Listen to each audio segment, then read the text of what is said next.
Bon dia. Good morning. Good morning, everyone, and welcome to this General Ordinary Assembly for Football Club Barcelona for the 2014-15 season. At the moment, we have 611 members and 511 members present, and in Article 23 in our second call, we do have enough quorum to begin this delegates meeting. So as the morning goes on, we will be informing you of the number of delegates who are in the room.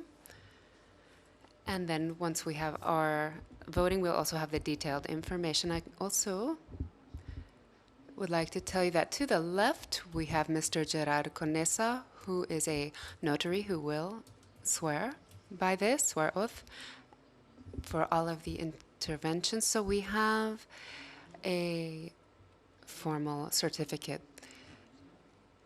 We will then go on to the first point of our order of the day, which is the President's report, and we would ask Mr. José María Barteteu, the President of the Board of Directors of the Football Club Barcelona, to present his report. Thank you.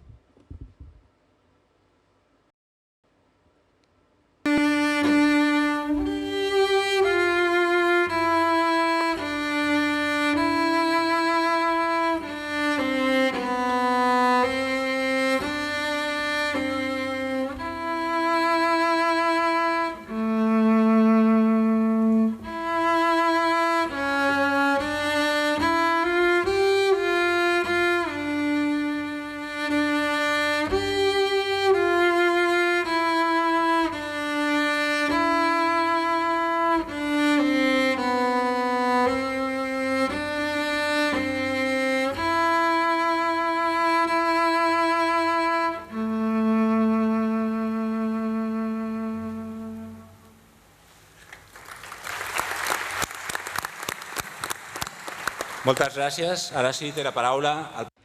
Thank you very much. Now our President, José María Bartomeu, will speak.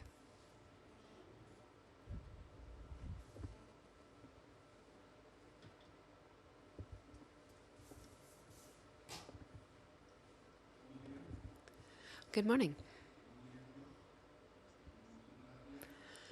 Good morning, everyone. Thank you very much for being here in our Delegates Assembly of the year. Allow me to begin my presentation in an unusual way because over the last few weeks we have experienced unusual situations which seem to be coming from the past.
He volgut començar així So I wanted to start with that because I think it was necessary.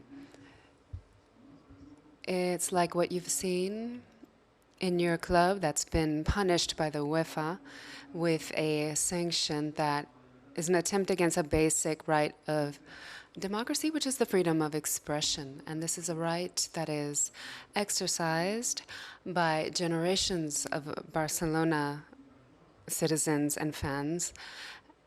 And it just cannot be, it's something that cannot be sanctioned or fined. And Barca was fined for not letting a certain number of members to express their feelings in a pacific way with this symbol that does not promote violence and that is not prohibited anywhere, and that represents an identity and a sensation of the majority of people who live in Barcelona and Catalonia. And it's a symbol that should not offend anyone.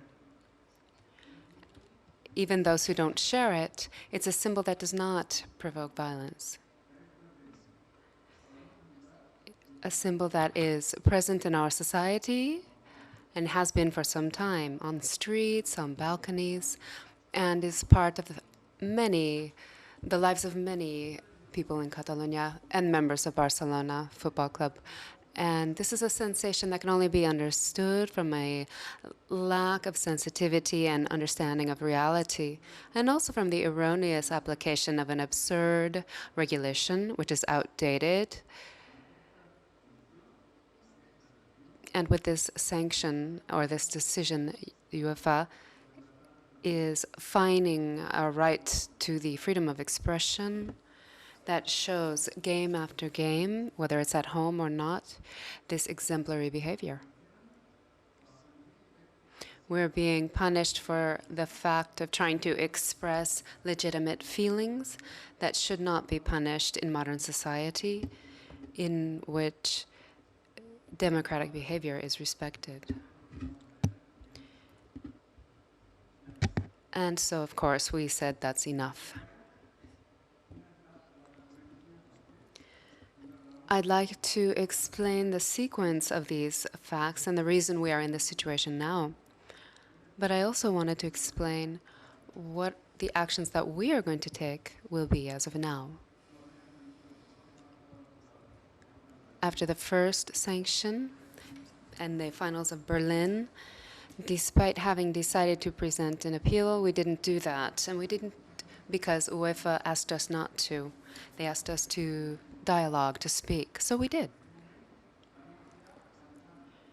And at that moment, thinking that it was the best thing for our club, we started the diplomatic task of explaining what the meaning behind these outbreaks was, that it was a reflection of a feeling of a town, of a people and their history, and that it wasn't against anyone, but rather it was in favor of all of us who feel Barça as a social part of a country, of Catalonia and its people, that it was not a symbol to promote or provoke violence, quite the contrary.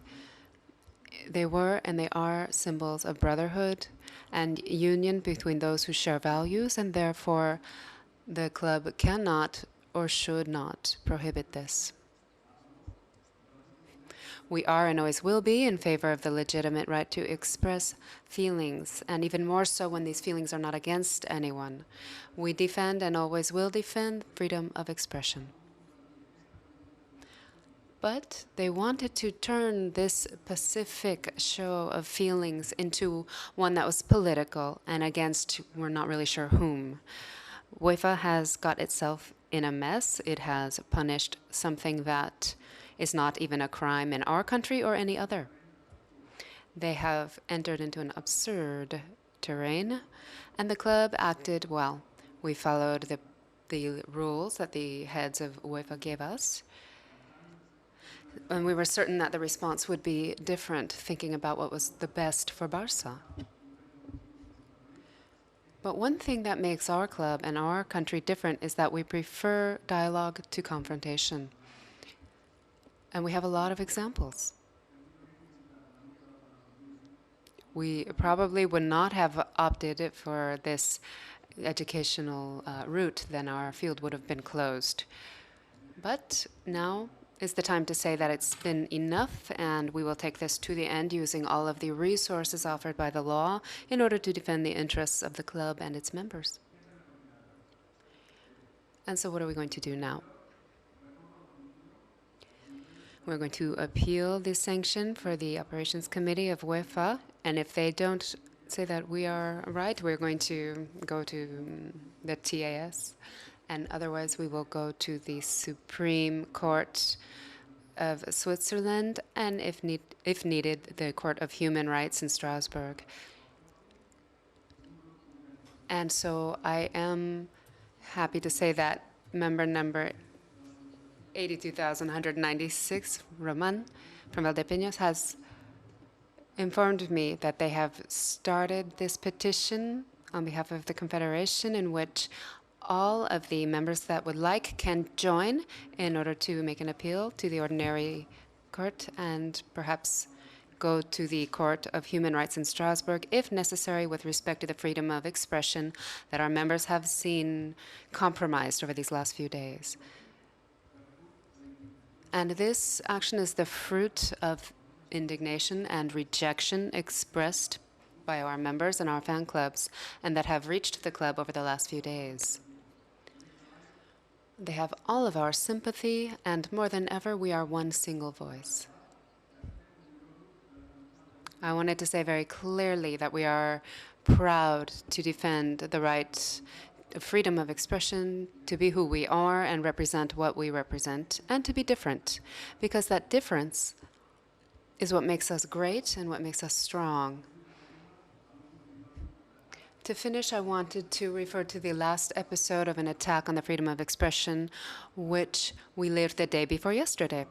On Friday, when we found out about the admission to processing of the complaint that the syndicate Manos Limpias, the Clean Hands, had made this filed against the football club Barcelona, because in the last round of the Copa del Rey, they sang the Spanish hymn. So we know that we can defend this. Thank you very much.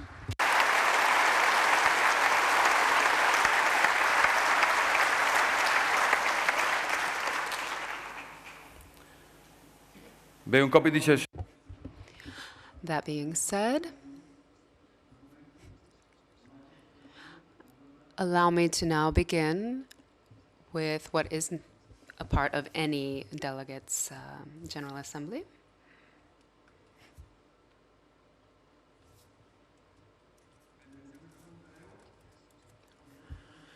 Perhaps you're wondering what these 7 titles correspond to.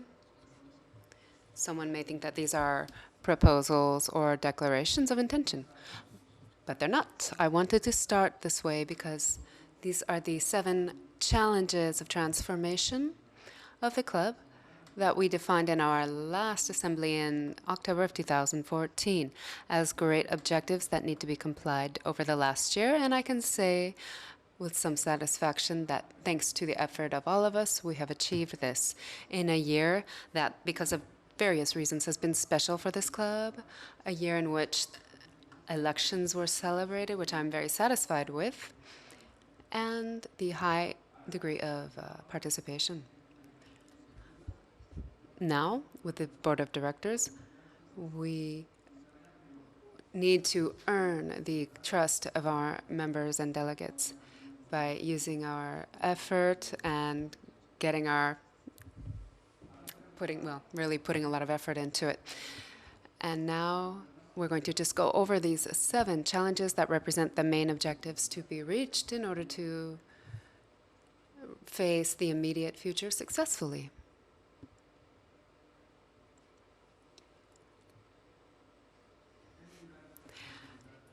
We have improved sports competitiveness. We have begun a new winning cycle with the 2nd triplet in history, and we are the 2nd club who has achieved this. We're also the club in Europe with the most titles in the last season and the most international titles as well. Our selection in the last season, they got 19 titles, excuse me.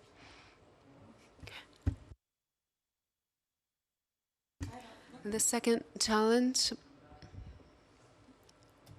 we have begun our Aspire Barça project. We've begun the first with the grounds project in the field in San Juan Despí to construct a new mini stadium. We have also allocated the call for architecture for the Vall de Roig study.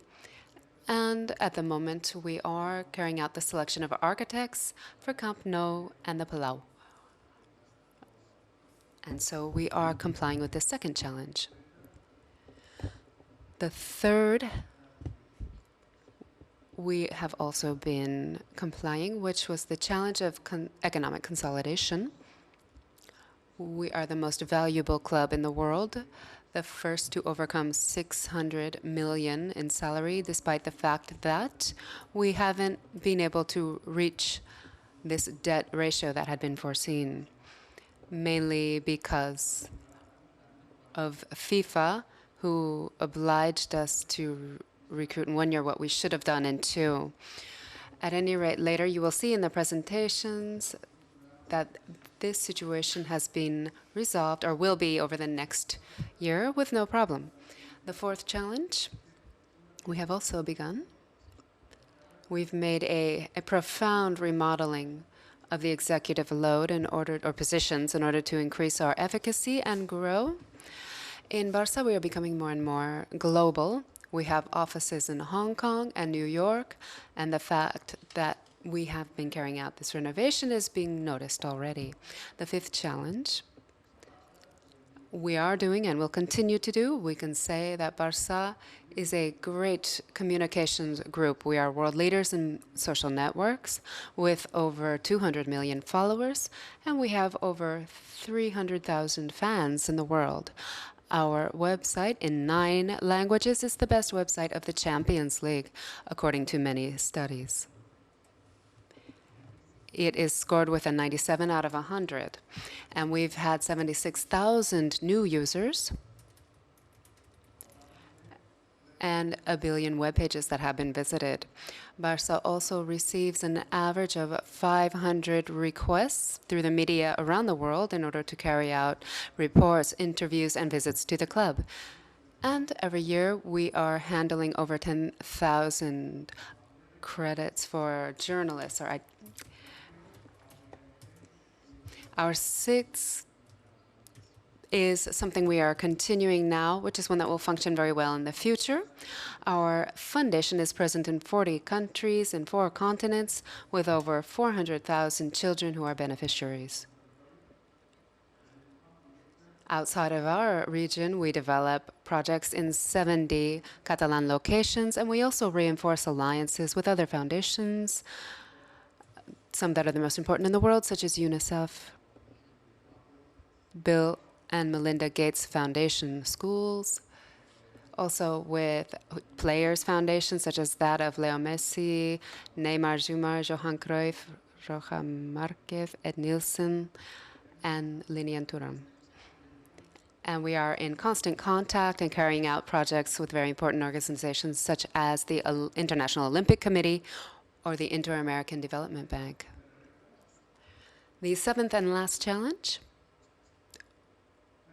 we have achieved. We have created the World Confederation of Fan Clubs with over 150,000 censored or listed members and fans. And we've called this the 21st Century Project. And we have carried out members with fan clubs to make sure that they are more open to all members. And Barça, therefore, is in an excellent moment right now in the sports area and also in the social, economical, and patrimony area as well. And we should feel proud to be part of this great family, the blue and red family. And I know that memory is ephemeral, so let me just show you some images here of what has been an undoubtedly a year to remember.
Ja veieu que avui veiem vídeos So, we have seen some very exciting video footage. And we've all experienced this and lived it. So now I'm going to speak about how we see the future of our club.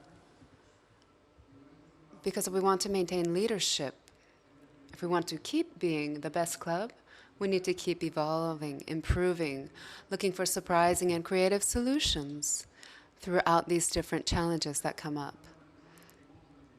You know that we are in a very competitive environment, and at times it can be hostile. And as I've said many times, it's precisely when things are going well, when we have the opportunity to make them even better, to perfect ourselves in our search of permanent excellence. In the world of football, it has evolved in an extraordinary way over the last few years. And most large clubs that we compete with are governed by magnates, sheiks, investment funds that have an unlimited capacity concerning economic resources.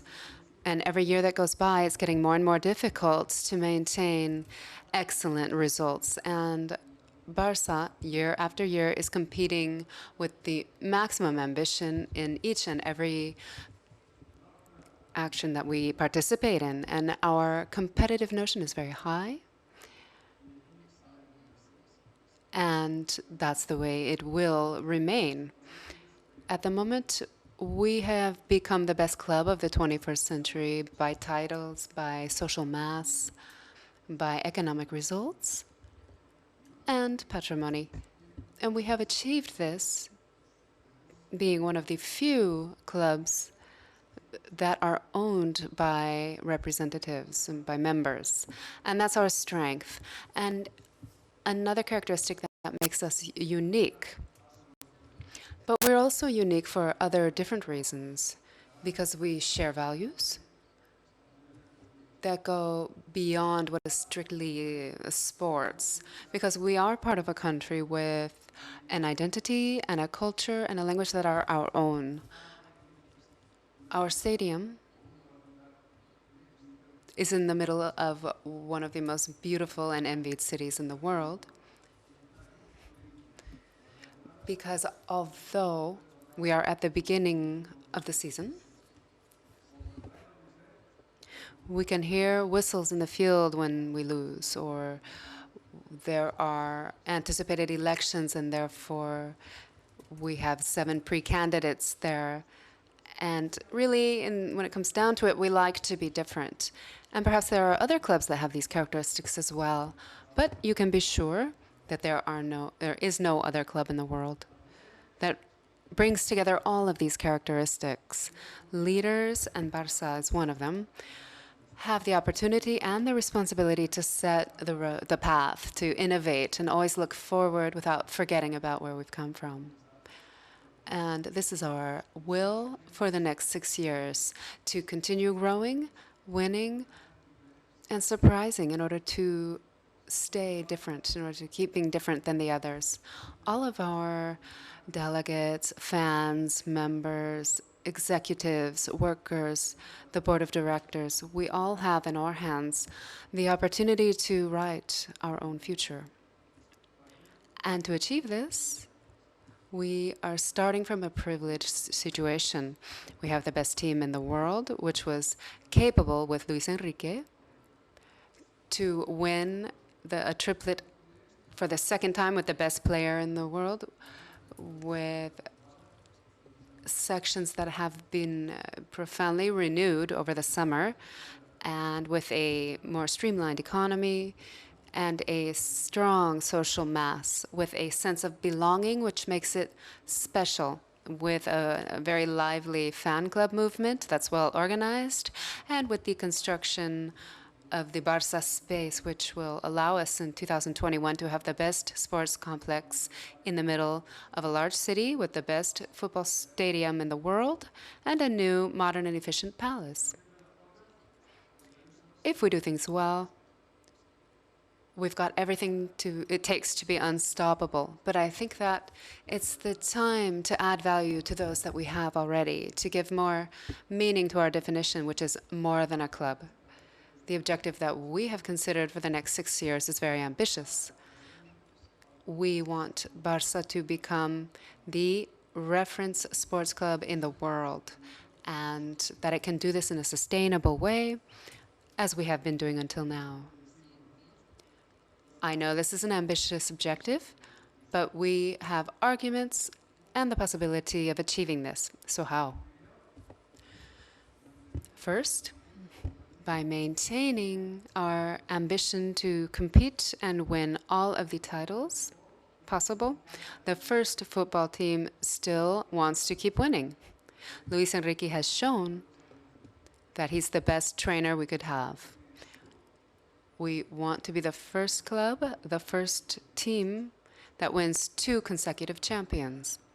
Also, the recovery of wounded players and the upcoming incorporation of Duran and Lesbiel tell us that this could be possible. And if we keep reinforcing our professional sections and the amateur as well, this makes us considered the biggest poly or multi-sports club in the world. The third point, improving the Masia, giving more meaning to its function through the Masia 360 project, which will allow for supporting all of the members, the players in the club in any section throughout their sports life, even beyond their retiring, with support for the athletes. And in fourth place, by really betting on female sports. We would be the first club in the world to do this in a very decided and global way. And we think that this is something that would show an attitude that correlates with sports today. And this is professionalizing feminine football selection.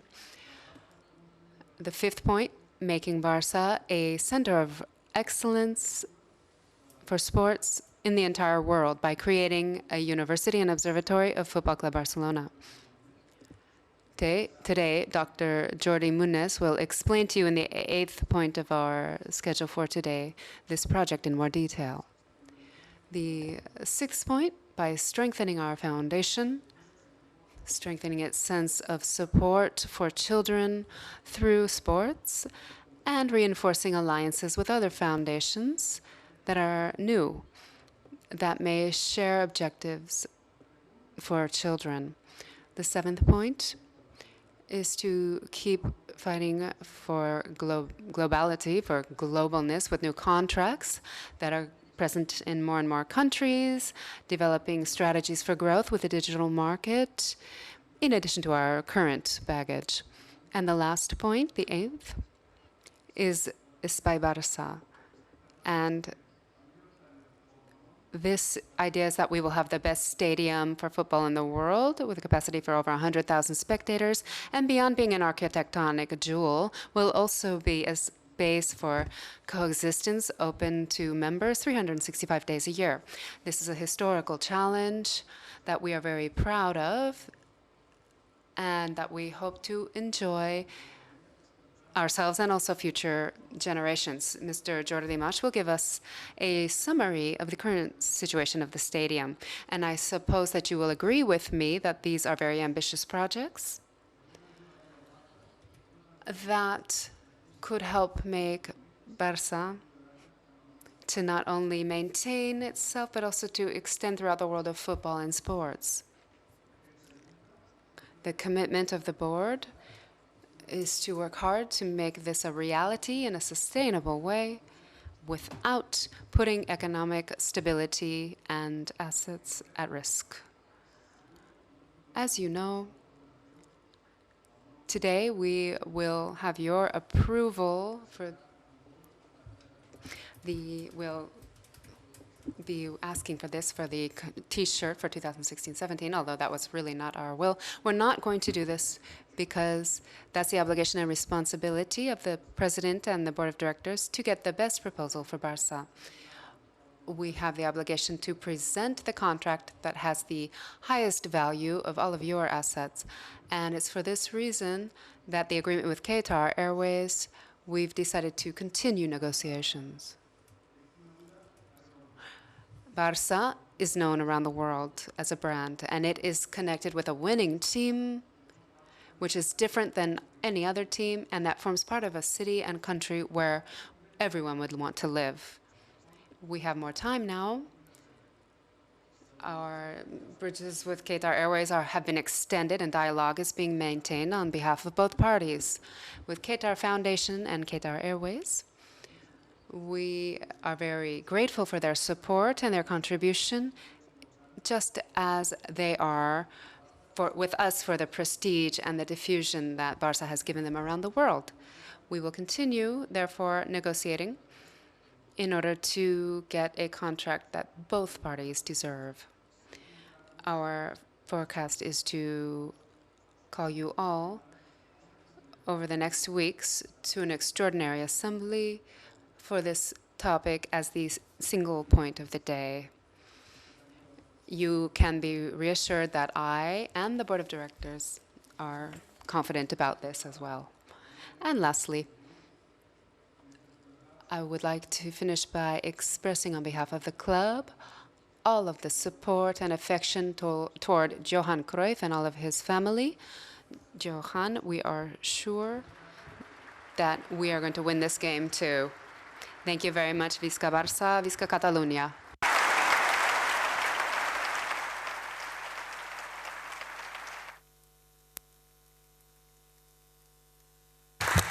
Moltes gràcies, president. Seguidament, Thank you very much, Mr. President. Now let's move to the second point of the agenda about the economic report of 2014 and 15 season. So for that, we will have the responsible person of the economic area of the club, and she will present to us the accounts of the 2014-2015 season accounts. Thank you very much, Mr. President. Thank you, Mr. Secretary. Good morning, everybody.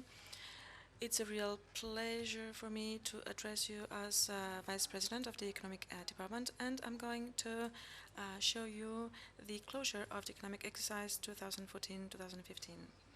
Let me tell you that the figures that you will see today show us that Barça is living the best economic area. And if we continue with this caution and this way of doing things, we will be in a privileged situation to continue in this state and even improve things. So let me start by explaining to you the closure data.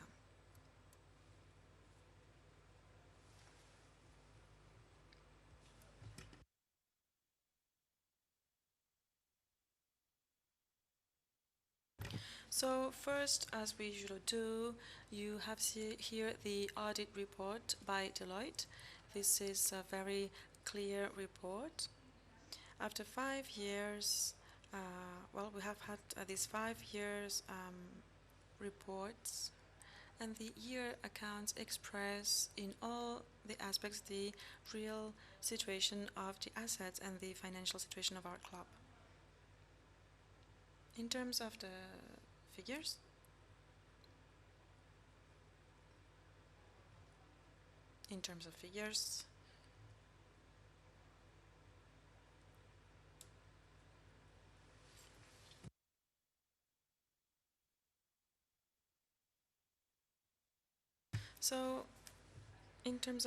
this is the general picture of the 2014-15 season closure, and we have reached the highest level of income with 608 million euros. We have for the first time broken the barrier of 600 millions, and we are here to stay, and we want to go beyond. We've had an operation result of 27 million and a result after taxes of 15. The EBITDA, which are the benefits, taking into account the taxes and the benefits, so this shows the real situation of the club, was beyond 15 millions, and the final number is 105.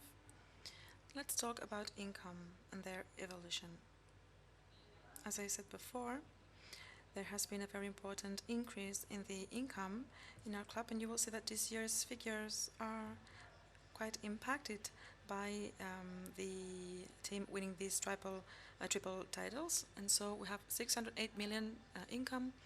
And you can also see that out of the three main income parts, so stadium, media, and marketing, all of them have had a very good behavior. All of them have increased.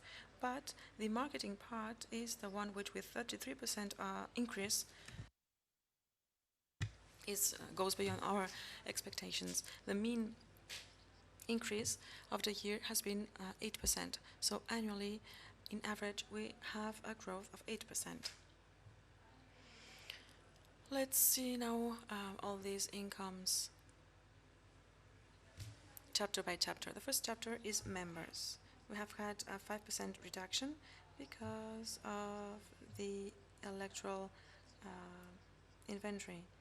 We have 143 members, and this is the economic effect of this reduction in members. Stadium, very important increase, 21 million, 16%. We said in the past that the stadium income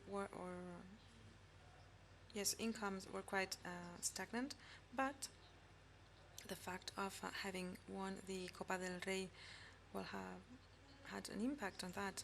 Then another very important thing is that this year there was a very important increase of the tour incomes and hospitality also. So the organization of activities such as conventions, conferences, weddings in this stadium, and this year the behavior of this chapter was very good. Then media income, we've had a 1% increase. It's quite stagnant for some time now. This income is stable, and we think that this income could increase when we will have consolidated the negotiation that we have been working on for the rights of television. We have been working on that, and we think that in 2-3 years' time we will see higher income because of that, and also other clubs in the Spanish league will have also higher incomes, and the competition is going to be more balanced. Marketing revenues, 56 million, and this increase has three main causes. First, the bonus given to sponsors, 11 out of these 56. Then also the revenues that the UEFA gives us because we are in the finals of the Champions and having won it. And most importantly, the new sponsorship agreements.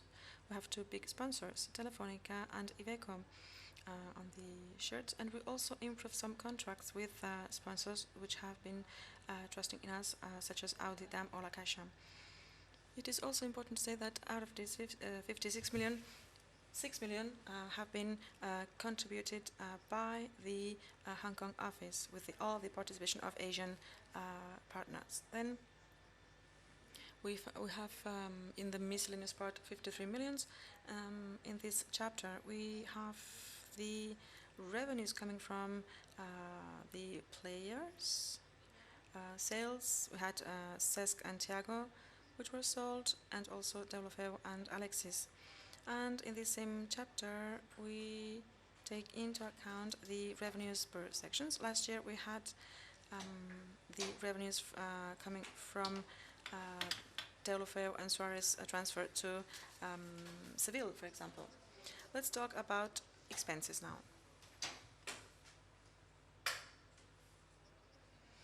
We also have an important increase, 23%, but we can see in this case that the pace of increase of the expenses in these 4 last years is 6%.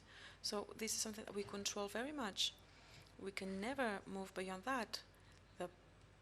Of course, we need to increase revenues in a faster path than expenses. So this year we had this increase in all the chapters, mainly the sports salaries, also non-sports salaries, and 15 millions in the management expenditures that I'm going to detail you now.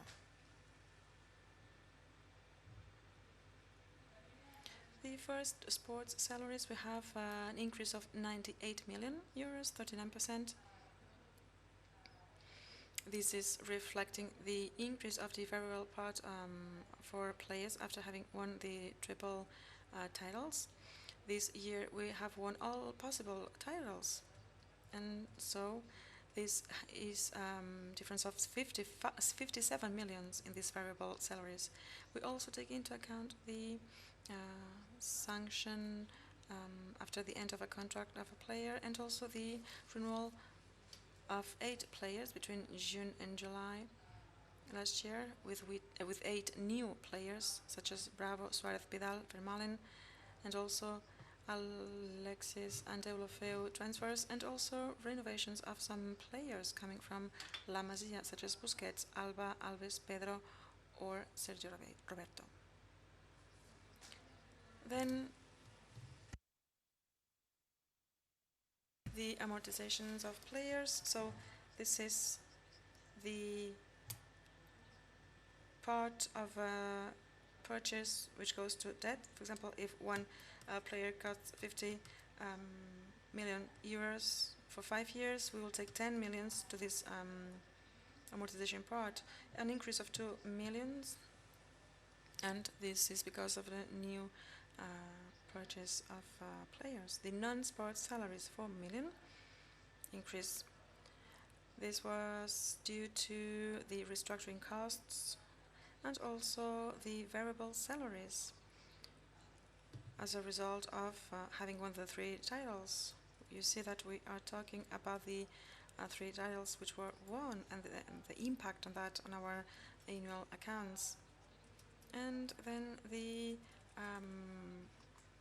collective agreement says that when titles are won, there is also a part to be reflected to the non-sports salaries, and so this is the reason of this increase. Then management expenditures, 15 million increase. This is explained mainly because of the expenses in the finals, the purchase of tickets which are made available to the members and fans, and there are also some revenues. And also we had an increase of the legal services expenses, and also an increase of commercial intermediaries for other sponsorships. We have sold more, we have more sponsors, so some agencies help us work with these sponsors, and they have this commission which is paid to them. Well, the miscellaneous part, we have a 10 million reduction because we have had less provisions in terms of risks and trials, etc. And also the Neymar case was all included in the 13-14 season, so we have this reduction this year. Then let's see the evolution of the salary mass. So we compare the revenues, the white line, without taking into account the new players or the players hired, and then also the salary mass, which includes all the players, the sections, the agents. So we take everything into account in that, and we can see that we have 73% of revenues. If we do not consider the sections part,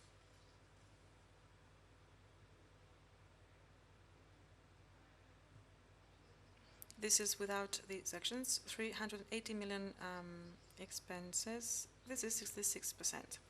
So this is an exceptional year, as we have said.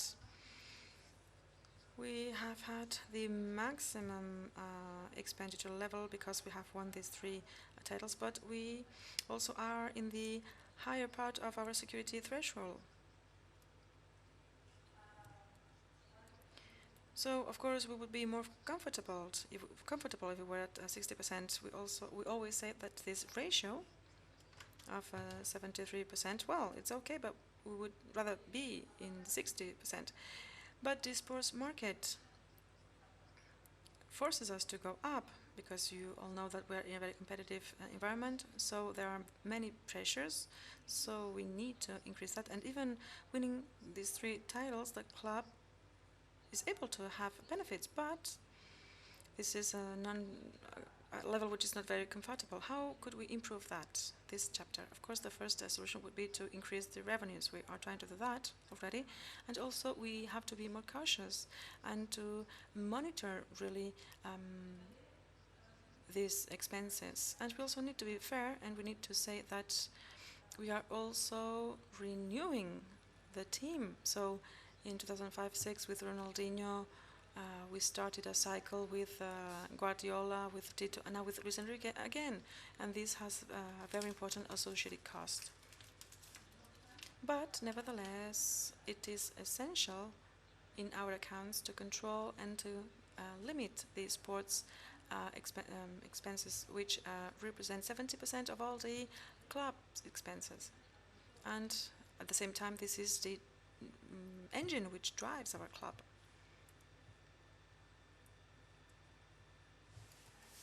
In this graph, you can see the increase of the revenues progressively. So now we have gone beyond this 600 million barrier, and we are also having, or are in this, the most important cycle of benefits in all of our history. So we have had for 4 years in a row positive and benefits results. So 128 million euros in the last 5 years in a row. So we see these benefits reflected here, and we should highlight the capitalization of the club, 70 million euros of net assets, and 5 years ago we had 62 million euros negative. Let's talk about debt.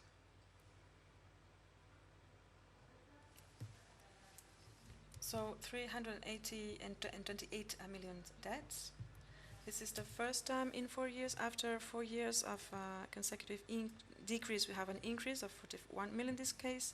We have an EBITDA of 105, and so if we divide the net value by 105, we have 3.2. We compare this number with the 2.75 stated in our statutes, and then we will see what happens with the activation of the Article 67 of our statutes. Why did we have this debt increase?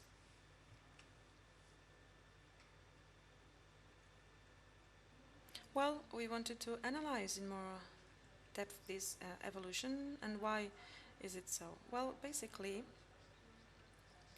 the main point was the FIFA sanction, which didn't allow us to hire players this year. And since we have improved our economy, we had the resources to hire these players and to have this cumulative savings. So in 2014, the club made the investments for 2 seasons. The average was 50 million euros in net investment, but this years we had more than 110 millions, 60 million euros more. So instead of investing this money in players, if this has been used to reduce the debt, of course now we would have a lower debt. But back then we made this decision. And this is something that we decided to do back then. So how did we go from 2028 to 328? We have to deduct 105 million EBITDA, 40 million for the player sales, but we would need to add 54 million euros, which represent all the purchases and all the hirings. And the net between investments and these investments are these 112 million, 60 million less than the average of last year's. We also have here all the assets investments. Normally the club has between 15 and 20 million euros of assets. So these reflect improvements. And then we have this figure of 328 million euros. The part of this debt which corresponds to financial entities, banks, is 56 million, the 30th of June last year.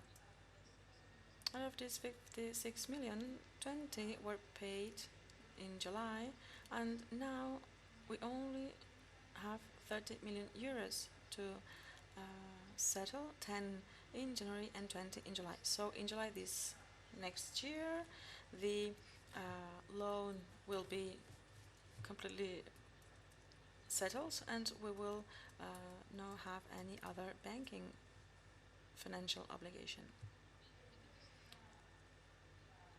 So we wanted to explain that because the Article 67 of the statutes has been activated. This article was promoted by the previous board of directors with the idea of not allowing any board to overdebt our club. So this year this has been activated. This article says two things. First, we always need to have benefits, and there's no problem with that, but it also says that the net debt over the EBITDA needs to be less than 2, with some provisional aspects, and it says that the number for last year will be 2.72. So now we need to recover this ratio in 2 years' time, otherwise we would have to dismiss. How do we want to do that? We want to do that not in 2 years, but in 1 year. And how? Well, I will tell you something. The EBIT budgeted for this season, 120 millions. So if we can be cautious in terms of investments, and if we are able to take a very important part of this EBITDA and to use it for decreasing the debt, we will be able to comply with this regulation, which would be to be in 2.5 level of this calculation. We always said that Barca has more revenues. Why? What are we doing which allows us to increase our revenues? Well, first, Barca is the most followed club in the social media, with more than 200 million fans. This gives a good idea of the value of our brand, and we try to capitalize that and to translate this into revenues and income for the club. We are the first in the 4 main social networks in the world. Our website is the most visited among sports clubs, with 76 million of single users who have visited quite regularly our website, with almost 2 million visitors and almost 400 million pages. So the marketing department is able to capitalize this information, and now we are present in more than 30 countries. This is the world map of sponsored presence. 4 years ago, there were only 5 countries represented here, and now we have more than 30. And 2 things are very important.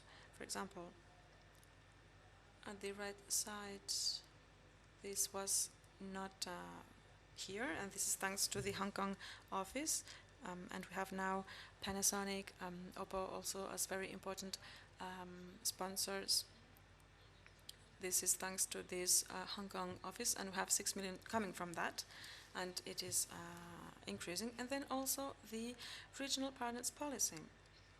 This means that the brand may be associated not globally, but to a product or to a specific region with a sponsor. An example would be, for example, DAM. We agreed that in those countries where DAM was not present, the Barca could associate its image to other beers. We did that in Mexico with Tecate beer, in some countries of Africa with Castle beer, or in Thailand with Tang beer. So this regional partners policies has given us very good results, and we will continue with that. Conclusions. Well, the highest revenues ever in our history, more than 600 million, 128 cumulative benefits. The debt has been reduced in more than 100 millions, 90 million euro increase in marketing revenues, 5 years in a row with very positive audits, and we need to have this kind of reports. And then we have also capitalized very importantly some aspects. In 2010 we had 62 million negative, and now we have 60 million euros as equities. That's very important. Okay, so that's all from me.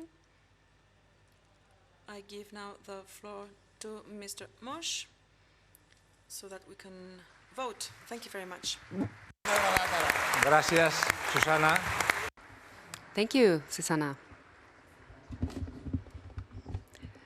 Secretary Jordi Casamilia, there has been a short lapsus. Next, I would like to inform you that the approval of the annual accounts needs to be carried out through voting by the delegates who are here present, which is 698. But before going on to the voting, we will let our delegate members speak so that in an organized fashion, you may ask questions about the order of the day, specifically the liquidation of the budget and the accounts of 2014-15. So we will now open up the floor for questions. And again, please be specific and brief so that everyone who would like to speak may do so. And to ask questions, there are 4 microphones in the room, in the aisles. And we will gather the questions one by one, and then they will all be answered at once. So please stand up and ask for a microphone if you'd like to ask a question.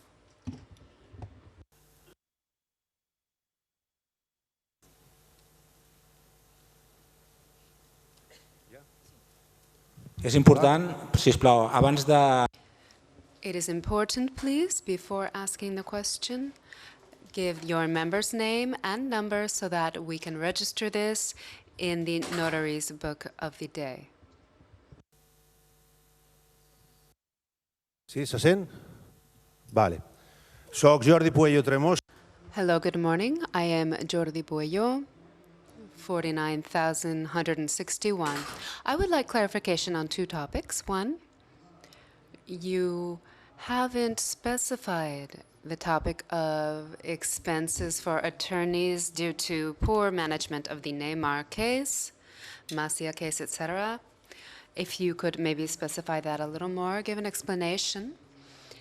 And if there has been some poor management on behalf of the previous board, we want to know if you will work in the same way as the last board did when it came to responsibility. I think it would be fair to take responsibility of this by the people who carried out this poor management. I would also like you to specify a little more about expenses for the new executives. You had mentioned that you've renovated everything, and what I've seen in the press, it looks like there may be some duplicity, which is making the budget very expensive. That's all. Thank you. Next question. Does anyone else have anything to say?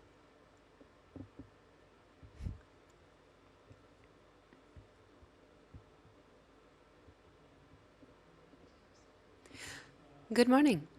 I would like to congratulate the Board of Directors. Well, I'm sorry, number 22,222. Julio Penilla.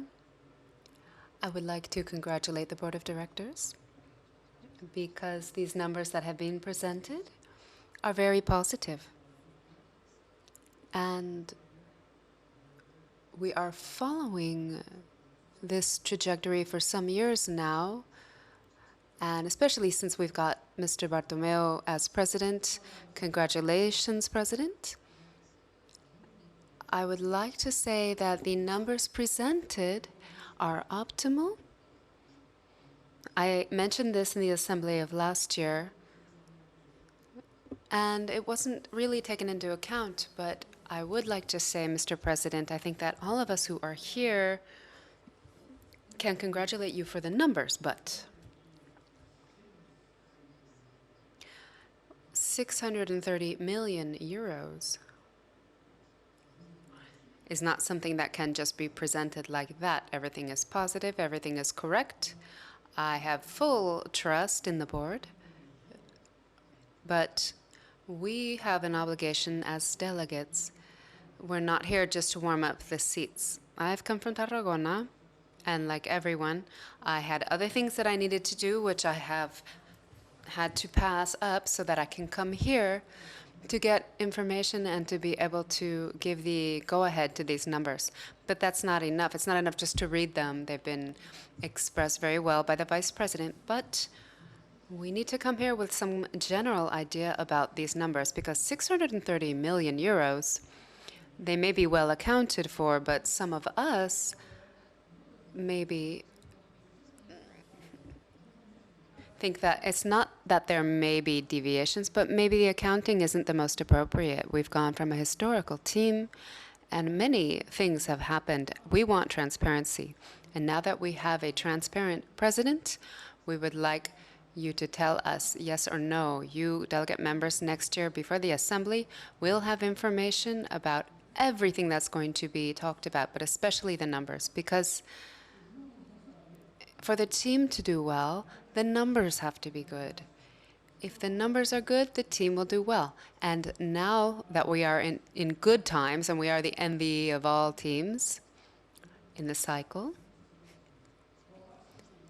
we need to continue along these lines. But don't forget that Barça is transparent, more and more so. And as a delegate member, I would request that if it's possible, please keep in mind that we delegates have a responsibility to all members, and there are 100,000 members.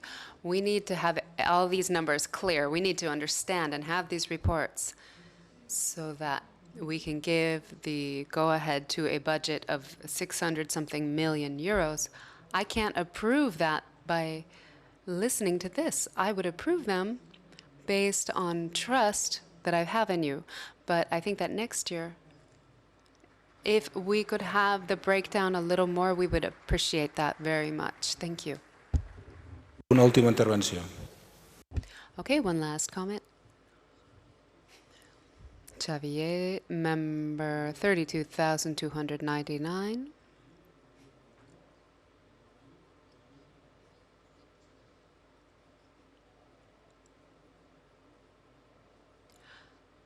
I was wondering about the recruitment because I haven't seen the expenses for Pedro, the investment that was made for Pedro, who was here, or the expenses for Adatura. According to this,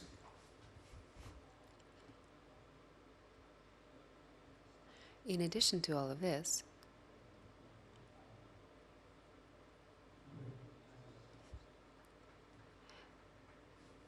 I'm afraid we couldn't hear the question in the translation booth. Una altra intervenció, sisplau. Would anyone else like to say anything?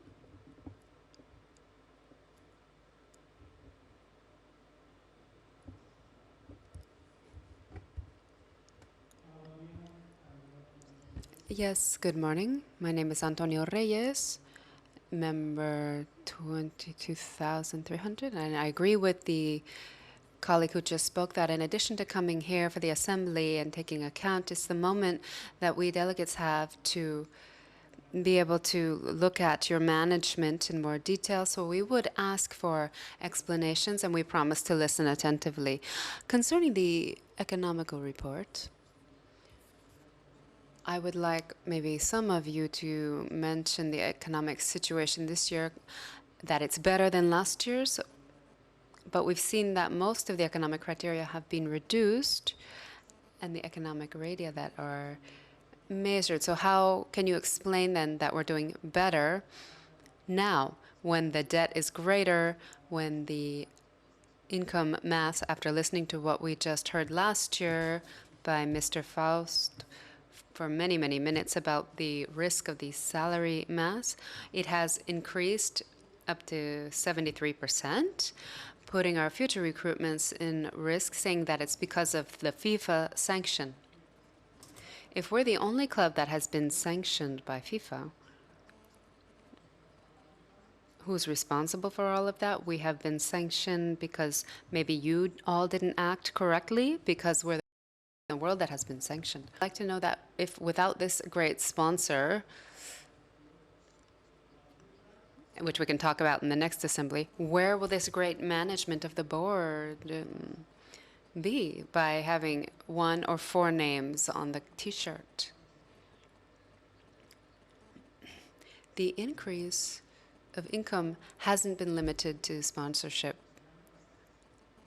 Okay, so I'm curious, honestly, we've seen this video that we are the most valuable club in the world, and I would like to know what criteria you base this on, because I don't think that's the case. Also in that campaign, they told us that we would be the club with the highest income in the world, and it hasn't been the case. We just want a little bit of rigor when it comes to talking about this triumph that we have. Okay, next question. Frances Suberada, 42,335. I have a very brief proposal, which I already made at the last General Assembly. And again, if there are 2 things that bring us together, is that we are delegates and we are Barça. Okay, we all have otherwise very different ideas, but we are all delegates for Barça. Catalanes are very clear about this. We know that who pays should be in control. And we are constantly saying that the club belongs to members. What makes us different is the members. But when we look at the numbers, we can see that only 3% of income comes from the members and delegates. And actually, that number is going down.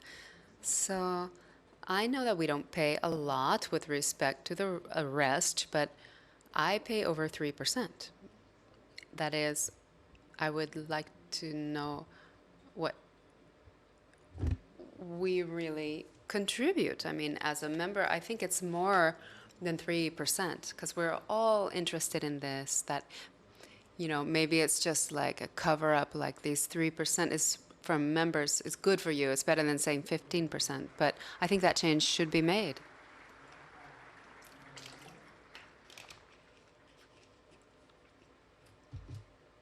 Our last speaker, Gascatoma, 108,000. My question is about the non-football sections in 2014-15 in the economic year. They have generated income of 40 million along the lines of other years before that. Ms. Monja, during her presentation, said that you would take measures or try to control this expense. And I just wanted to know what actions these are for the next year and what is the budget for next year. Thank you. We are now going to answer these questions in an organized fashion. We will let Susana Monja and Mr. Josep Maria Bartolomeo answer these questions. Thank you, Secretary. First, last year, since I was doing the liquidity of last year, well, Mr. Tramosa wanted to know what the expenses for attorneys are for the year that we've just closed, and it's been about 1.8 million euros. Last year, it was 1.4 and 1.5. There has been a slight increase. We've had a lot of legal cases which we had to respond to, especially with FIFA, Neymar, taxation acts. There was an appeal in DCM, etc. And also a new service, which is compliance, so that we have more certainty that all of the rules are followed according to the manual of procedures for the club. I also wanted to specify the expenses of our executive, which we have renovated in our executive area of the club, and I don't completely agree that there is duplicity, that only new people are coming and no one is leaving. Well, people are leaving. I mean, the project varies. It is true that if we have more income and more presence, we also need more people to be able to carry out the management of the club. So it's normal that we have a slight increase. But there are renovations and people leaving as well.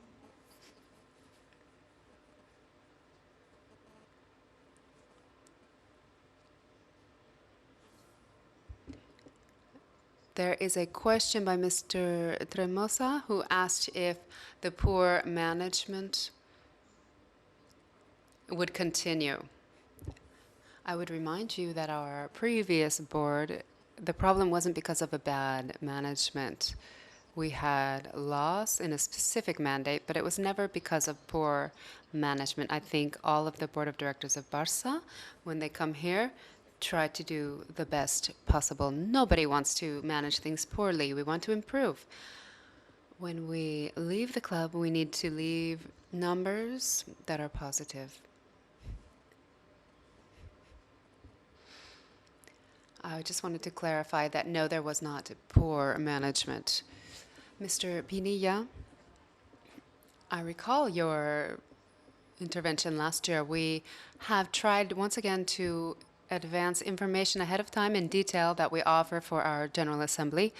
And for the first time on this occasion, the formulation of the accounts.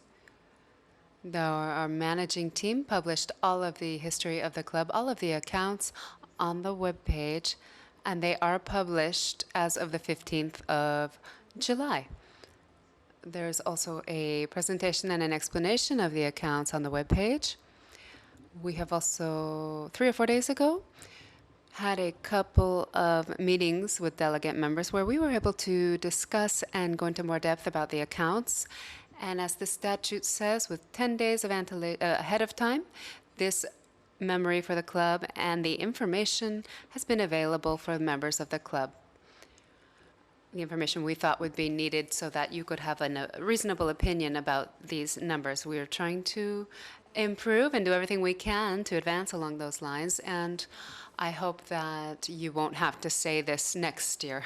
So that's what we plan to do. Mr. Vallabriga said that he didn't understand or see the recruitment of Pedro Arquilla. He didn't see them because they're in the budget of this season, not the last. We're doing the liquidation right now of last year. When we talk about the budget for next year, you will see that. And the other verses of the hymn, I think that people in the social area have taken note of that. Mr. Reyes, what do we base our statement that the situation is better this year than it was last year, economically speaking? Well, objectively, the club is in a very good economic situation. Income, which is the indication of the richness that we may generate along with income, are higher than they have been in history. We continue growing. Despite having won the trebles, we are closing with a profit. This club is one of the with the greatest potential for growth right now, and this is due to the renovation of our sports sponsors, our T-shirts. We have our Spy Barça, which will allow us to increase because we have very little debt. Some years ago, the debt was as high as the recruitments. And despite the fact that with the approval of the Assembly and the board, we are very prudent, and we have an article which we need to be at a very low debt level, that does, and we count all of the income that we have during the year.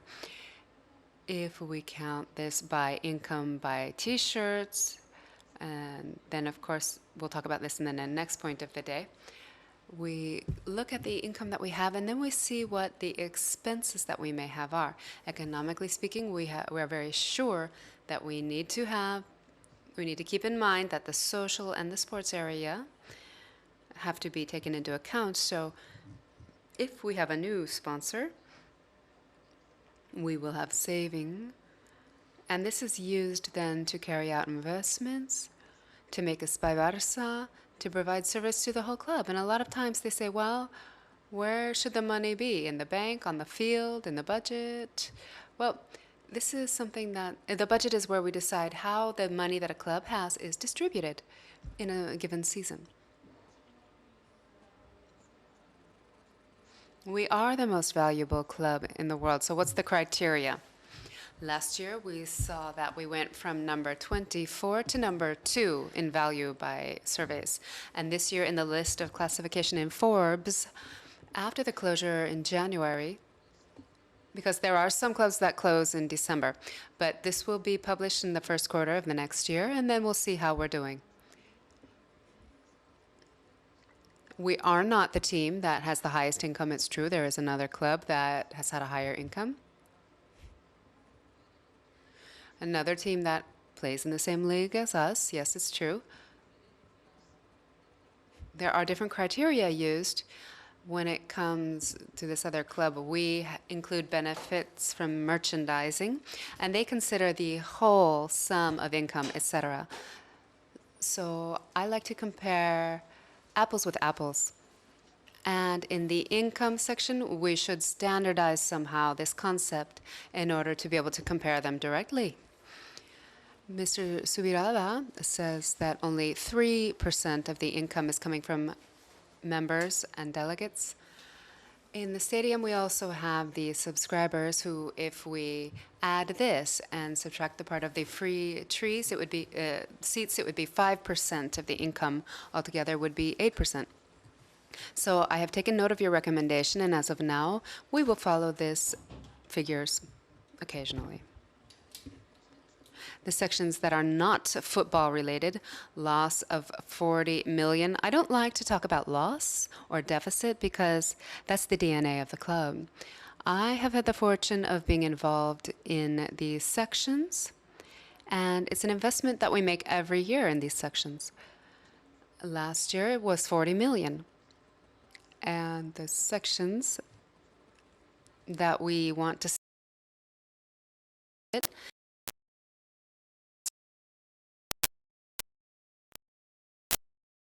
which means that there is a distribution between these sections and that we can decrease this deficit or investment. And that's all. Thank you very much.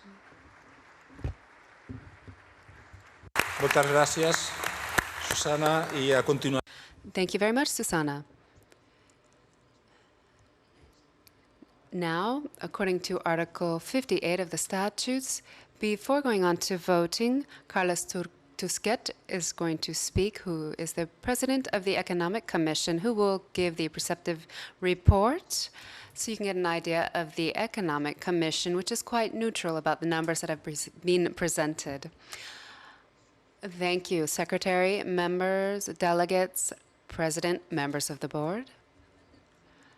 They have just received, you have all just received a lot of detailed information on behalf of our Vice President about the liquidation of the accounts of the 2014-15 year. And I'd like to recall that these accounts that have been closed on the 30th of June of last year were formulated since we are in electoral periods right now. The commission that I was a part of, presided by Senora Del and colleagues of the previous economic board, we made the decision to put up online 2 weeks before the closure all of the accounts, which are 70 pages of information. And I guarantee that there is no society listed in the world that in 2 weeks can present all of their entire auditing online on their webpage. So more speed or transparency would be impossible. But according to what is established by our statutes, the Economic Commission needs to make an objective assessment of the closure of this fiscal year, and so we need to highlight the highest income in the history of the club, overcoming 600 million euros for the first time in history, 15% with respect to the year before, 15% increase, which is due to having reached that famous treble, and which is then translated into more tickets, more participation in UEFA, the membership fees for the sponsors as well. We have also increased the trend over the last few years of income from new sponsors, but as Ms. Monge also said, this agreement with Telefonica, and also because of the fact that we won these trophies. And these expenses have been increased as well significantly because by reaching the finals, there is more management involved on behalf of the club, and also because we've had to face the variables of being the first team and renovations of key players. Mainly because of these reasons, our results for this year that we have analyzed, even though we've got a positive of 15 million, is under the 41 million of the season before, where, if we recall, the first team didn't win a single trophy. So in the previous 13-14 season.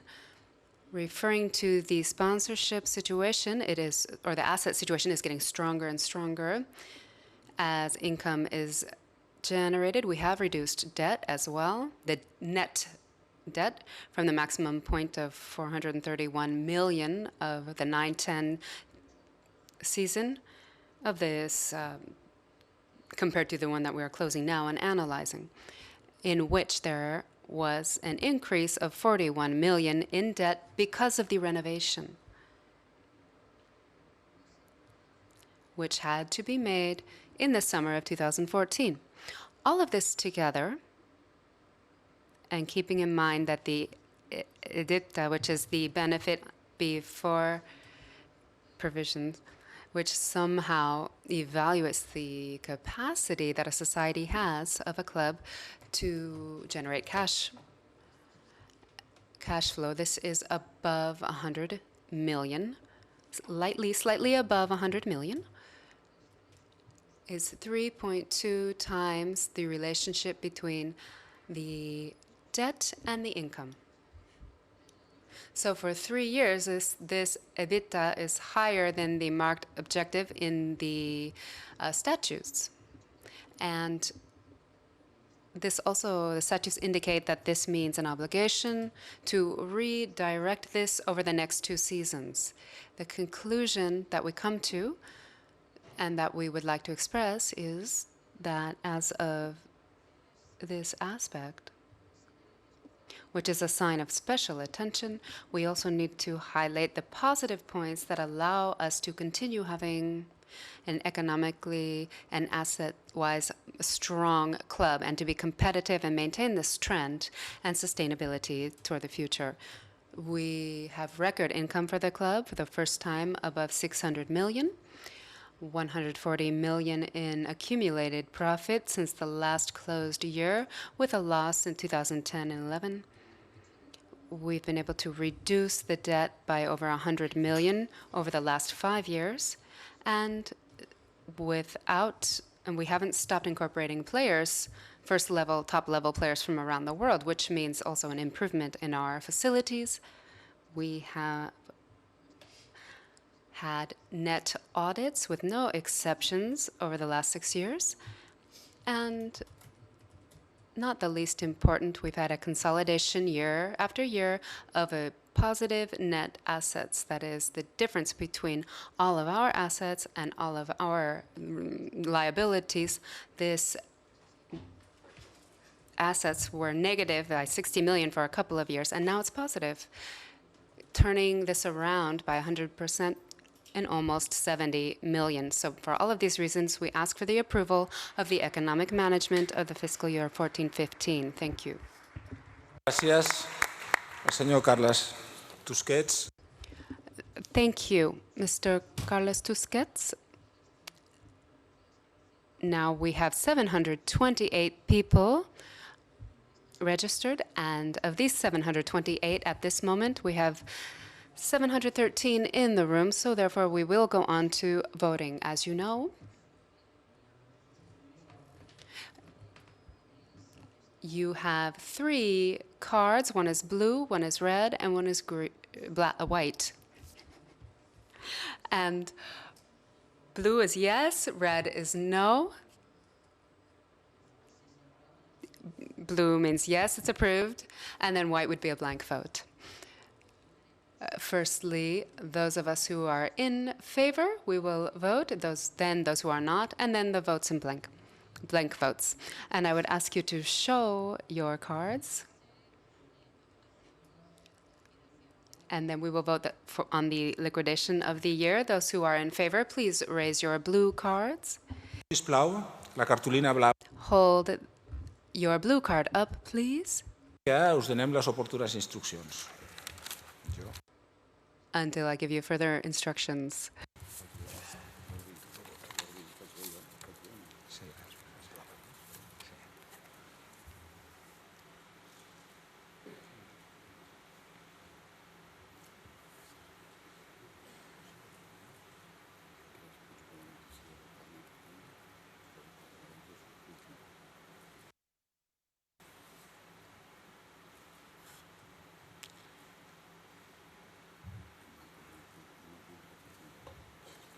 Sí, ja està, ja podeu baixar. Gràcies. All right, now you can lower your cards. Thank you. Next, those who are voting no, please raise your red cards.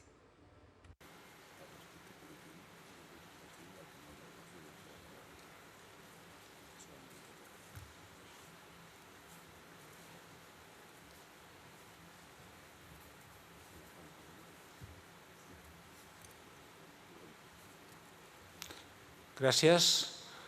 Finalment, Lastly, blank votes. Please raise your white cards.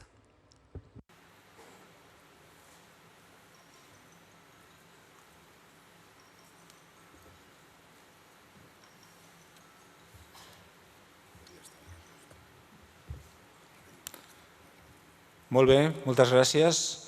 Ara, en uns minuts, Thank you. They are now counting, and in a few minutes we will give you the definitive results regarding the approval of this point of the day. We're going to wait a few minutes, just a couple of minutes. Thank you.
De seguida estarem, estan acabant el recompte. Gràcies. Will soon be finished.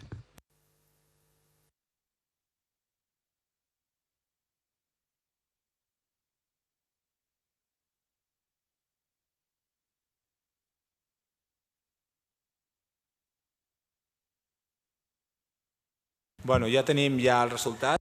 So, we already have the results. 620 votes in favor, 47 against, and 46 abstentions. So, I am able to say that the closure of 2014-15 economic exercise has been approved. Thank you very much. Dono l'entrada ara al tercer. Let's move now to the third point of the agenda about the budgets for next season. And for that, I'll give the floor to Mr. Ignasi Mestre, the General Director of our club. Thank you.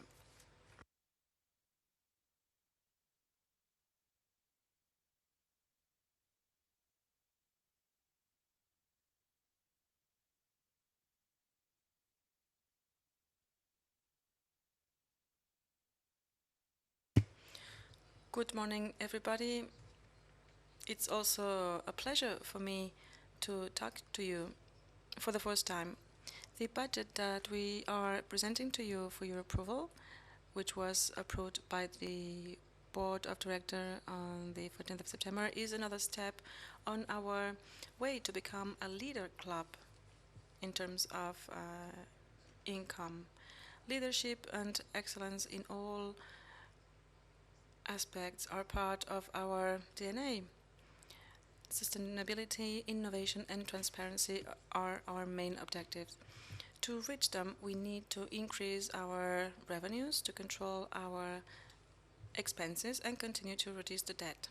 A debt which, as you will see later, comes back to the limits that the Board of Directors imposed itself and which was approved by the Assembly in the last reform of statutes. This is necessary for us to stay and to become also helpful.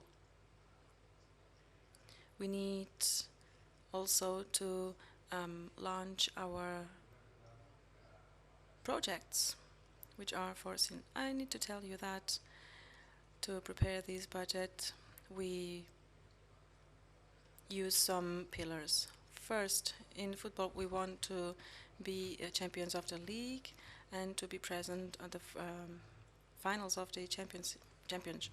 We also have other objectives in the other sports, like being present in the Final Fours. Now I'm going to show you the main points of our budget, and we will compare that with the closure data that you just approved. In terms of operating income, we will have an increase of 25 million, 4%, mainly in terms of sponsorship. Our operating expenses will increase in 14 million, and they result mainly from the generation of revenues. Our operating result has a more than 25% increase. The net result is 27 million as compared to 18 million in the last season, and the result after taxes has a 34% improvement.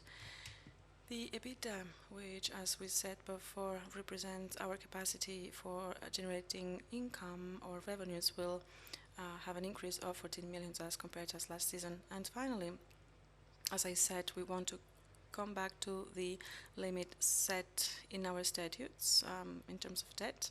We want to have a net ratio beyond this limit of 2.5.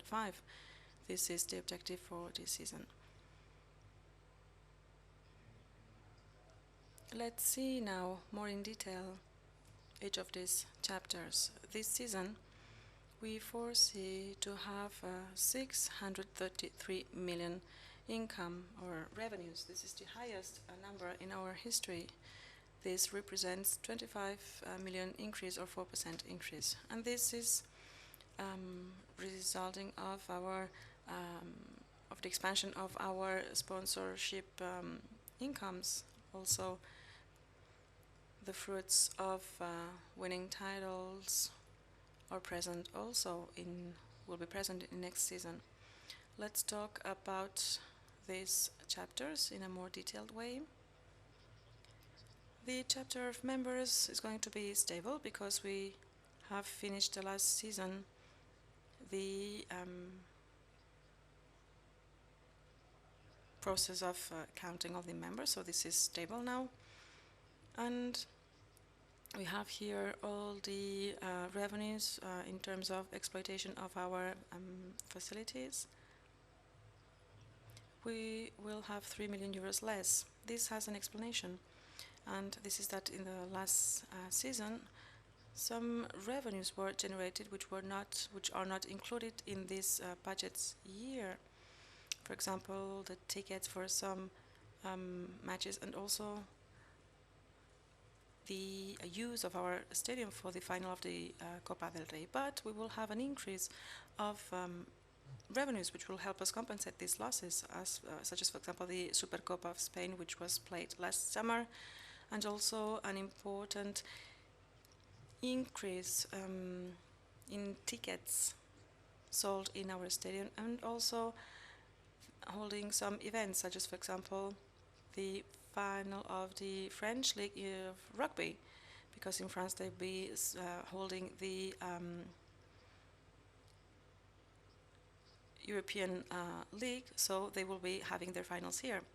The media chapter, this is mainly TV, we have a 5 million increase thanks to a higher participation in the market pool of the UEFA, because now we will be playing as champions of our league. And also we have reached the agreement with Movistar. The marketing department is going to reach 250 million euros, has a very important increase, a 25 million increase, mainly because of the management of sponsorship and the last summer tour, and also the FCB schools. And in sponsorships we will move from 150 to 175 millions, and this increase results from the fact that we have signed new agreements for 4 million euros, and also because we will be adding new sponsors up until 36 millions. We can say, for example, LASA, Oppo, and Ambipur will be our sponsors.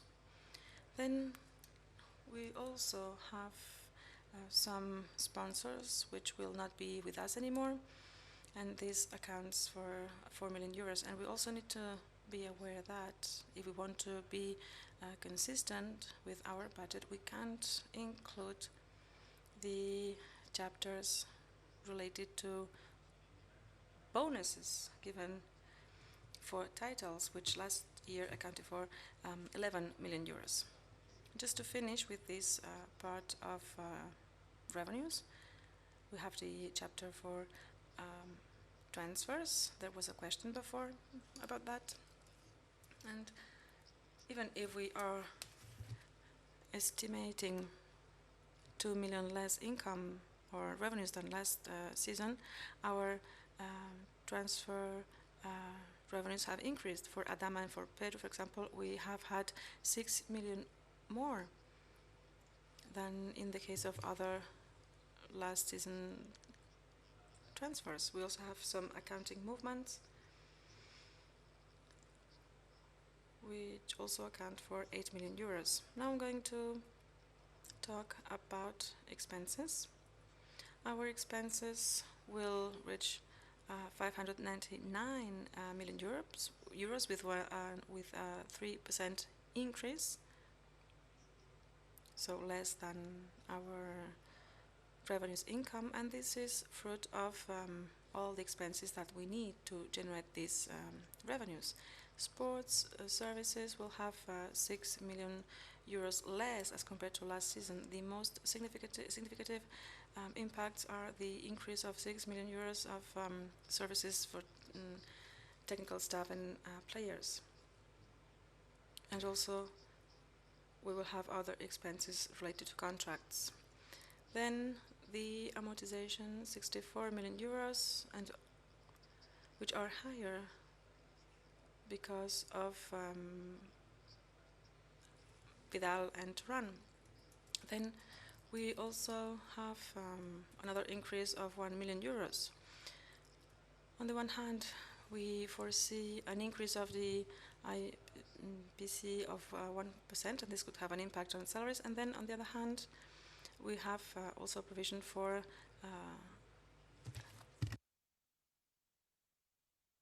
indemnities. And also, some of these expenses generate revenues or are a result of the generation of some revenues.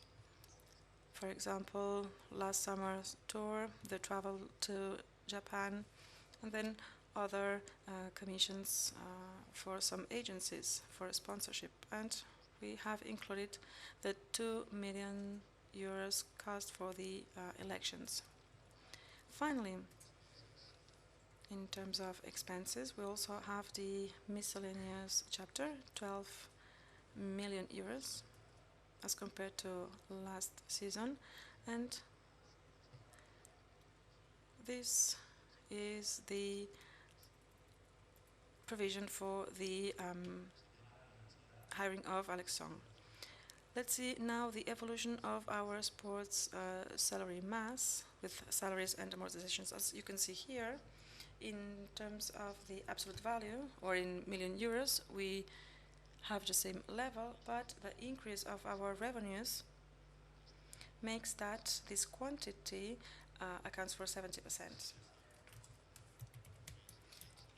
If we talk about football salaries only, this accounts for 64% as compared to 66% that we had last season.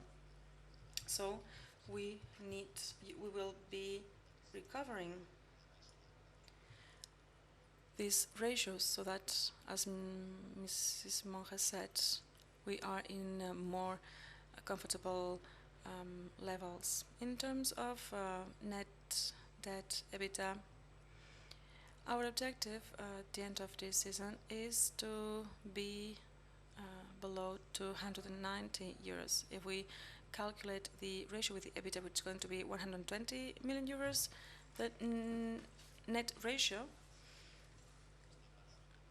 will be below 2.5, which is the objective stated by the statutes for this season.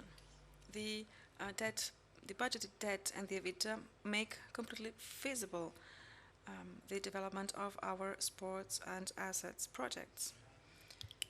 Finally, I would like to talk about investments. The foreseen investments for this season will account for 5 million euros. The SPY Barca represents 55% of these investments with 31.3 million euros. And we should highlight the purchase of the surface at where we'll build this space. Also, the mini Palau works. Then we have 17.2 million, which belong to other departments, such as Opens Department, IT Department, Social Area, 2.7 million euros, and all the other departments which will be investing 1.9 million euros. So this is the presentation of this budget, and this is what we are asking you to vote. Thank you very much for your attention. Moltes gràcies, Ignasi Mestre. Thank you very much, Mr. Mestre, Director General of our club. As we did with the last point, now all the delegates present in the room will have the possibility to make questions about this point. Any other question you would be interested in, you will address them. You will have the possibility to address them at the end of this point. But now you need to put questions only about the budget that we just presented. I recall, you need to say your name and your number. Gaiska Thomas, 108631.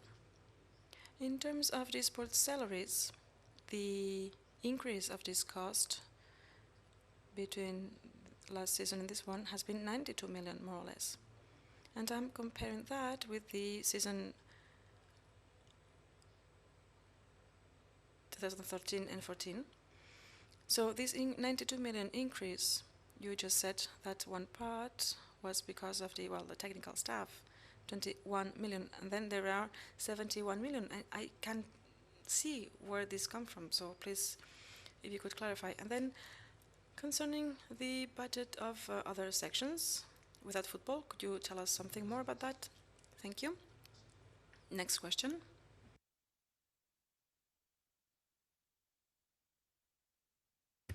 My name's Enric Gibert. I'm member number 1459. I would have 2 comments. The first one is about this Article 62 of our statutes, which limit the power of the board of directors to create debt. And if a number was set there, this was because it should be said. I mean, and you said that this number was not complied with for a cause which one could say it's force majeure. This is a cause which can be considered acceptable from the sports point of view, and economically also, because in the budget for next year you have said that you will decrease this in a significant way. But we can't forget that a board of directors just went beyond the red line, and maybe I did not understand properly, or maybe I missed something, but you did not say sorry for having not complied with an article of our statutes.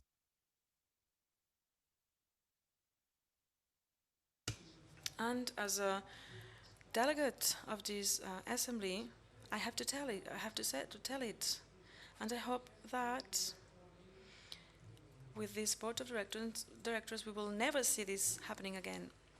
The second point is about the other figure. You said 70%, which is the ratio between revenues and expenses. For next year, you have said that it's going to be a significant increase in revenues, but also in expenses, as if both things were always together at the same base. And this also shows a very little effort by the board of directors to have this number between 50 and 70%. Because to say that in the next exercise will be again at 70%, I don't know. It's like when you go to your doctor's practice, you tell him, I'm doing all my best to have my cholesterol level below 200. This is something similar to me. But I do think that we can do better. And all in all, this makes me think of this British writer, William Somerset Maugham, who tells us that the only solution we have is to continue to walk over the over the edge of the knife. And the figures that you have shared with us in terms of revenues are quite maximum, but I think that we could do more things to reduce the expenses. That's all. Thank you very much. Següent intervenció. Hola, bona tarda. Bon dia. Jordi Agulló, 36207. And as our colleagues said, I have a company which is not so big as Barça. The only common point is that I'm also audited by Deloitte. If I presented my budget to my English bosses, a 4% increase in sales and 3% increase in expenses, they wouldn't approve that. I will approve your budget, but they wouldn't approve a budget like that, because if we have all we have, if we have all these expenses, we win titles and we pay bonuses, well, we will need to increase our sales. That's what I would been told. They would have told me. So having a 3% increase in expenses and then saying that we will increase our sales, our turnover only 4%, I don't know. Maybe one of the things, since we also said that the main source could be the sponsorship. I don't know whether we will be talking about Qatar or not, but we never talked about Nike.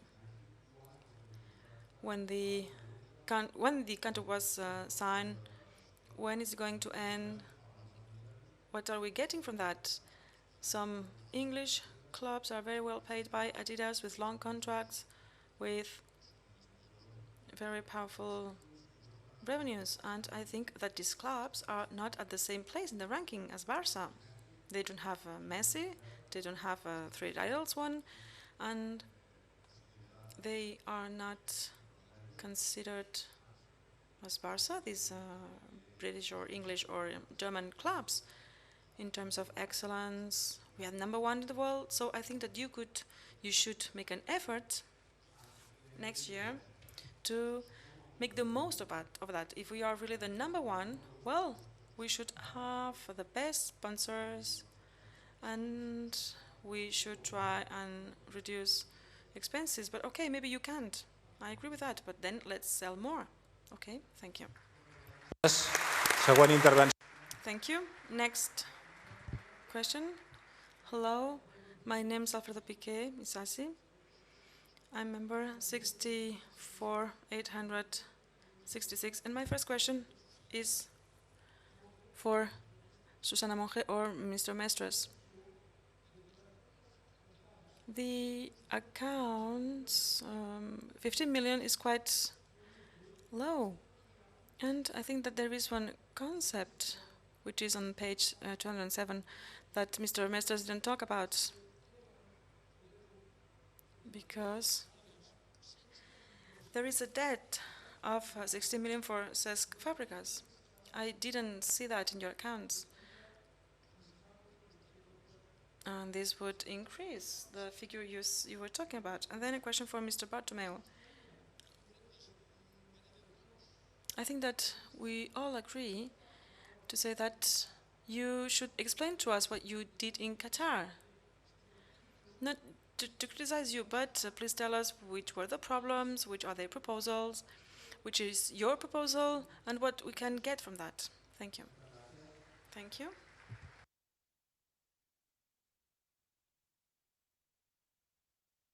My name is Teresa Koch, 17,580. I'd like to ask you about the project Spy Barça for this year. Do you have all the permits by the Barcelona City Council? Because launching projects, but then if you don't have the permit, the municipal permit, we could not evolve or progress. So I would like to say whether you have already obtained all the permits by the Barcelona City Council, if everything has been approved as of now. Thank you. Last question. My name's Joan Balbé. I'm number 880.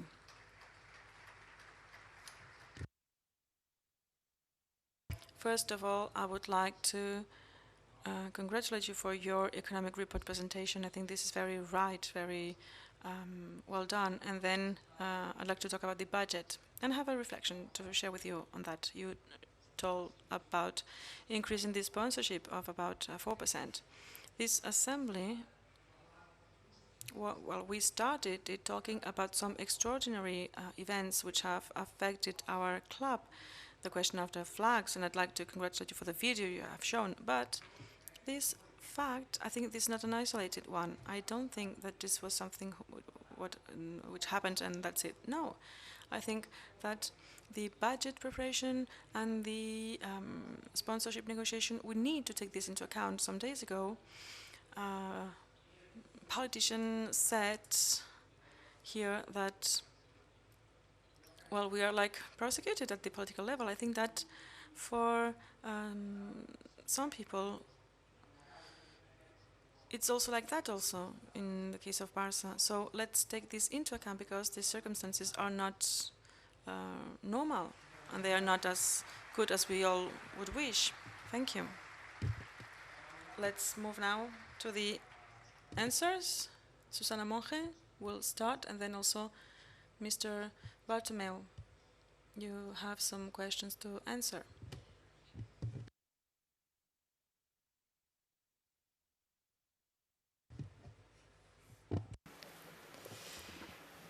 A ver, al senyor Tomàs. To Mr. Thomas, the sports salaries, you compared the 92 million increase with the season 13-14, and you were asking for the reasons of this increase. Well, yes, there is a difference of 92 million difference. The difference is 60 millions increase in fixed salaries and 25 in variable salaries. We said that the comparison between the last exercise and the previous one, there was a difference of 57, which account for variable part of salary. And with this budget, we are including the league's variable part. So the difference is only 25. But there is a part, and I guess that that's your question, the increase of the fixed salaries, 60 million more. And I take this opportunity to say something in general, because this chapter of sports salary was also part of some other questions. We are not comfortable with this level of sports salaries because they are about 70% of our selling. This without taking into account the revenues for the players' transfers. This is not our wish. I mean, this is something that we try to do every day. How do we do that? Mainly, we can increase our revenues. This is the main way, because to reduce the sports expenses has a risk. The risk of having to renounce from something that some elements that we have now. We have many players who are champions of the world. Some of them have won 4 champions, and so we have these winning cycles. And in our case, this cycle is started 10 years ago. So when you have such players, such levels, they all are world stars. And when you take into account the market, well, this means that salaries are increasing. We have analyzed this very well, and we are really monitoring this. And we need to have salaries which are at the level of the market. We are not higher than the market. In some cases, we are lower than the market. So there is no other solution. We need to increase revenues. We need to control everything, of course, very closely. And also, we need to make some decisions. Do we want to be at a level where we are having what we want to have with our investments, with the Masia, with more than 20 million euros allocation? So if we don't want to renounce to all that, well, the only solution is to increase revenues. Then about the budget for sections, well, it's more or less as last season. We have 38 million now. The sections receive a percentage of the increase of the budget, but there is also a decrease because of the direct sponsorship of LASA to the sections. So the global effect is that football is contributing less. So we are moving from 40 to 38. Article 67. Well, it needs to be complied with, obviously. I'm really sorry, because before, when I started to talk, I should have said that I'm really sorry of not having complied with that. But the article says that we have 2 years' time to reach this level. And you are talking about a force majeure cause, and I agree with you. We are here to make decisions, and back then we made this decision. And so we could have players such as Ter Stegen, Bravo, Suarez. So 8 new players in this season, in that season. So we are here and we have been elected to make decision. But as I said, we are really sorry of not having complied with this article this year. Gibert, feia una altra pregunta. Then Mr. Gibert. Well, I think I already answered to this question. Yes, we all agree. If we want to lower the ratio, this ratio of expenses and revenues, we need to increase revenues, and I think that we have the higher potential in the world to increase these revenues. So the Spy Barça in the stadium, with media also, because we are leaders in this group in order to improve the selling of rights, and Mr. Arroyo has been working a lot on that during these years. And also the renewal of the sponsors on the shirts, etc. We are also opening offices in some places. So we've said that this is the only club in the world which will be able in 6-7 years' time to reach 1 billion euros in terms of revenues. Mr. Agullo asked about Nike. The contract with Nike ends in 2018, and with the Vice President Arroyo and with all the board, we will start all the discussions with Nike soon, but we do not have a date. Okay, so these negotiations did not start yet. Then a question about Cesc Fabregas. Yes, this debt of 16 millions is part of the accounts receivable. And yes, they are part of our accounts. So this has been taken into account. 16 million for Cesc Fabregas. Mr. Piquet, I will answer to your question about Qatar and the discussions there. I would like to explain to you this, but many of the discussions that we have with sponsors of the players, well, this is quite confidential. The negotiation is not finished yet. We will continue these days negotiating with Qatar Airways so that they are our sponsors in next seasons. This is an open door. I said this before, the bridges are well extended, but I can't explain you the details because otherwise I would be giving some clues. So, as I said before, we are quite reassured. I'm really reassured, and I am sure that in the next weeks we will call you all, we will invite you all to an extraordinary assembly, and then I will be able to explain you the negotiations. But if I did that now, please, well, I think you need to respect this privacy, not to give clues to the other parts.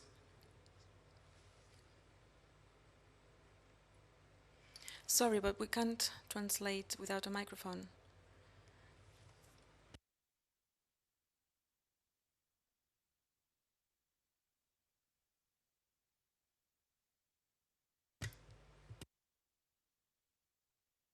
We are sorry, but the sound is not getting to the translation booth. We can't translate.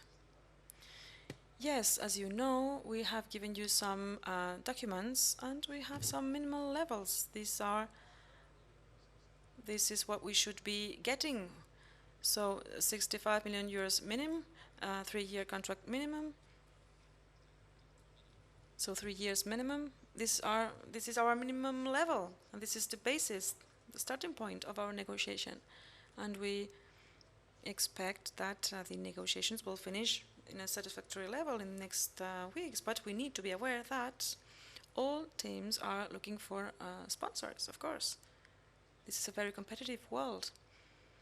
So we have many sponsors, and if with one of them we are not getting an agreement, well, they can go to another team, of course, because everybody's looking for that. But I'd like to say also that these 5 last years, the club has reached a historical level of revenues, more than 100 million euros profit. And this allows us to continue to pay the best players. If all of us, we have to say which are the 10 best players in the world, I'm sure that more than 5 would be our players. And this is something that we are really enjoying. And the world of football accepts that. Everybody agrees that Barca has the best players in the world.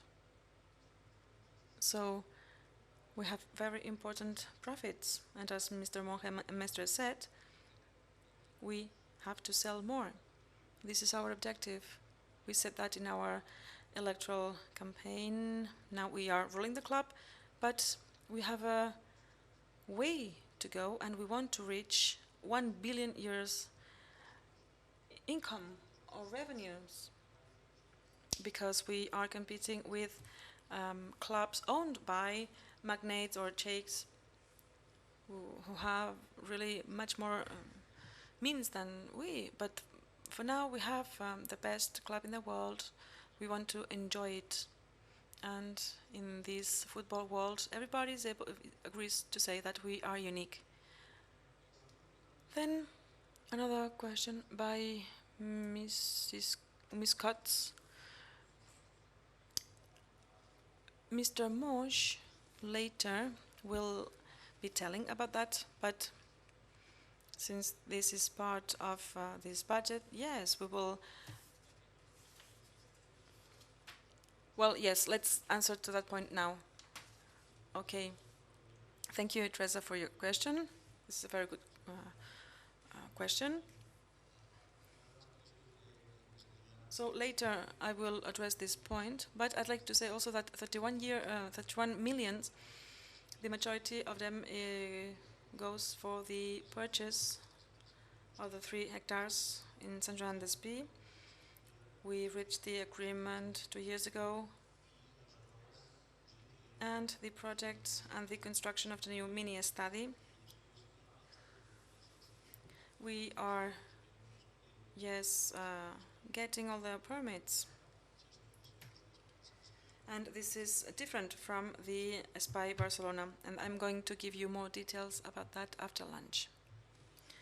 And there was one last question by Mr. Joan Ballbé.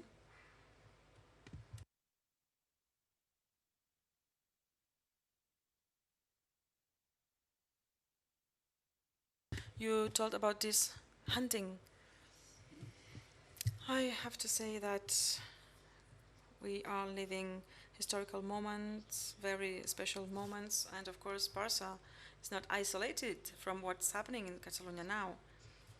We always said that we want to be independent from political powers and from economic powers and from media, and we will continue to be like that.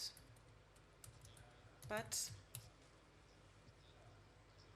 Of course, yes, we are very important for Catalonia. We are the big ambassadors from Catalonia, and more titles we will win, better it will be, of course. And we will be also helping our country. Thank you. Passem a continuació, com és preceptiu i també s'ha fet amb el punt. Okay, now we will go on to the report by the President of the Economic Board, who's going to tell us about the Economic Commission and their criteria with respect to these budgets. Thank you. After that detailed presentation by the General Director, Mr. Mestre, and the questions and answers, I would like to go into detail about this budget. This budget is about increasing income with respect to the last season by over 25 million euros, getting a positive result of over 20 million, having another EBITDA in positive at the over 15 million with respect to what we've already talked about of the 14-15 year. And also the budgetary objective of this ratio, the ratio objective under 2.5.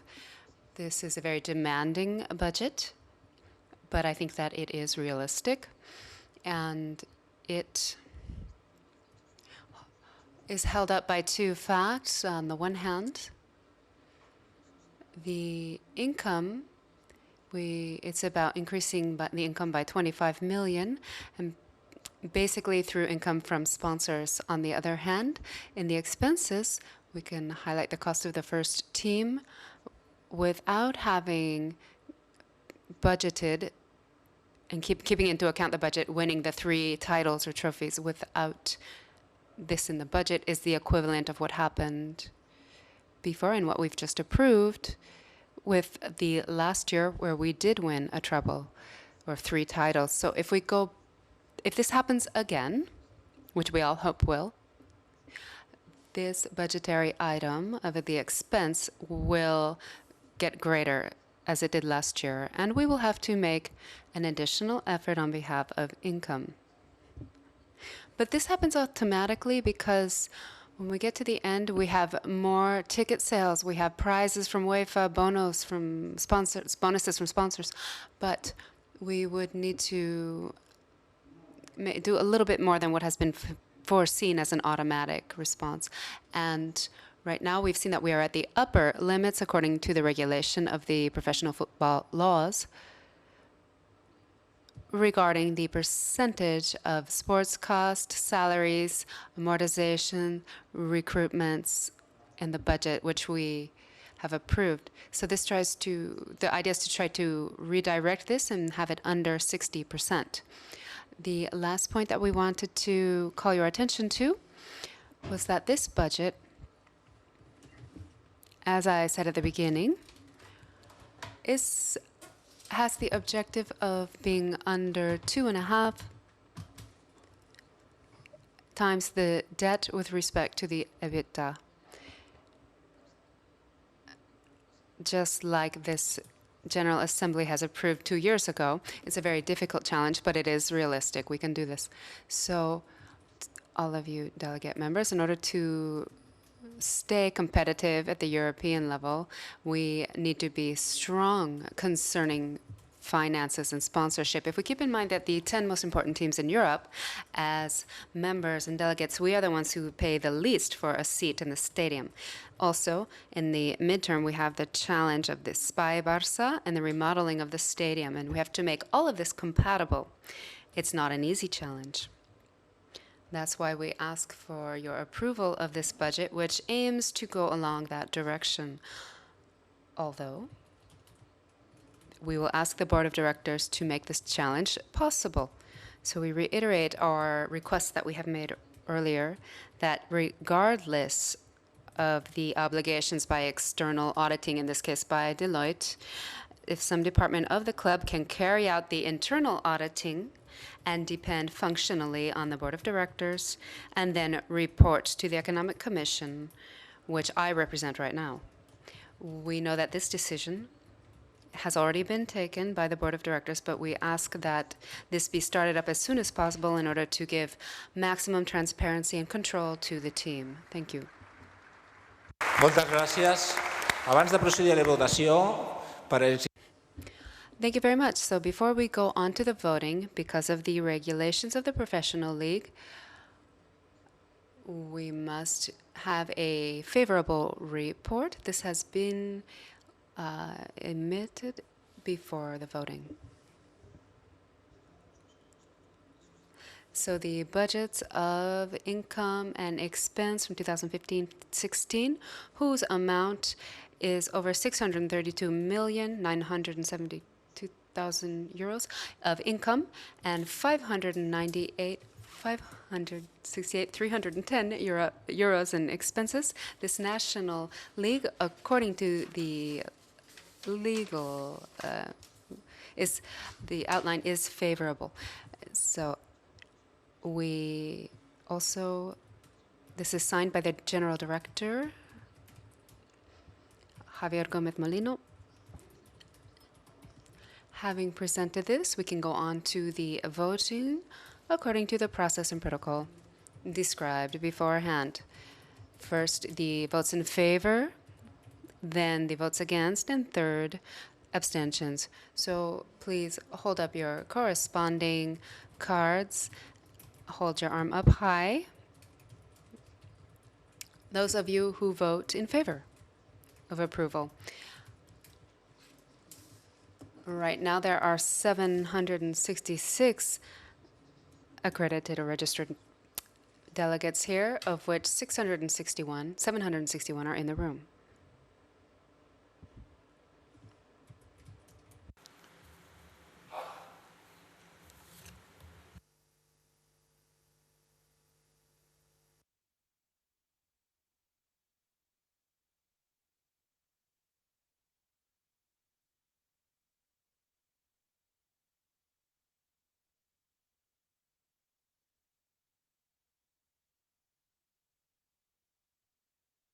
Gràcies.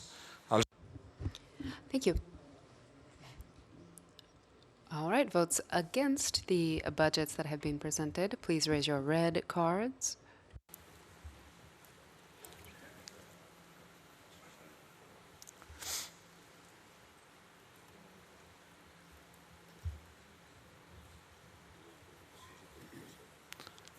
Moltes gràcies. I finalment, vots en blanc.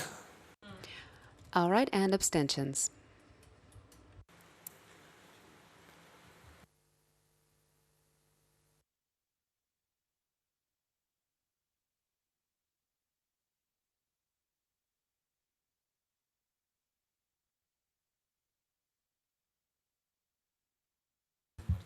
Moltes gràcies. Ara Thank you very much. We are now going to have the final count, and then we'll be giving you the results. Thank you.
Finalment ja tenim els resultats. All right, we have the results. We have 656 in favor, 54 votes against, and 49 abstentions. Therefore, we approve the budget for the 2015-16 year.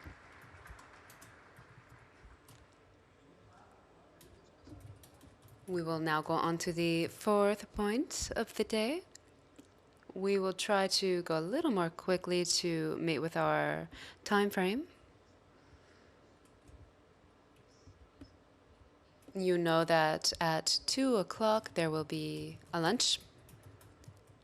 So we will go on to our fourth point of the day, which is the rectification of the members of the board who will be incorporated. The members of this board of directors who were incorporated after the elections are Dr. Joan Blade, member 56,825, with a degree in medicine and surgery by the University of Barcelona, specialist in stomatology by the Department of Odontology by the same university, and an MBA from ESADE. He has a postgraduate degree in orthodoncy from the University Complutense of Madrid, member of the Society for Dentistry and the Spanish Association of Odontology. For 10 years, he was an associate professor of therapeutic pathology of the odontology department at the University of Barcelona and a medical director of the Dr. Blade group with 3 dental clinics in Barcelona. And he was the head of the basketball section for Barcelona section. The second is Ramon Pon, who was also a director in the previous group. No, he is number 261,000. He has a very long trajectory as a businessman in the Borges group. He's a family group and a leader in the olive oil sector and nuts. He had his studies at the University of Georgia, technician, industrial school, a marketing professor in market studies in Barcelona. He has been in charge of ISEC as well, and the ex-president of the FEDIOL, which is the European Association of Extraction of Oils, also a member of the previous chamber, the vice president of the Foundation of Football Club Barcelona. Josep Ramon Vidal Abarca is also going to be incorporated, and these 3 members were in the previous group, and they stayed in the managing group, and they were incorporated afterwards. He's a license in a degree in architecture by the Architecture School of Barcelona, and a master's degree in ETASB. He is an assessor for the Action Project Management that develops European projects that would like to be established in China, and he is a CEO of AYA, and also a member of the International Coordination of Projects, which is a business dedicated to constructing residential buildings. He was in charge of installation and security. Emilio Rossod is a new incorporation. He has a degree in business, an MBA by ESADE. He has a degree in administration, business administration from ESADE. Professionally, he is the founder of the Factor Energía, the first marketed group in the free market, which combines management with being the vice president of PIMEC. He's also a member of the Spanish market agents for the electricity market, and is a driving member and founder of the Association of Independent Marketers of Energy. He is the second vice president of the Catalan Association Group of Energetic Managers. He is also an associate professor at the University Pompeu Fabra in the journalism department and audiovisual communication. After the election of 2015, he was incorporated in the directive board of Barcelona Football Club. Uriel Tomás, number 62,046, has a degree in economics by the University of Barcelona and a master in management by the School of Business, ES, and carries out the management of investments in digital projects and real estate projects. He's the general director of Football Spain, Portugal, Nike, marketing manager for Danone, and a financial analyst in Project Campbell Ltd. Limited in England. When I say that he's the general director, well, he's not right now. He has been for a long time. He came in 2011 to 13. He was a member of the Sports Commission, and as of the elections of July 18, 2015, he is the spokesperson of the board of directors. Xavier Villajuana, he's an industrial engineer, a degree in administration and business management and humanities. He was a football player of Football Club Barcelona in the juvenile category, Barça C, in 1991 to 1994. Then he played in the second division B with Hospitalet from 94 to 96 and with Gran Manet from 96 to 97. He also played in the first team for Football Club Barcelona for indoor football from 2007 and was a member of the Sports Commission between 2003 and 2007. Jordi Calsamiglia, that's me, myself. I'm an attorney with a degree is a specialized law in civil law in sports and intellectual property. I was an advisor of the Catalan Tennis Federation and for 8 years. So I have a lot of experience in sports assessment. I was also a member of the committee that reformed the statutes of Football Club Barcelona, and after the 18th of July 2015, I am incorporated into the board of directors as secretary. So without further ado, we will, now that we've got 686 delegate members, we would ask all of the collaborators that during votes, nobody can leave or the room or come into the room. So we will go on to the ratification of the board of directors, who will be incorporated later after the elections of July 2015. So we repeat the same process. If you're in favor, raise the blue card, please.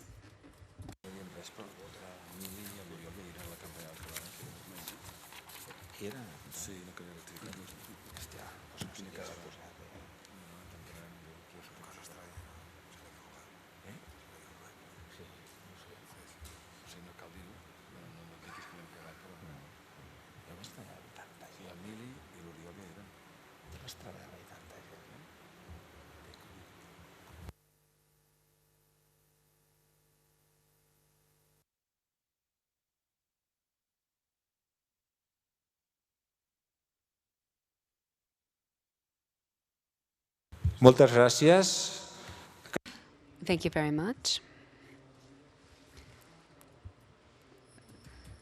Those against this ratification, please raise your red cards.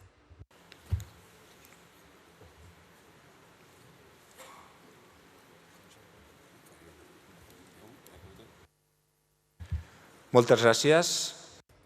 Thank you very much. And abstentions. Please raise your card.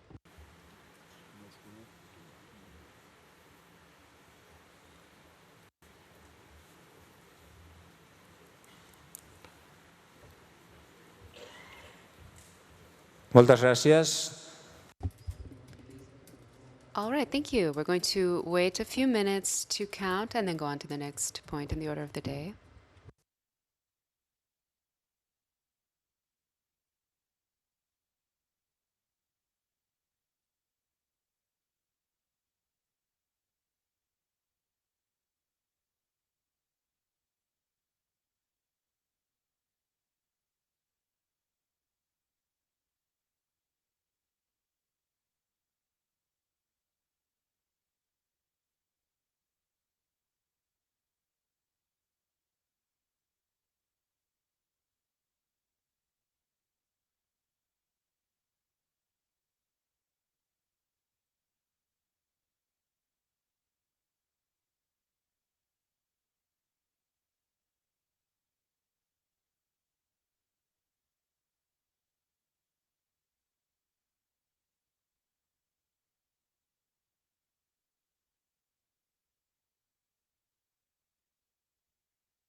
Que no...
Bueno, finalment ja tenim els resultats.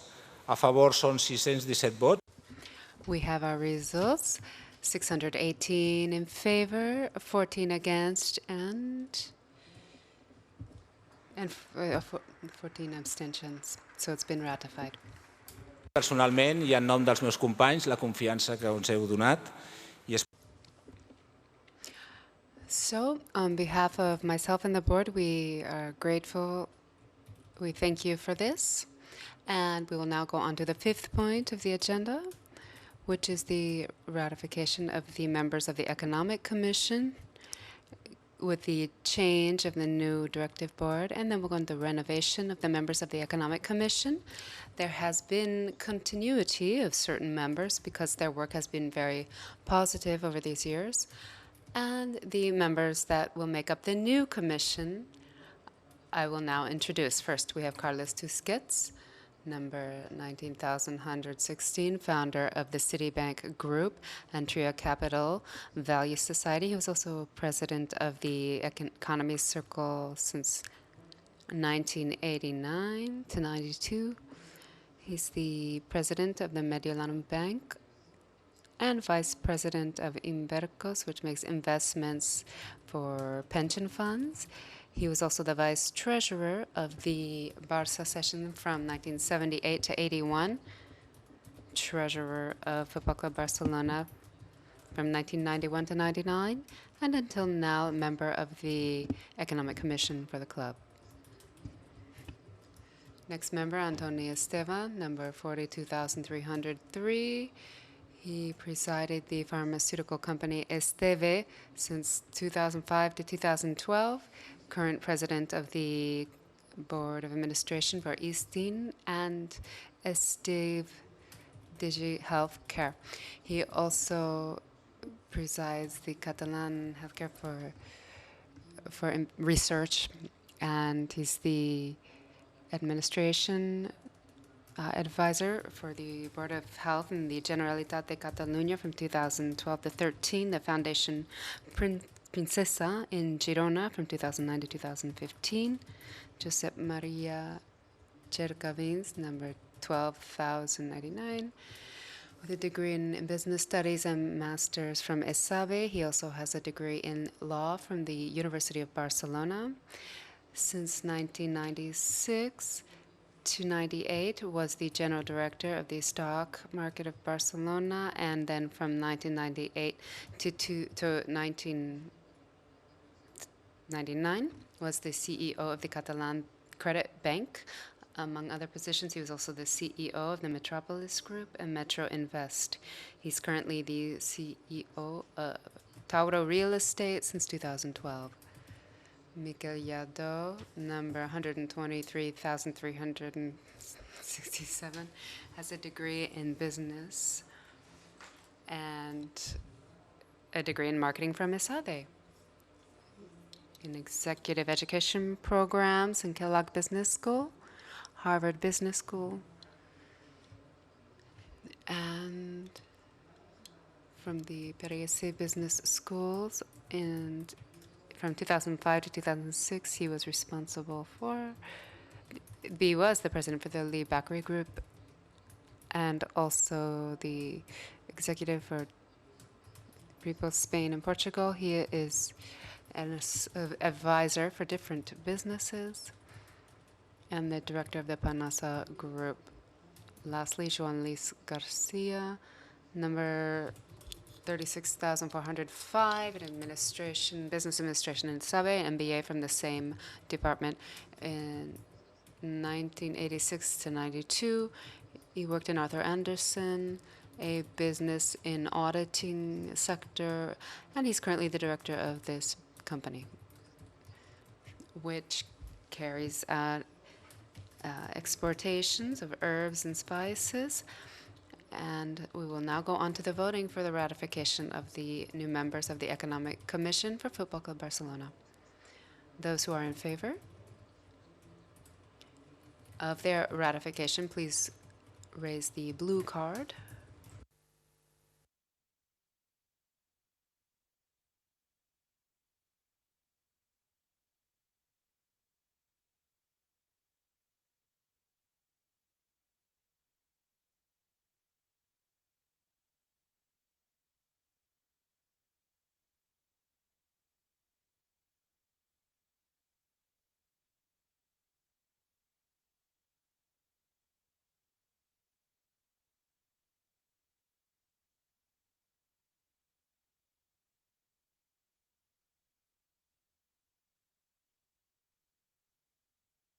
Moltes gràcies.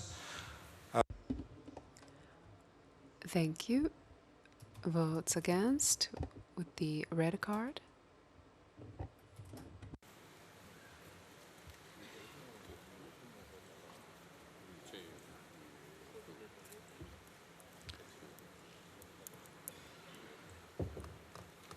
Moltes gràcies. Vots en blanc. Thank you. And abstentions?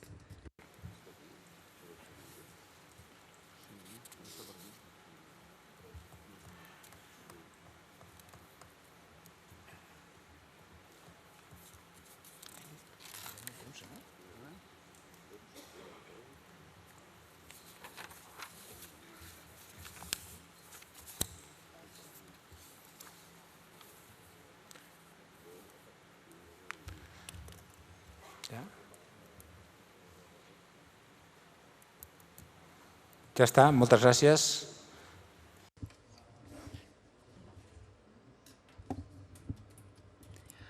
We will soon have the results, after which we will go on to the sixth point of the agenda, which is the technical secretary's report. I continuarem a la tarda amb els següents punts de l'ordre. And before going on to lunch, after lunch, we will continue on with the next points of the agenda. Si voleu començar abans, abans. No és un punt per un punt. Un punt, dos i mig en punt. Sí, perquè els que van a dinar, Carles, tornareu a l'hora de comprendre, eh? Tornareu? Sí, clar. Us vaig buscar un cotxe aquí ara. Sí. A quina hora reprenem? A quina hora reprenem? 2:30.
Ja tenim el resultat de l'escrutini. We have the results in favor of 594, against 28, and abstentions 64. Therefore, the new members of the Economic Commission decision has been ratified. Thank you very much. We will now go on to our next point on the agenda, which is the Technical Secretary report, Mr. Robert Hernández. Ja us anunciem que a continuació farem una parada. We will have a break afterward for lunch for the delegates. And we will begin again at 2:30 to continue with the rest of the agenda, especially the one about Espai Barça, the Barcelona University project that is being prepared by the club, and the proposals and questions by delegates. Mr. Fernandez?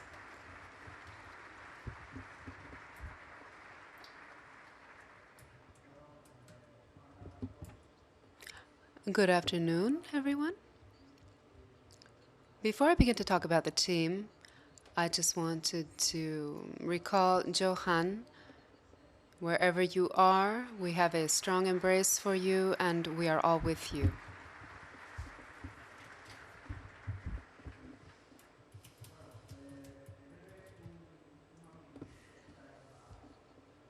Okay, this is a magnificent team. We have enjoyed this last season quite a bit with the successes of our team, but especially with the winning and the way that they have played. Talking about Barça, and not just here, but everywhere in other countries, is always fun. People who can travel, who are fortunate enough to speak about Barça all around the world, it's a really special thing. In addition to winning titles, which we always want, it's also very important to play well. And Barca's way of understanding football is exquisite. I'd even say it's an exemplary. And I'd like to begin with everything that the team and its trainer were able to do in our last season with those 3 titles. We need to be very proud. It's very important to continue maintaining this unity. There will always be problems. We've been playing very well for many years, winning titles and trophies, and there are a lot of people that are against this situation, so we need to remain very united.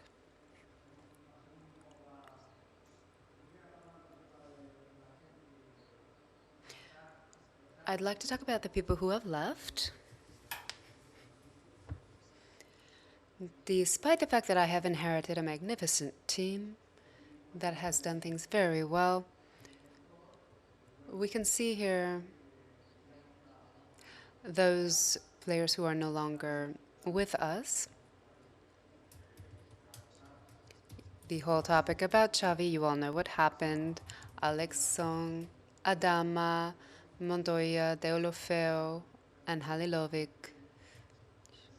These are players who have been transferred. Some,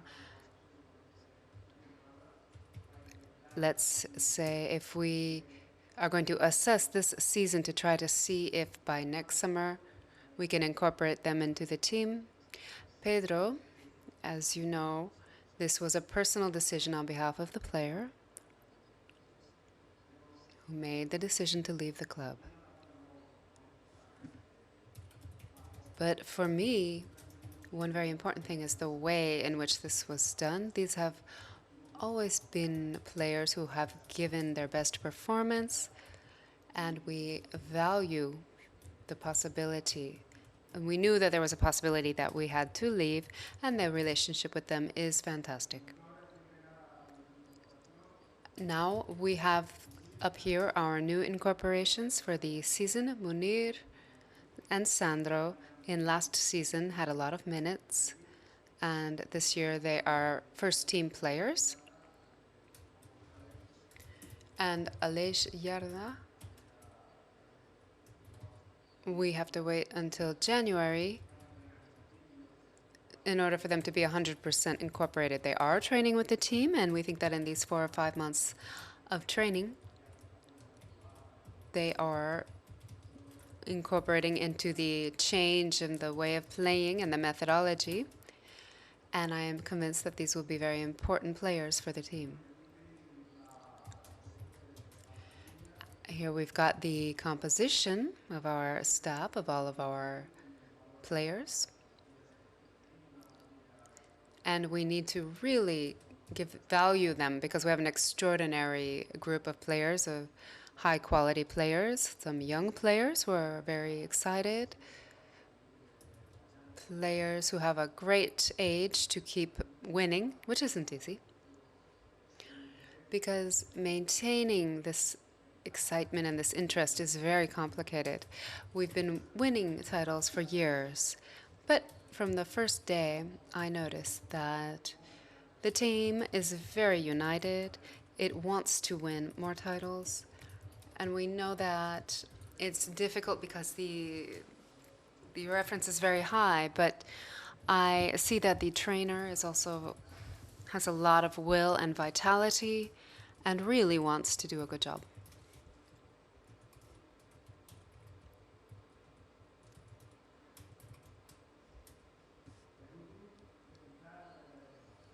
And so I really wish the best. And above all, I wish for union because that is so important, unity. A lot of people would like to be in our situation, and it's very difficult to keep this level so high. And not just when it comes to winning titles, trophies, but the way we're doing this is very important. And it's our methodology, our idea to maintain this idea. And surely the titles then will come. So I wish success for everyone. Thank you, Mr. Robert Fernandez. Before we go on to lunch, I would like to clarify that when the ratification of the members who are incorporated into the board of directors after the elections, Joan Blade I mentioned, and Joan Villalabarca, and there are people who thought that they were members of the prior board of directors, but these two did not run for the elections. They were incorporated afterwards. They were not elected. So their positions need to be ratified within the board of directors. However, myself, Jordi, Isabel, and Joanna, we also were incorporated after the elections. And I was also part of the managing board as secretary, but I was not part of the candidates. So by incorporating afterwards, this position must also be ratified. So we need to clarify that Mr. Emilio Roselia Thomas, who have been ratified as members of the board of directors, were elected because they were running for election initially, so therefore their ratification has been redundant. That's why I wanted to clarify this in case anyone had understood or misunderstood if it was not clear enough. So we will now finish this first part of the assembly. You are called to return at 2:30. And I invite you to participate in the second part of the assembly because we will be talking about very interesting future projects, the University of Barça, Espai Barça, which are very exciting topics for this board of directors. Thank you very much.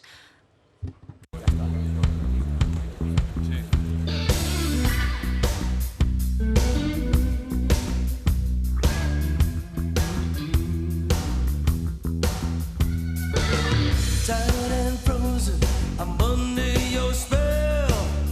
I thought I knew you, but now I know you well. I wake up beside you, move across your killing floor. I need my freedom and I see you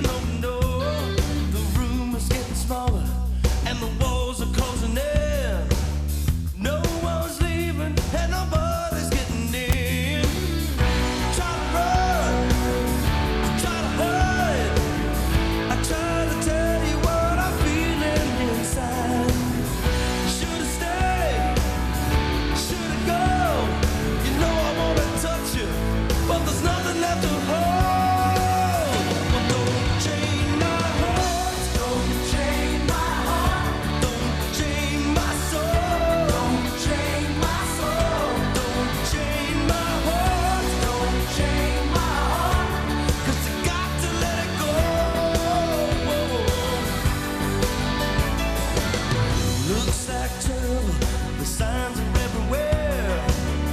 I bend a little, but you take more than you share. Crimes of passion, crimes are more than bare. It's a deadly attraction and I won't be full again, baby. The storm is coming, the winds begin to rise. Please release me from this house of compromise. All day, all night, your love is like a knife.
apology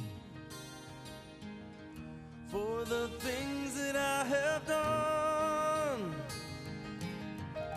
Do I set my boat up on the sea?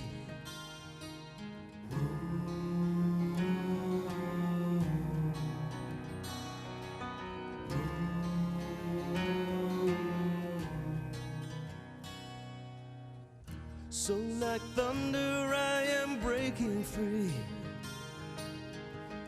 in the landscape of the heart. It's hard to tell what's really taking me.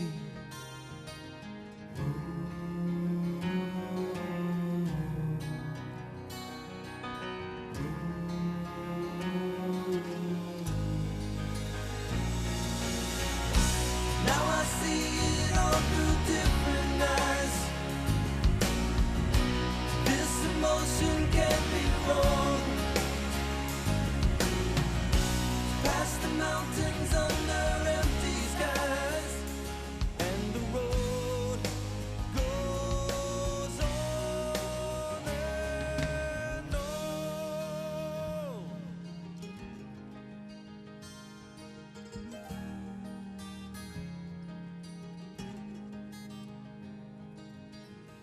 I've been living through this poetry, tangled words and worn out roads. Love is needing, love is bleeding me.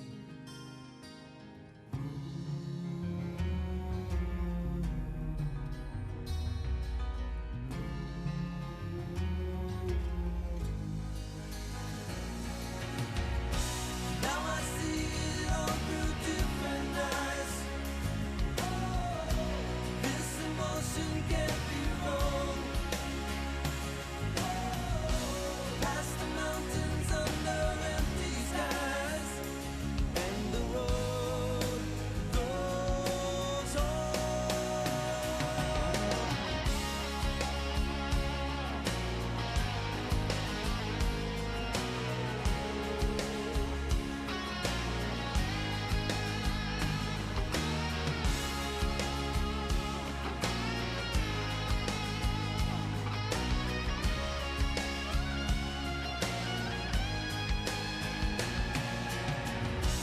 Now I see it all through different eyes.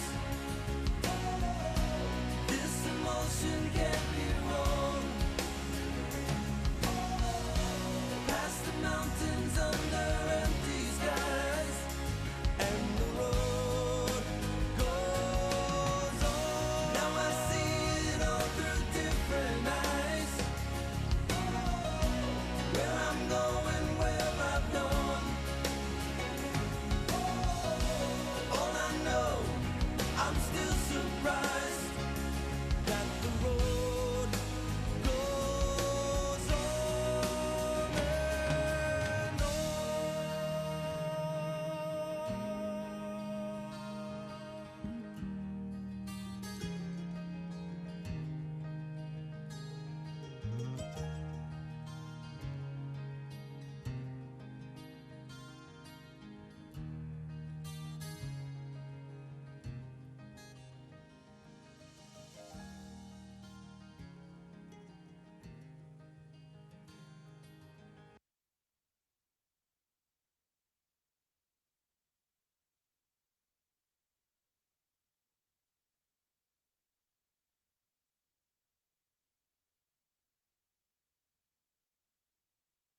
So we'll start with some tuning notes from my guitar. Here they come.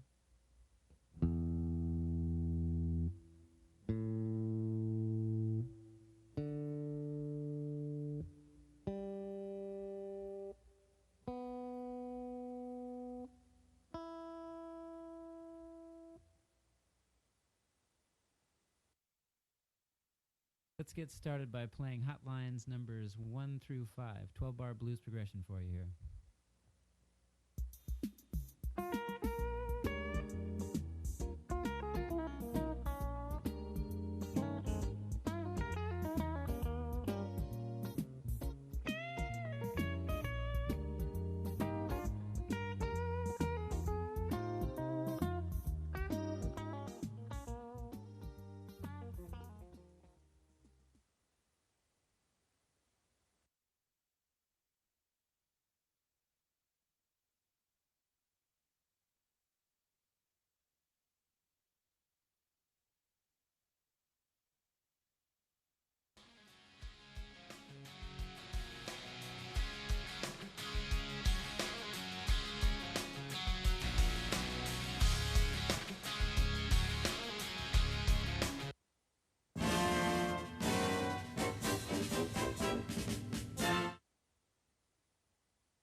soul with no religion.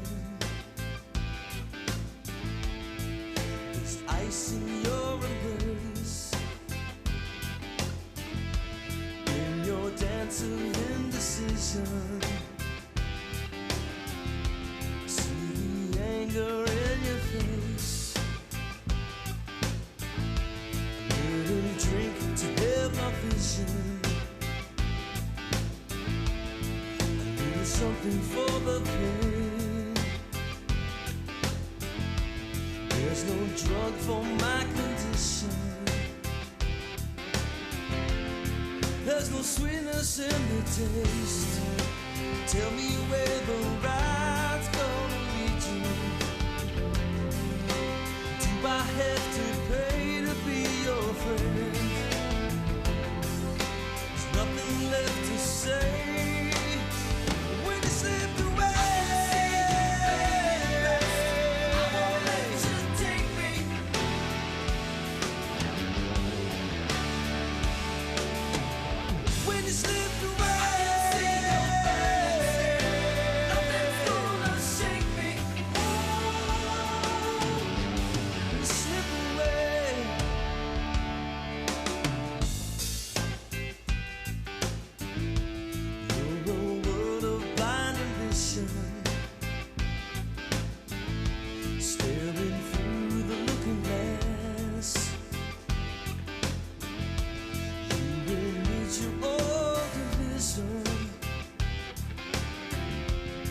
When your conscience comes to task, still love and all around. Està el preci ja? No, vale. Bona tarda. Bona tarda. Benvinguts a aquest... Good afternoon. And welcome to the afternoon session of the General Assembly for 2014 and 15. And before going on with our next point of the agenda, I would like to ask 3 of our delegates to be present to sign the minutes. We ask 3 delegate members to come to the notary, give them their information, and then together with the secretary, the president, and the notary, they will swear oath to the assembly. The 7th point is to ratify or not the new sponsorship contract for the official team, the first team. And according to what has been reported by the president and the board of directors, how they have expressed this in our last meeting, this has been postponed, and the signature of a new contract for sponsorship is pending. The board of directors concedes a new time frame to finish with a new agreement for sponsorship. With agreement with the director, there will be an extraordinary assembly next week in which we will deal with this topic. That is to ratify, if it's needed or not, this new contract with a new sponsor. We'll now go on to the next topic, which is ratification of the agreement of the University of Football Club Barcelona. And to bring up this topic, we would ask Dr. Jordi Mores to please come up. Thank you.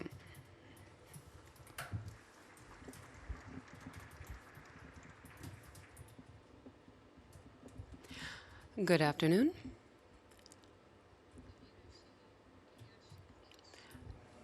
Our delegates, it is a pleasure to be here as president of the board of directors and the executive team to present this project called the Observatory of the University Football Club Barcelona.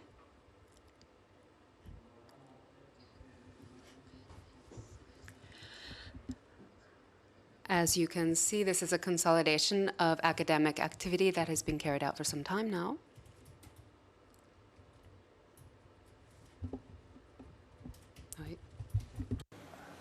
Ens falta la presentació, si us plau.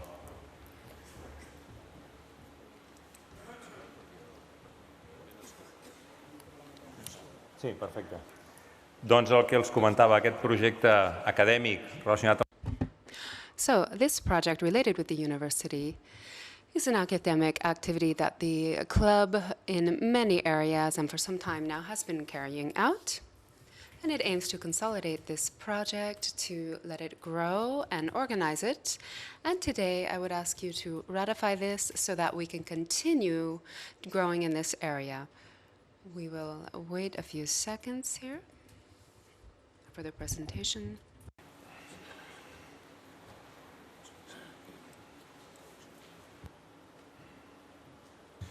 Perdó, Jordi, jo aprofito dir-vos que excusen la presència. And I have to excuse the presence of Mr. Carlos Rubi, Mr. Emilio Rosés, Maria Toshido, and Mr. Enrique Tombas.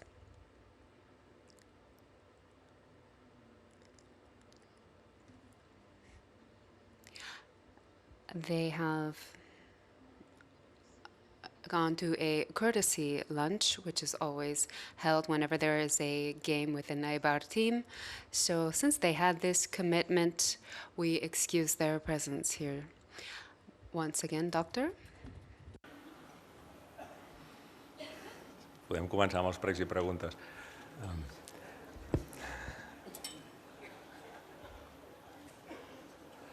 No, si no tenim presentació.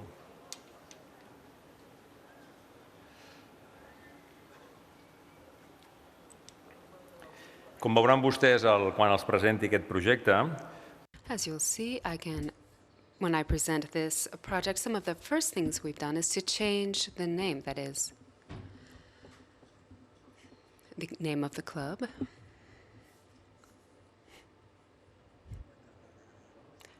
Okay. The computer is not working, so we will have to wait a little bit, but the first thing then was to change the name as Football Club Barcelona. What we could do was to legally be a university as a way to change that we carry out some academic university activities, but we can't call ourselves a university. Some of these activities are 500 years old, so we have to meet some legal terms that perhaps over the years we may become a university. But when we talk about this project, we say Barça Universitas, which is not the same thing. We're not trying to infringe any regulations by mentioning this.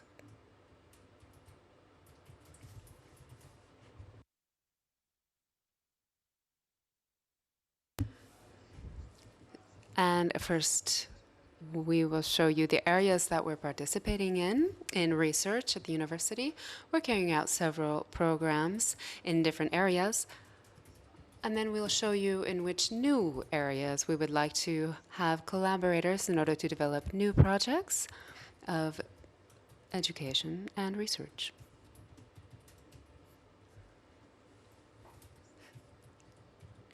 Okay, we are restarting the computer.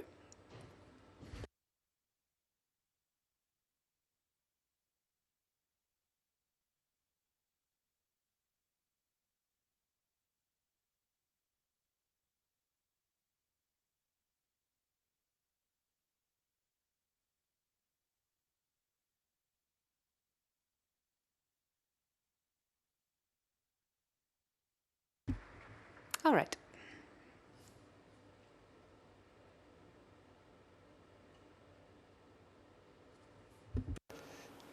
bé, l'excel·lència que el Barça ens exigeix...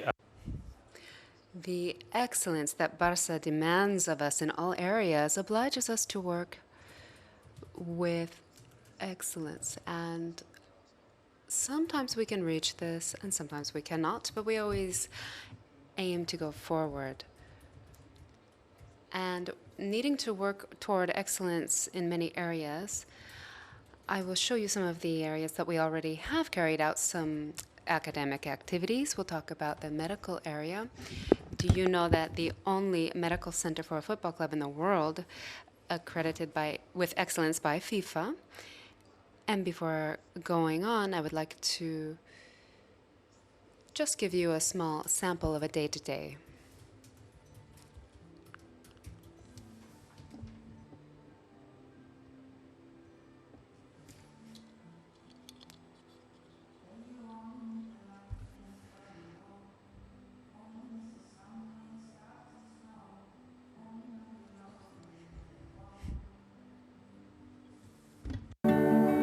Only know you've been high when you're feeling low.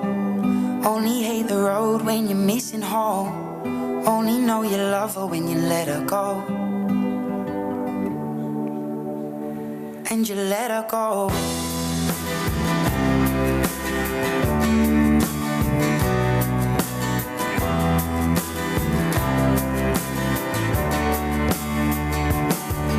Staring at the bottom of your glass, hoping one day you'll make a dream last. But dreams come slow and they go so fast. You see it when you close your eyes. Maybe one day you'll understand why everything you touch surely dies. But you only need the light when it's burning low. Only miss the sun when it starts to snow. Only know you love her when you let her go. Only know you've been high when you're feeling low. Only hate the road when you're missing home. Only know you love her when you let her go. 'Cause you only need the light when it's burning low. Only miss the sun when it starts to snow. Only know you love her when you let her go.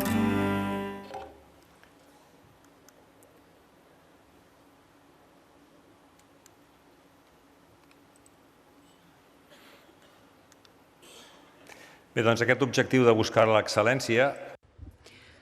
So the objective of seeking excellence makes us obtain new information at all times to know what is known in the world. And on the other hand, we need to generate our own knowledge and carry out research with our players and the tools that we have within our reach. We transmit and diffuse this information internally and also through continued education and sharing it externally. We also carried out a knowledge transfer, and this knowledge ends up having consequences on the health of our players and eventually has an involvement of the general population.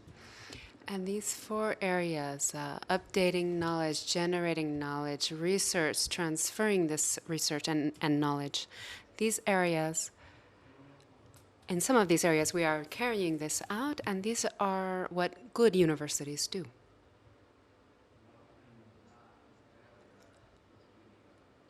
We have an internal plan of clinical sessions for the training of our professionals who are also carrying out doctoral thesis, exchange with international centers of excellence in order to share knowledge.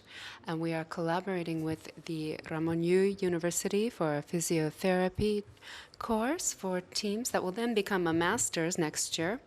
Also, we have biomedical research projects and publishings, which are our own and collaborative by nature. We created a network of research on the muscle and tendon together with the Generalitat some years ago, and we ended up having 7 international congresses where experts from around the world would share their knowledge. We have published international guidelines, which are references and available to everyone, which are about the practice of muscle and tendon, which as of 2008 became an official FIFA guideline with clinical use, and one of osteopathy. We also carry out research projects with other institutions, such as Gatorade, for customizing the needs for supplementation of our players. We are a leader in the implementation and application of GPS that the players wear in order to obtain data about strategy, tiredness, performance. We could even detect when a player has symptoms before an injury occurs. And in this area of performance, we are working with INEF in a professional Masters of High Performance in Team Sports. We recently created a new technological area related with sports, and in a few weeks from now, we will have a congress with attendees like Bundesliga by Saint-Germain and other universities, such as the University of Harvard.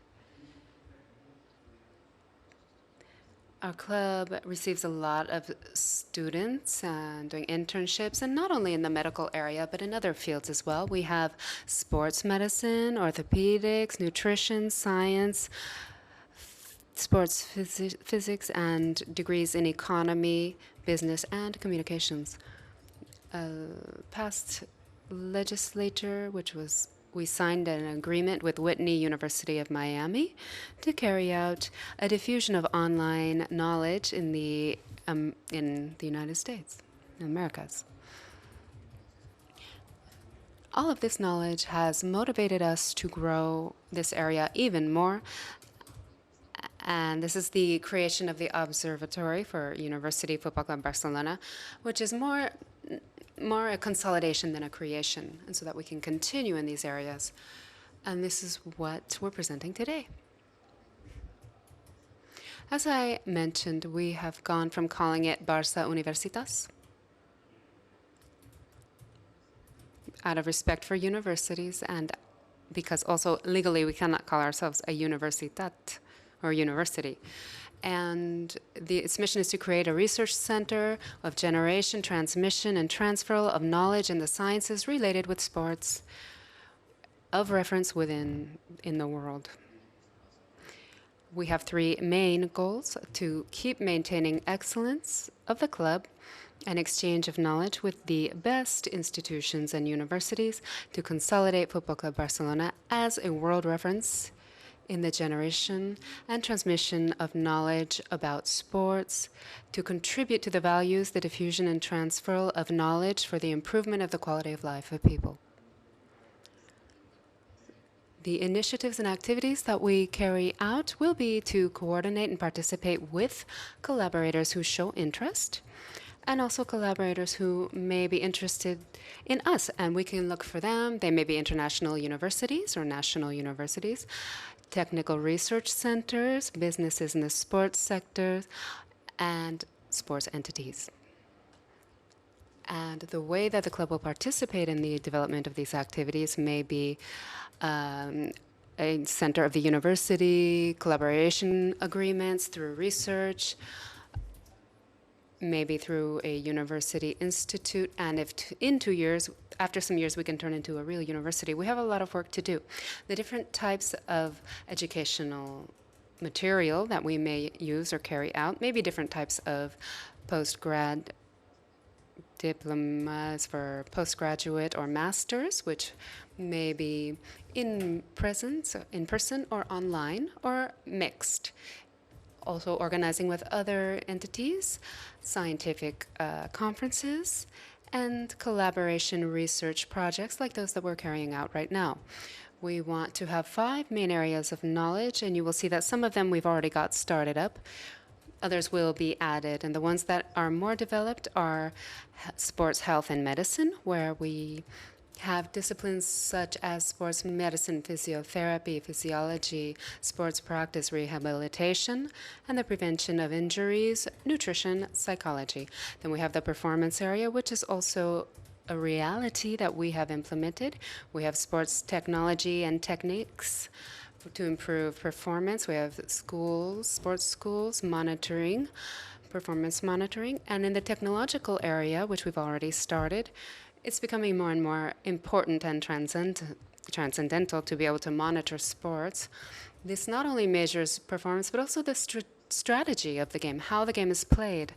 And all of this can be quantified in the output, the performance of the players to make the most of these games and to avoid injuries. And this is why we need information systems that allow us to digest all of this information using the data that we obtain through the GPS of the player after a game. And we need to be able to digest this quickly in order to be able to make decisions.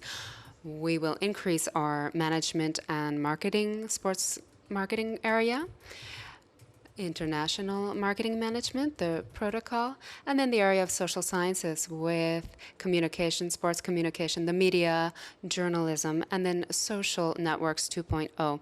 We've been in contact with some universities with whom we are trying to find more paths for collaboration, such as the University of Barcelona, the School of Business, ESADE, or the University of Harvard.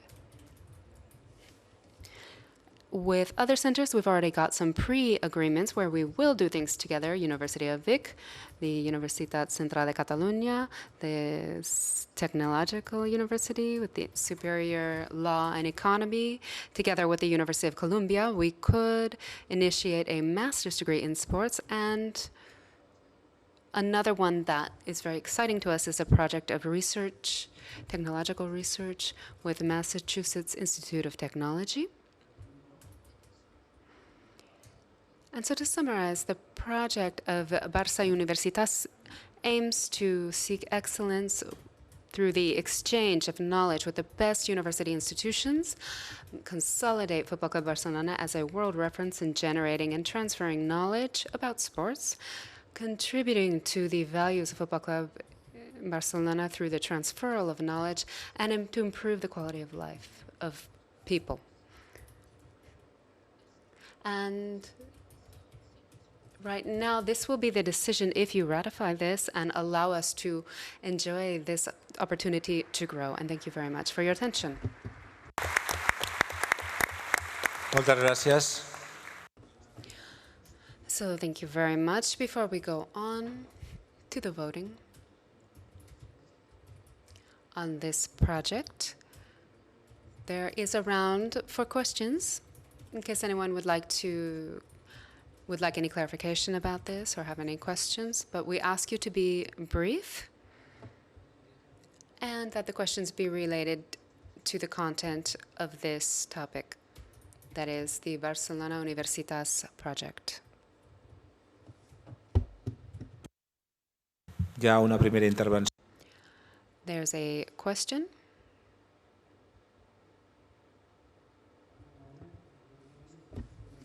I'm Jordi Puello, member 49,971. Thank you to Mr. Moniz for that presentation. I just wanted to ask if you have contemplated if any members want to participate somehow. Would there be any benefit, the fact that you're a member, to be able to go somewhere? For example, if you need a physiotherapist, would a member have any advantage to being able to see this position? Any other questions? No more questions? Dr. Moniz? Okay, to answer that question, these academic activities, there's a broad spectrum of courses for a master's. And one of the things that we want to put within the reach of our ex-players is people who have gotten their profession in the club, and when they finish their sports degree, they can continue in the club. And we have preference for our own people, as opposed to someone from the street. We will always prefer a member over someone who is coming from somewhere else.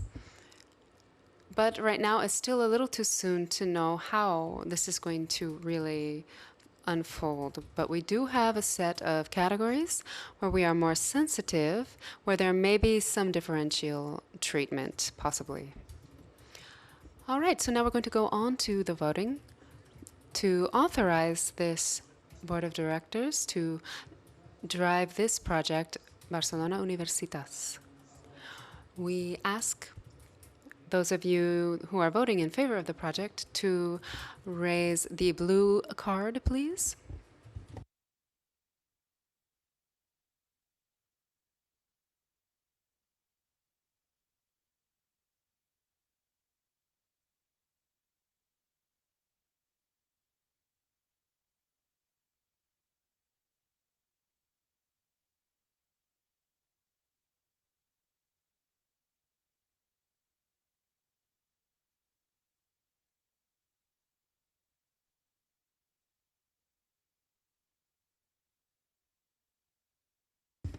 Thank you.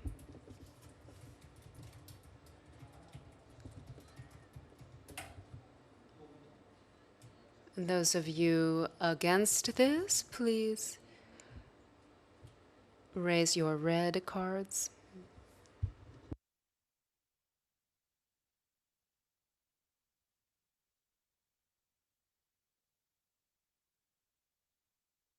All right, thank you. And lastly, abstentions.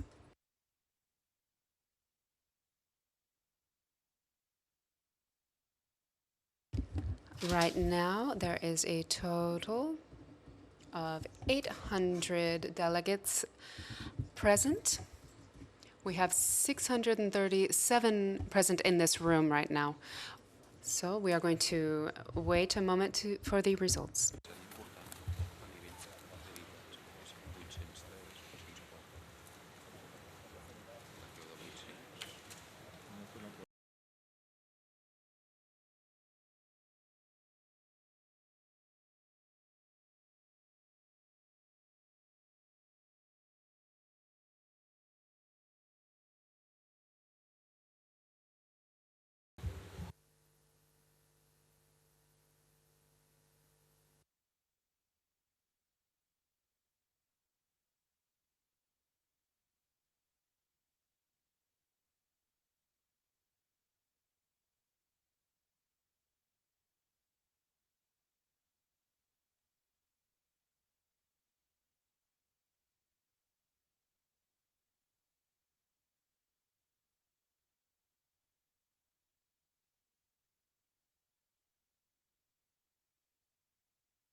Ja tenim els resultats. A favor, 547. We have the results, 557 in favor and 19 against, 17 abstentions. So this proposal is approved. Thank you. Passem, doncs, al novè punt. All right, we're now going to go on to the 9th topic of our agenda, which is the presentation and information about the state of the proposal of Espai Barça. This is an informative topic. It is not subject to voting, and it will be given as a presentation so that delegates and fans in general can know what the state is of what's being carried out right now in order to drive this great project of the Barça space. We will ask Mr. Jordi Moix, who is the commission member of the board commission, to carry out this project on behalf of the board. Thank you. Hola. Bona tarda a tots.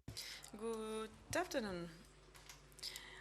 So this is the easiest part because there is no voting. Well, it was already voted in the referendum 1 year ago, so all the members already voted in favor of this project.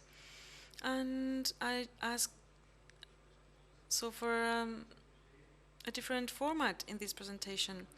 So I'm more comfortable like that because we will be talking about building and construction. So that's why I want to talk from here. I want to feel more comfortable. So let me remind you something. When we talk about Espai Barça, Barça Space, what are we talking about? What was approved in this referendum? Well, this is a summary. The main part of this is the stadium, the new palace, which will be built where the current study is now, and then the new mini-study in Saint-Jean-d'Espí. And then we will also rethink all the 20 hectares that we have in Las Corts, so that all the cars will be underground and we will have a leisure space for us and for all the city. So this will be the whole of this Barça space. So when I considered how to explain, or when someone asks you, what's that? What's the Espai Barça? Well, this is not just a stadium, but there are many other components. So this is a way of explaining that. And this is an analogy. So we have a trident and we have a treble. We also have a 3-dimension Barça space. You won't have to use 3D glasses, but at least in your head, you should see these 3 dimensions when we will be talking about the Barça space. We need to work in parallel in these 3 dimensions in different intensities in the next 7 and 8 years. First of all, the institutional dimension. It has to do with the administrative part. All that we want to do, we can't do this alone. We need permits from the urban point of view, and also we need permits for the buildings. And so this is a very important part where the first phase is going to be very important, then it's going to be more secondary. The second dimension is the technical one, which involves projects and construction. So we need to transform buildings or to create new buildings from scratch. And so this is going to develop throughout the process, and you will be duly informed about all the stages. And the third dimension is the economic one. We can have permits, we can have projects, but if we don't have money, we won't be able to do that. So in this dimension, we will keep you informed about the funding plan. And so this is a third pillar on which we'll be also working. Today I'm going to show you what we have done in this last year since the referendum, what we have done in each of the dimensions. We have worked more in some dimensions than in others, but let me start with the institutional one.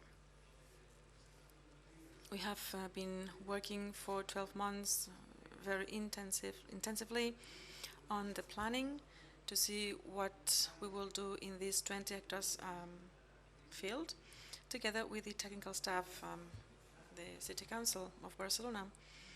Then with the Generalitat, the regional government, we have had previous and early meetings. And then these 20 hectares belong to our club, but we also have some neighbors. And when we will build the Palau, there is a part which belongs to the Laeta Sports Club, then the bowling, which belongs to a private owner, and then we also have some a building, and which also belong to other people. So these are things that we need to be working on in parallel, and of course, very importantly, the neighbors in Las Corts district. So with the different associations and with the district, we also need to reach some agreement. So we have many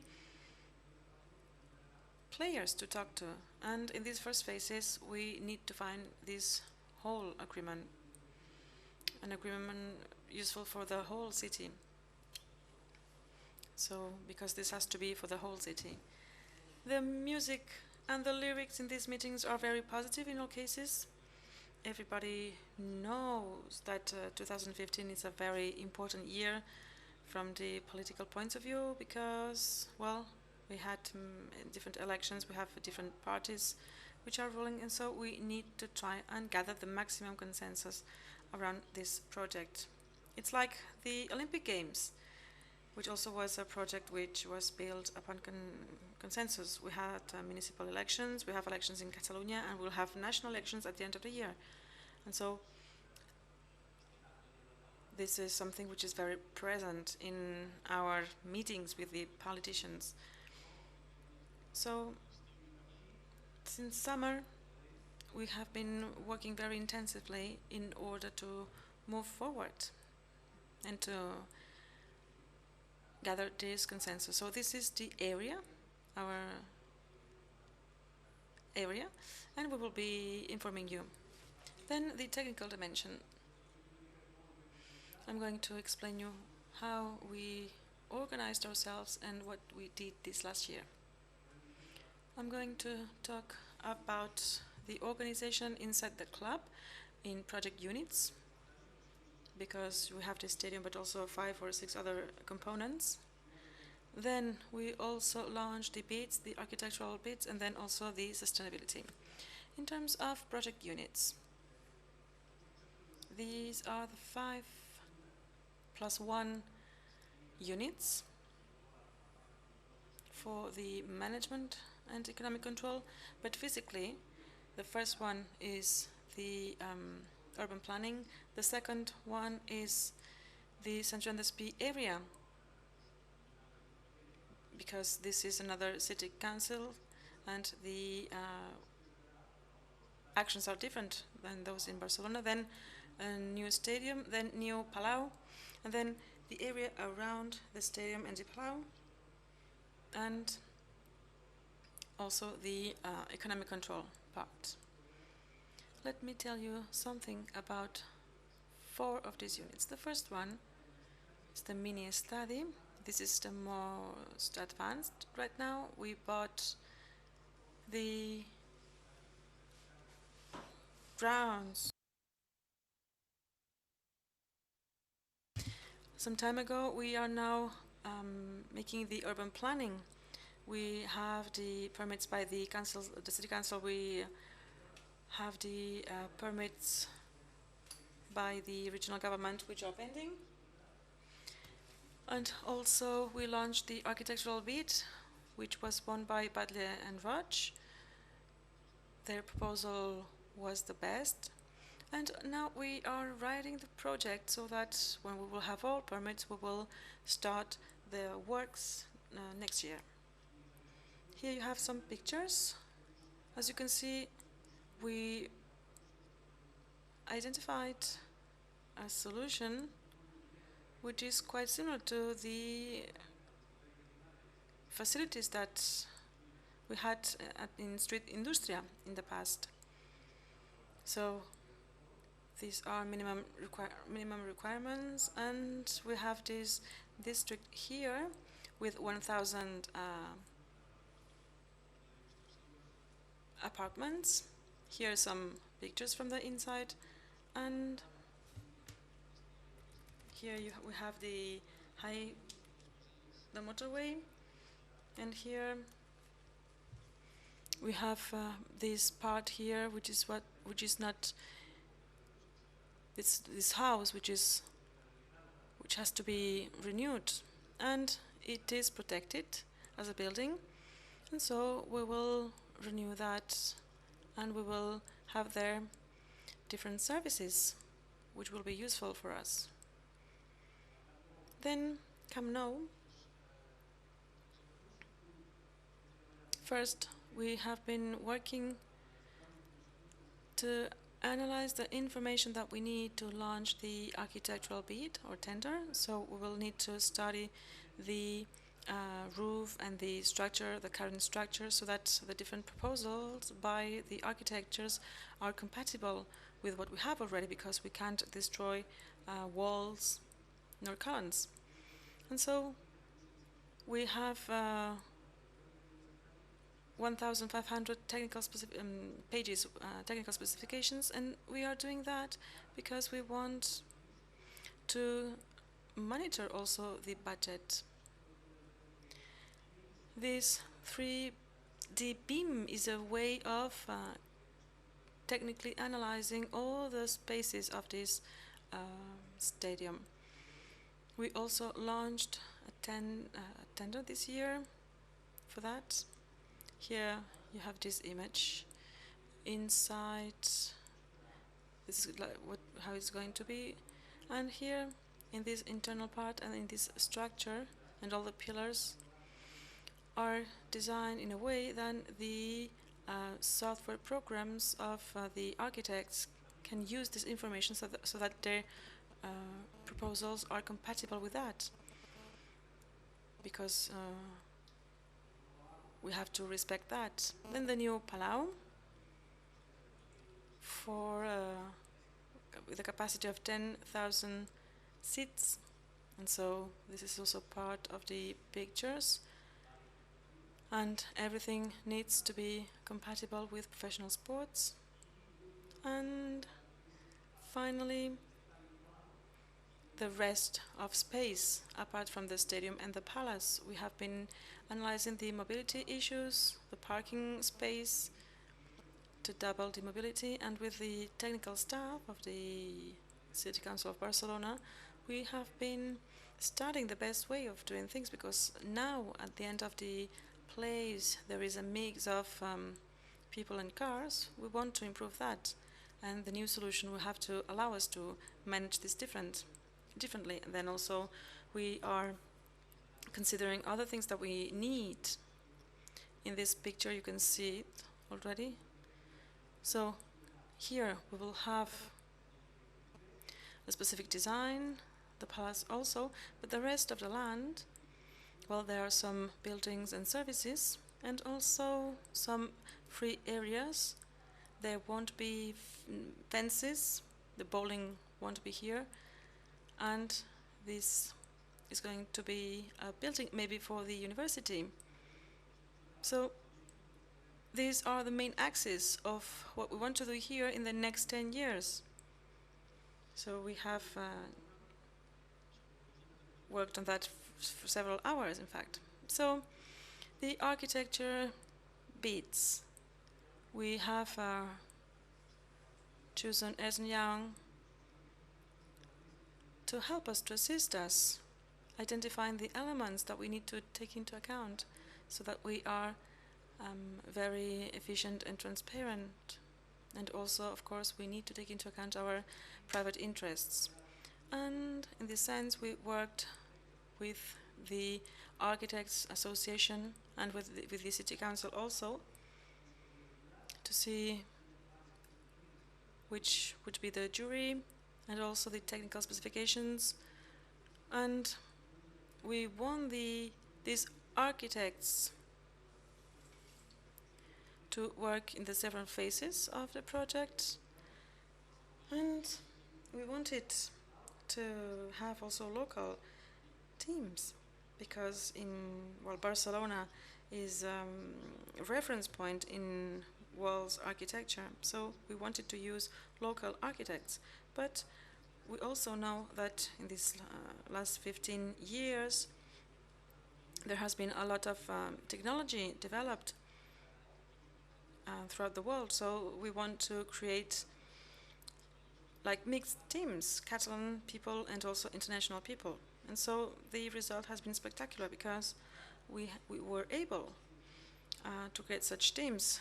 45 teams were candidates, and so we have finally elected 8 teams for the Palau and 6 for the study. And the proposals are going to be presented to us at the end of the year. So out of these 6 and 8 teams, we will choose 1 for the study and 1 for the Palau. And here you have some illustrations of some facilities suggested by some of these pre-selected teams. You can see the names of the teams, and for example, you see different Samames picture from China. This is the Philadelphia Stadium, and also the Las Delicias train station in Zaragoza, and also the Dallas Cowboys stadium is very interesting for us. But we also have studied, there is a stadium which is much smaller in a city in Israel. So we want to study these different styles. Some examples, the stadium in London, in Japan, and then the Berlin Velodrome here, Edmonton, London, Granada, etc.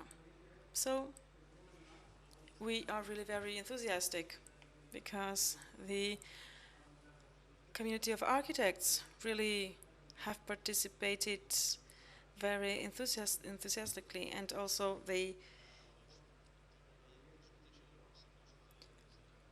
really also have they need to also contain their budget. That's very important. And then in terms of sustainability, we want to have very beautiful buildings, efficient buildings, but not only buildings. We also want them to have the best energy efficiency possible. We think that Barca, which is more than a club, we need to be like an example for others. So we need to take this into account in the stadium, but also in the space in general. This is quite a new thing, because the urban spaces, these huge transformations, there is a company which certifies the use of this territory for it to be very sustainable, and also in terms of livability of these studies. And we will have this also in our Barca space. And the third dimension, or the last dimension, is money. Without money, this could not be done. Of course, we are at a very initial stage, but we have a plan for 600 million budget that we will manage in thirds. Banks, then funds which will be generated through the actions in the stadium, and then the third part is through the branding of the name of this space. So this is a market. Giving names to buildings is a market which was created 10, 15 years ago. And in the United States and in Asia also, there have been also several contracts signed for 15 or 20 years. For example, the Allianz Arena of Munich or the Emirates. So there are some specialized companies which have participated in these negotiations, and we want to select one of them to help us not to select which brand, but to know the different variables on the market, the pros and the cons of the contracts in the long or short term. And then after having decided the strategy that we want to follow, then we will start approaching the different companies. When we went to the United States in our tour, we visited some facilities and we realized that the singularity of the bars as a club and as a brand is huge. And then the fact of having Barcelona as a very important touristic city, this makes us think that the interest by the different companies can be extremely high. So we will not modify this number because we will be able to be more precise when we will start working on that.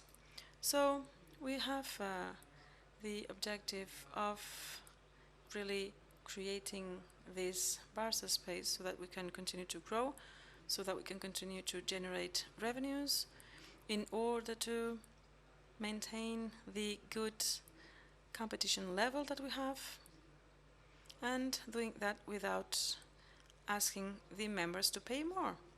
So this is more or less all, and if the President allows me, you know, we are here explaining things, the board is here in front of you, but we also have, there is also other people working with us who you don't see. So I would like you to please give a round of applause to all the executive people who have participated in the different stages of this project.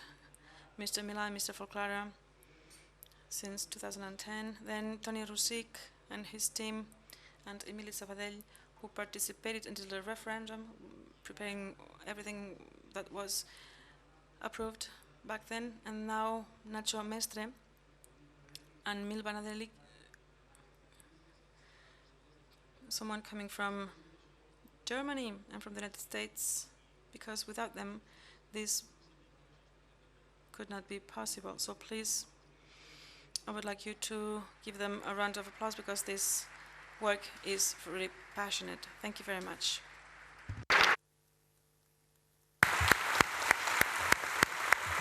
Moltes gràcies, Jordi. Thank you very much, Jordi.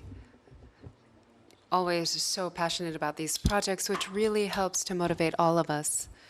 We are now coming to the final part of our assembly, but before we go on to the next point, which would be the members' ombudsman, is there any other questions? We will go on to the report of the Commission of Control and Transparency and the compliance with the ethics code and the regulations of the Commission.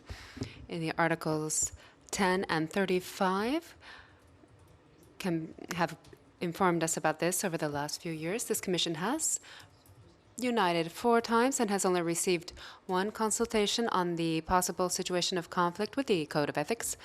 And this has been a consultation formed by the consultative board and rejected because one person thought that there was an interaction that may interfere with this person's function as an executive. So before carrying out this professional task, he had asked for a report from the Transparency Commission, and the Commission said that yes, this labor, this professional task, could go against the Code of Ethics.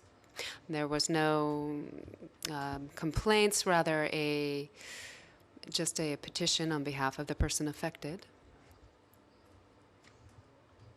And these facts that led to this resolution of the Code of Ethics and some other consultations had also been resolved that had been brought up the year before about the results that didn't involve any type of infraction of the Code of Ethics. All of the resolutions have been reported to the requesters and the Secretary of the Board of Directors, just as established in Article 13.5 of the regulations, are the only people who should be notified. So now we are going to go on to our 10th point, which is the report of the members' ombudsman. We ask for the presence of Jean Manuel Raite.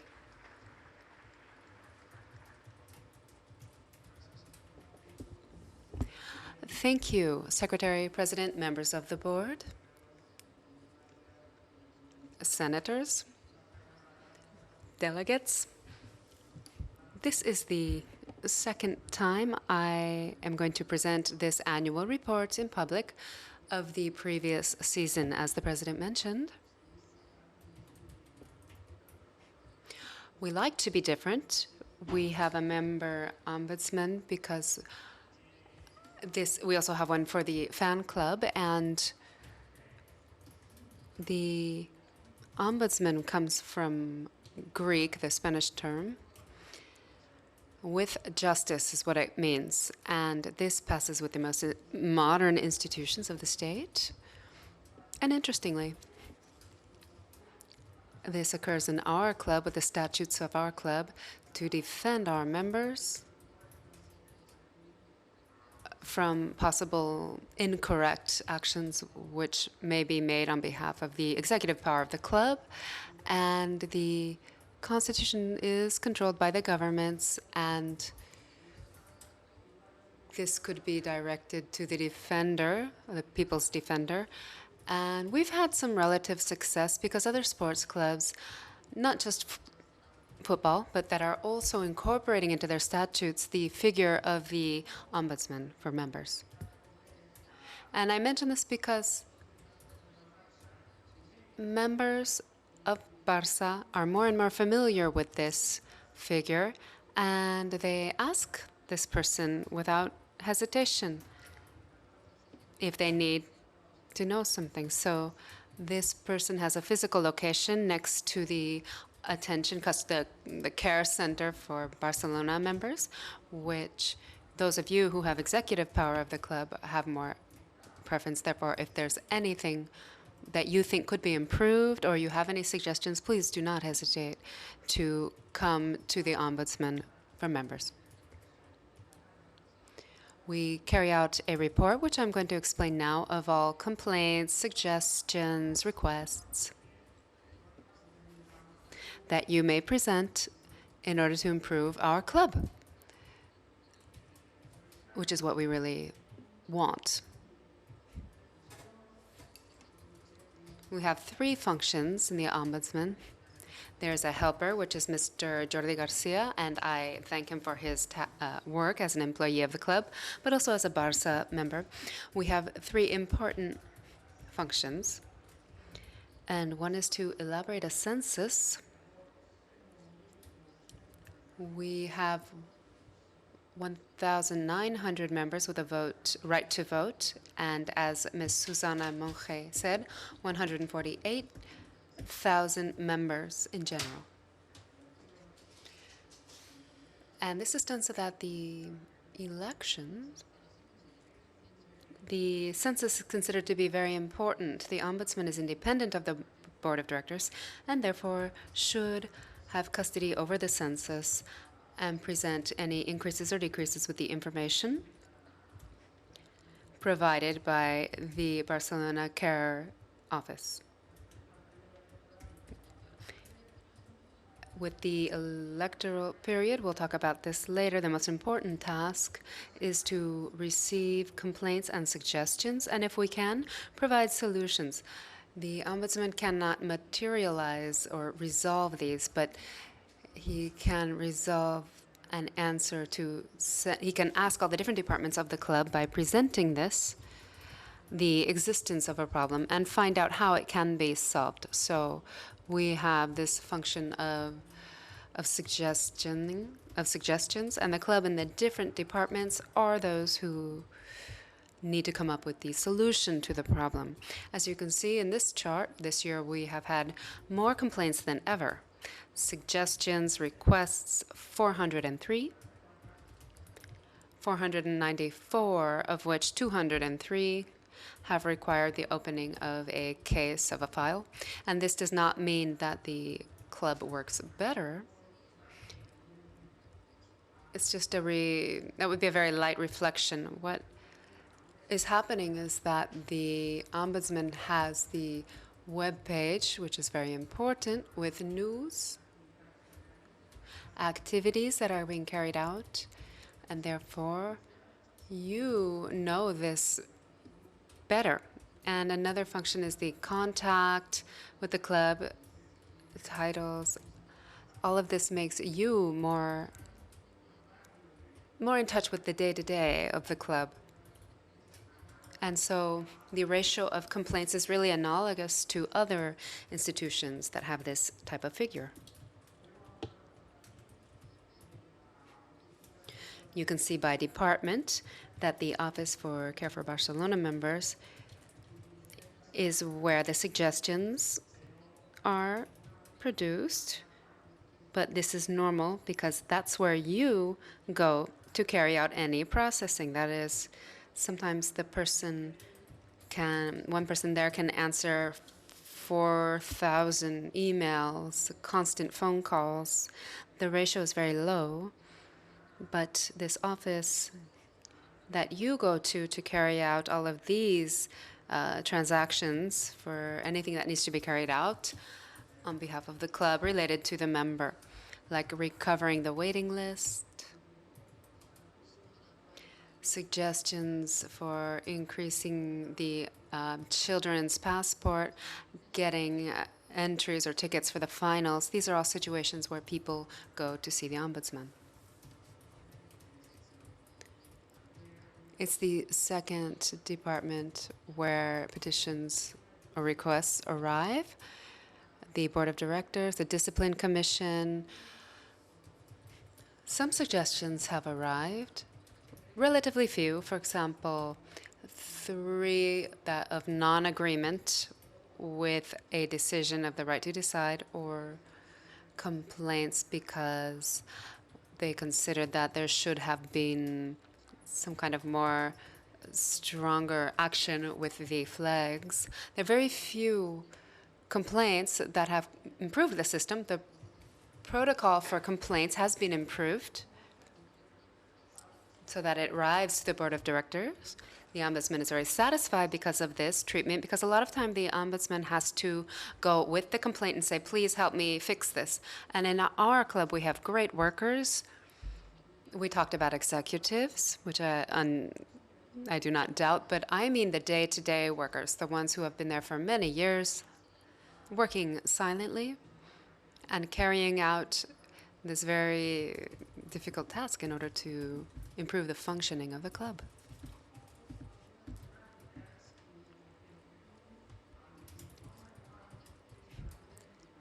The annual report is up on the web page, so occasional complaints. I know that some delegates have come to the Ombudsman.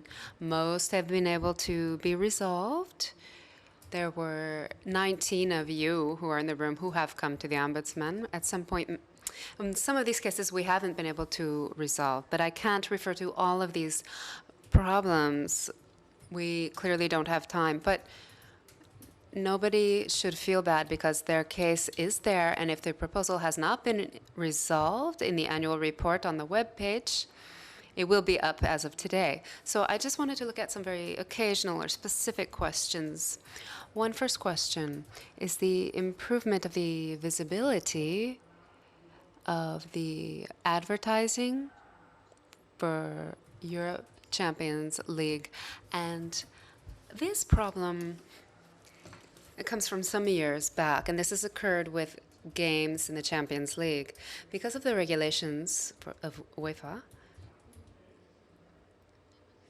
and because of a technical problem, which is the Televisiva, the advertising was put up behind the goals, and then this caused problems as of 2007. and a resolution was not achieved. Many of you came to complain to the ombudsman, and it was very difficult. And the problem just got worse because in the last season, 2 people came. One wanted to speak directly with UEFA, and the other, which in row 28, couldn't see the goals. So they came to the field and couldn't see the goals. That is unacceptable. The ombudsman and as a whole, the whole group went to go see if that was true, if from line 28, if you couldn't see the goals. And that's how it was, because these technical topics were getting in front of the fences. And we started up a system which is to be able to talk to the UEFA delegate and to bring a report that we had for all of the fields and all of the complaints that we had gotten, and then the solutions. Mr. Amador Bernabeu had a reunion with UEFA, and they were able to solve the problem. And so in the end, in the social area for Barcelona members, we were able to resolve this. So I thank Mr. Bernabeu. I know that he is here with us today. I thank him for the task that he carried out in order to solve this problem. And so the Ombudsman is just another part of the inner workings of this great club that we have. And so today this has been resolved. So you will see that there was some artificial grass put behind the goal. They pulled the fences back a little bit farther. It was at 40 and now it's at 520. And so that for the next game, for those people who were affected for both goals, now they can see the game under proper conditions. So, therefore, thank you all for your help in this topic. Another question that was resolved is that of the separation fences. Also in the Champions League, there were two photographs here. You know that above everything, when the fans from the opposite team come, there is a space there. But after a game with Chelsea, where we started having problems in 2005, certain objects were thrown, and so it was decided to put up some fences. One member in the left-hand photograph brought to the ombudsman this photograph where they explained the reality to Mr. Mosch, because we would like to be more comfortable, to be able to see the game, and with this fence it's impossible to see one part of the goal. But the fence was obligatory, so then what did we do? With the help of the Barcelona Members Care Office and with the people who work day to day in the club, with security, and also from the conversations that they had with the Mossos de Esquadra, the local police, and the firefighters, we were able to change this fence, which was horrible, with this polyurethane system, which here you can see on the right, so that for the next game should be put up. They have promised this, and the general director laughs. But if it's not up there, you won't be laughing anymore. No, that's just a joke. But they've told me that it will be installed. And therefore, the side part will have its polyurethane. I've also been promised that within 2 months, this whole fence, that is all of the polyurethane, on the front side and above, where they will have a net. So technical problems I will leave in the hands of the club, but it is good news to know that we can provide this solution, because this topic had been unresolved for years. And a third question.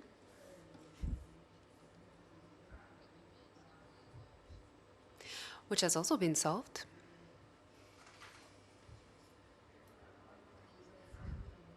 This is the new regulations of the change of the name of the members of the Some of you have, in the goals and in the sides, know that there was a problem coming from 2006, 2007. There was a change of name between sons and fathers and sons and grandsons, where they had to pay the triple the ticket or the membership.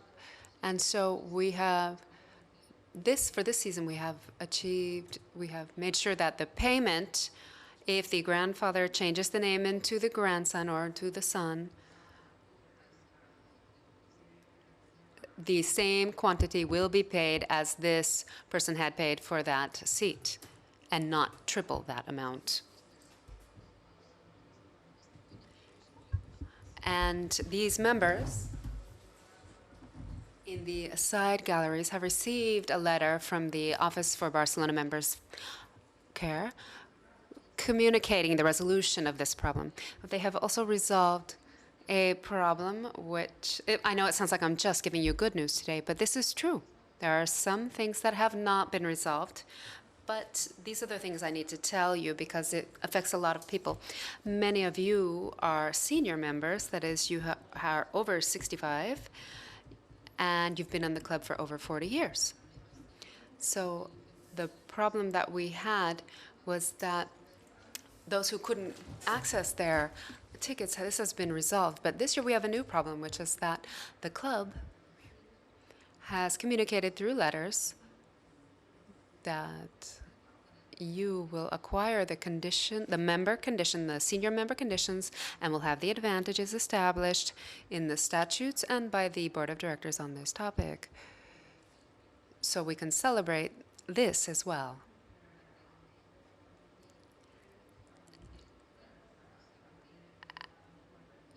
And really, this was more a topic of justice for those of you who have been delegates of Barca for over 40 years. You are the members to follow. You are the example to follow by all Barcelona members.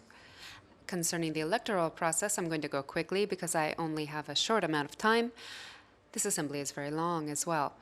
And concerning the electoral process, the function of the ombudsman are principally three: to help the board of directors, the electoral table, and also the elaboration of a consensus or of a census.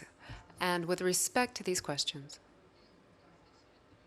the electoral process has been impeccable. There were no appeals against the decisions made by the board, by the table, or the census. Well, there was one in the appeals committee, but that was considered not significant. So this is coming from a change in the statutes, which were giving more legal safety. For example, when all candidates were carrying out the census, they had always discussed what would happen with the census when they proclaimed candidates in the census. The board and the table were made up of members designated by a raffle. There were 25 replacements, so they shouldn't have been designed by the managing commission. And also in the statutes, it was said that control of the signature of each member, each election, can have a representative for each one of the tables, and not how it had been until now, where this amount of people who can decide if this signature was correct or not was arguable. This has worked well, and we can congratulate them from the point of view of a guarantee for all candidates and the functioning of the club.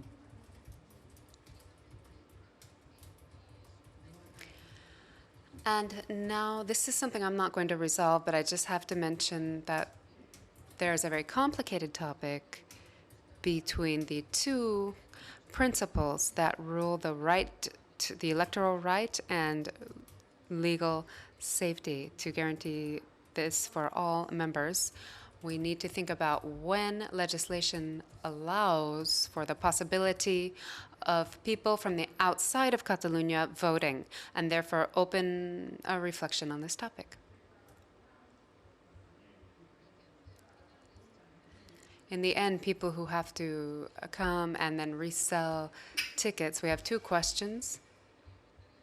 These are two things that have been of concern. One is that the Ombudsman supports the request by members who have complained to the club's own travel agency, saying that the board of directors is working on this under the conditions that we travel with. It's difficult to be able to have a good trip, to have good travels.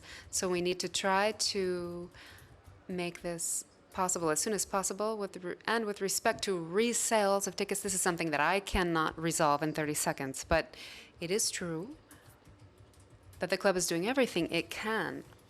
But it always depends on each person and their own conscience. If you have a ticket, what do you do with it? But we could maybe look for a system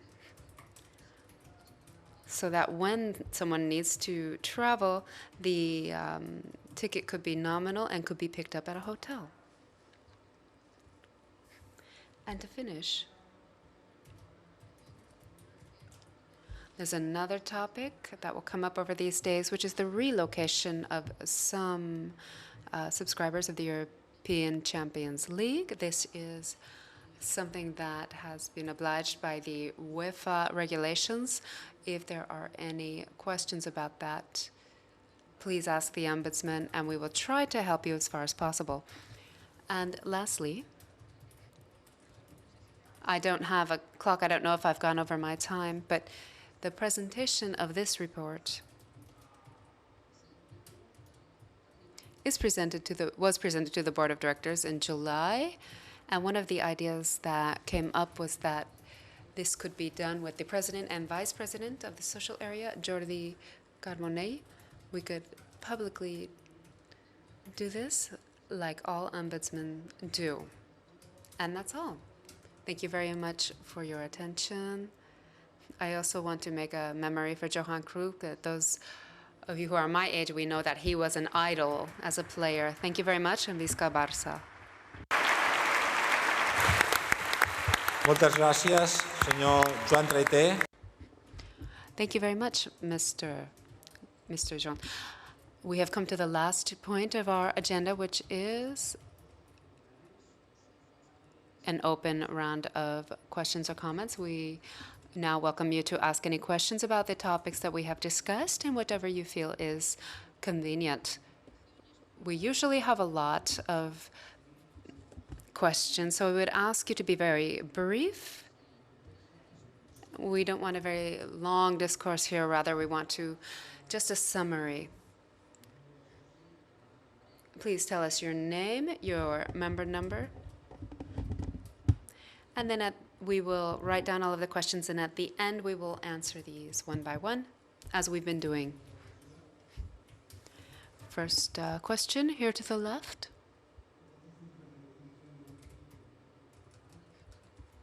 Antoni Romans, number 82,196. The president this morning mentioned my name in the assembly as a member and president of the fan club group, and to confirm this predisposition of the World Confederation of Fan Clubs through an ordinary assembly to appeal the sanctions of UEFA because of the flags. Last year at this assembly, we publicly were thankful for the 30 presidents of the fan clubs, and we were grateful that for the first time, and according to the statutes, we were delegate members of this assembly, and we very clearly said that we were because we were members of Football Club Barcelona. Our 30 presidents of the federations of fan clubs, we are members. We said that our organization, there are 14 confederations in Catalonia, 15 federations in the rest of Spain, and one federation that represents all of the other world federations, which are 150,000 fans in this project of fan clubs. So over 17,000 are also members of Football Club Barcelona. And therefore, and I speak on behalf of all, yesterday we had our plenary session, and all of the federations were present or represented, and we agreed unanimously. And I would like to highlight the fact that it was unanimous because our structure of fan clubs of Catalonia, the rest of the state, and of the world, we give our unanimous support to the Confederation, the World Confederation of Fan Clubs, of these 30 people, to install the necessary mechanisms in order to have freedom of expression and to be able to use this through the General Assembly as a Confederation of Fan Clubs. We say this on behalf of the World Federation of Fan Clubs.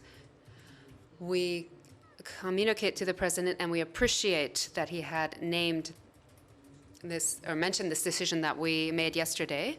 We're thankful for that, to the service of the club. I wanted to point out this agreement from the plurality of this, because our composition, as I said, putting aside the political positioning that is derived from the exhibition of symbols or yells, in defense of the freedom of expression as a tool that brings us all together, is really what led to this unanimous agreement and this offering to the whole social mass of Football Club Barcelona to defend the interests of everyone. And this is what has moved us, because the fan clubs, we all know each other, and we understand the movement of these fan clubs, and we've always had this commitment. And we have always been and always will be there to defend the values of Football Club Barcelona and the interests of our club. And we're talking about the entire social mass, because we are also a social mass. We're not just fan clubs. Over 17,000 people. We are also members of the Football Club Barcelona related to these fan clubs. We are the ones who are in the field that day to day, maintain ourselves there, and we want to defend the interests of Football Club Barcelona and do it well. This is one of the questions that we will lead this process, but we'll do it well. And we would ask over the next few weeks to all members and also to fan club members to accompany us in this procedure and to support us. We will lead and we will ask for the support by gathering signatures for this initiative, by fan club members and also from members and delegates. And it's our responsibility, because we have been and we will always be here for the service of Football Club Barcelona, and we could do nothing else than what has been proposed by the Board of Directors and the social mass of Football Club Barcelona. Thank you.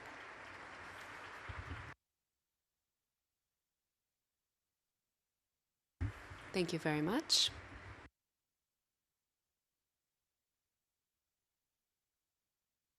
Next comment. Hello, my name is José Antonio Berenguer Gisbert. I've been a member of this club for 51 years now. I did not receive the letter. I'm a senior, and I did not receive any letter from the club, as the ombudsman said.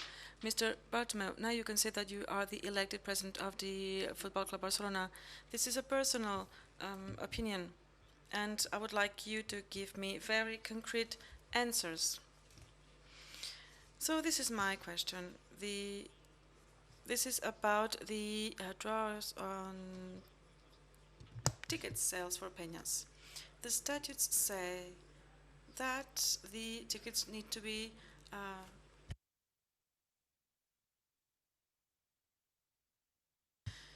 the draw has to be done between the members. And so my question is, why are you giving 68% to members of the club and 17% of peñas? Because some of these tickets go for members of this peña, which are not members of the club. So in the past, you distributed 68% of the tickets for members. I could give you more examples, but the rate is the same. In your program, Mr. Bartomeu, you say that there are 1,267 peña, but you don't say how many of them are members of the Barça, of the club. I think that only 15 members of these members are members of the club. Now you said 17,000. So I would like you to give us the exact number of these members of the Peña, which are also members of the club. So I assume that they participate in the same draws, so they have two possibilities of getting these tickets. And you could also explain how you distribute the tickets among the peñas, but this is quite a delicate question. I did not find any article saying that they have a specific right. So I ask you to include a point so that the assembly votes on this point. So I would like you to explain to us why you are not complying with the statutes. In the program, in terms of social actions, you said the oldest members of the Peña will have the possibility to become members of the club, but will they have to pay 136 euros per year and then to be on the waiting list for having a seat? If not, this is going to be a lack of respect towards the members who are paying this and who have been for years in this waiting list, waiting for a seat. It seems to me that peñas are more important for you than the individual members of the club. Of course, they do a very important job throughout the world, but, well, thank you very much for your attention, and Visca Catalunya, free and independent. Thank you.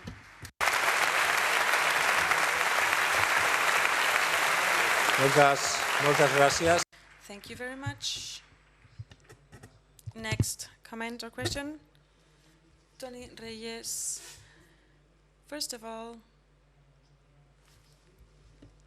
I completely agree the words of this last person. Before I asked a question, but it was not answered. So if you could please answer to this question, or if not, I will put it again.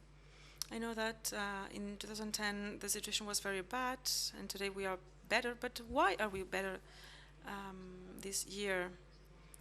We have more revenues, but they grew less than the expenses.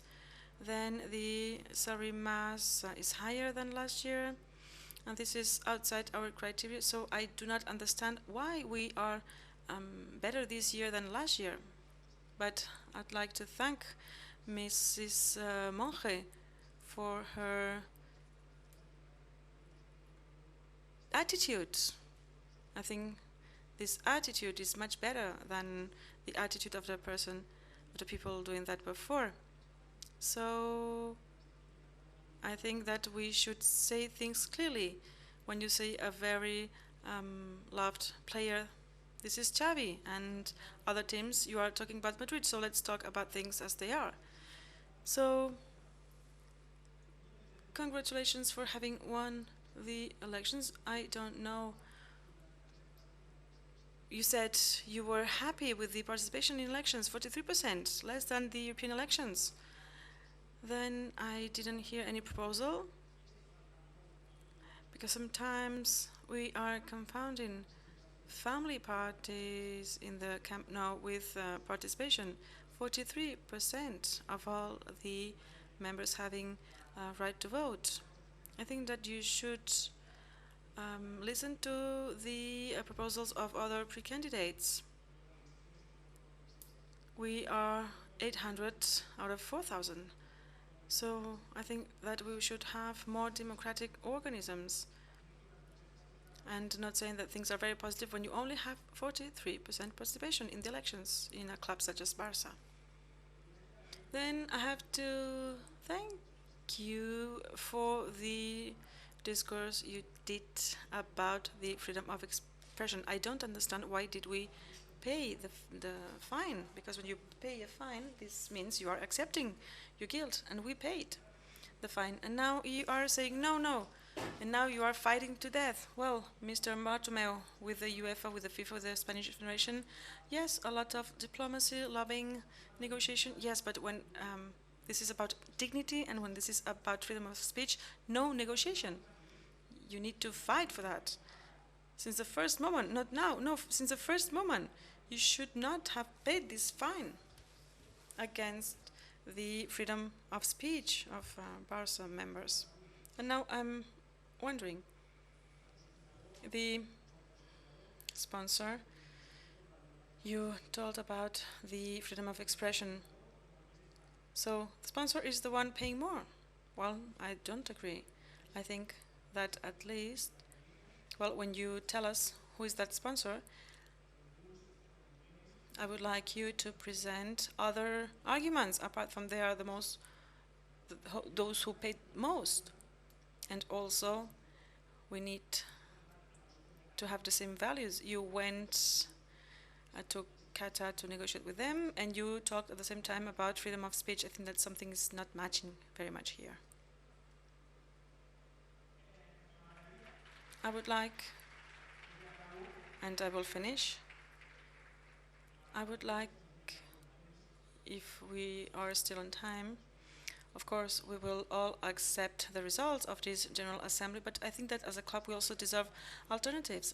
I know that things have changed. I know that maybe UNICEF cannot come back, but at least we deserve to have some alternatives. So this one is paying this, and this is giving us this. So we are renouncing to some values to have this money, but you could say also, well, we have this other alternative. This is 10 million euros less, but well, these are the other benefits. We should have other alternatives because we only have Qatar. We go to the limit and then we only have one option, the option of Qatar. We should have other alternatives. But essentially, this is not something only about money, and also the respect towards the members. This is the moment to scrutinize the board. Of course, about the ombudsman, I would be expecting more from somebody who has to defend us. Then the fact of not complying with the statutes. You said 85% tickets for partners, and then you have other engagements. Okay, but at least 85% for us. I could assist to 1 finals out of 5. This is not possible anymore.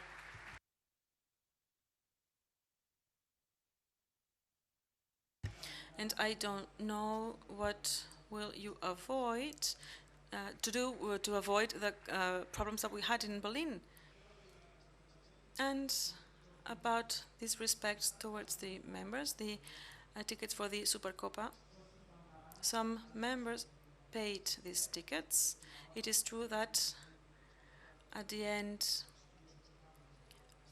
some samplings or invitations were sent and you did not ask these members who paid for a ticket to come with somebody with them. And then the price for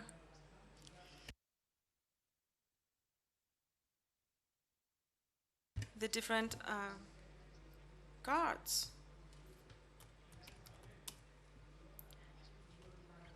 So if you offer something, so we now have less possibilities with these subscriptions or these season tickets. We have one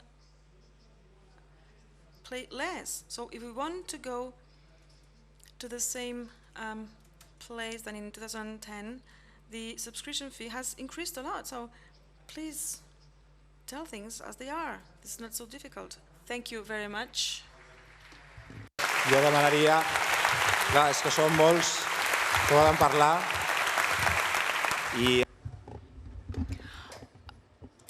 Okay, I would now ask that these questions and comments be brief as possible. Next question.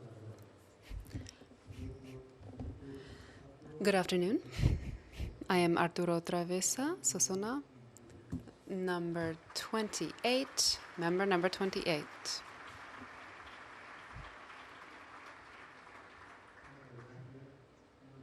Thank you. It's not my own merit. It's that of my father, who made me a member when I was born. I've been a member since I was born, because before I was born,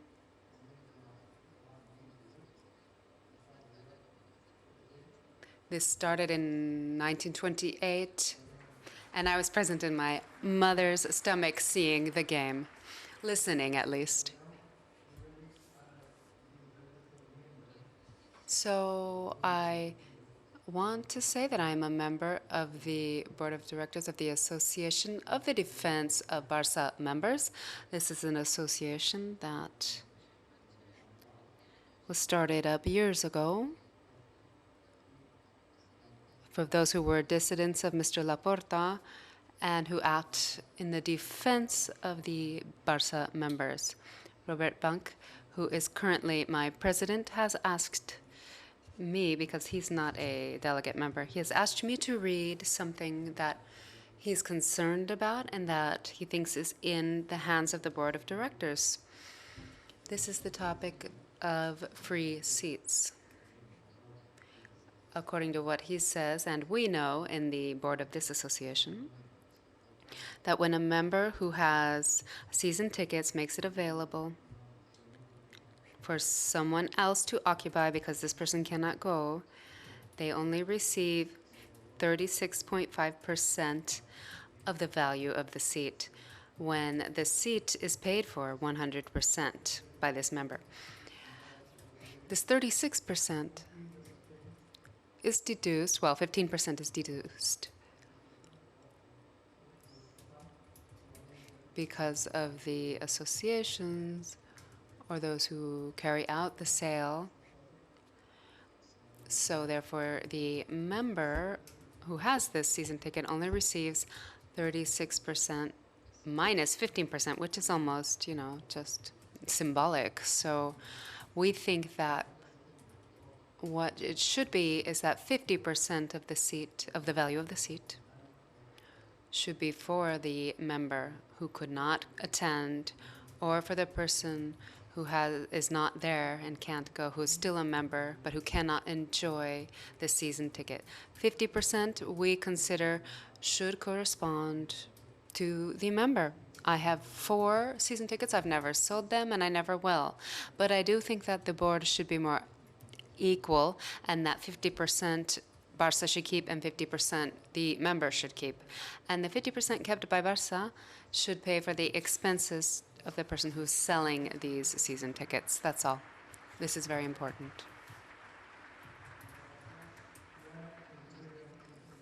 Thank you. Just a suggestion. Many years ago, I've been coming to all of these assemblies, and fortunately, my life has allowed me to be able to do this. And now at 87, I'm still here. So I hope that the next assembly, the extraordinary assembly in a few days, I can also attend. And with a reference to the fact that all of the delegates together, we are very few. We are the ones who love Barça, all of the delegates. We have been born as delegate members. Some time ago, I was given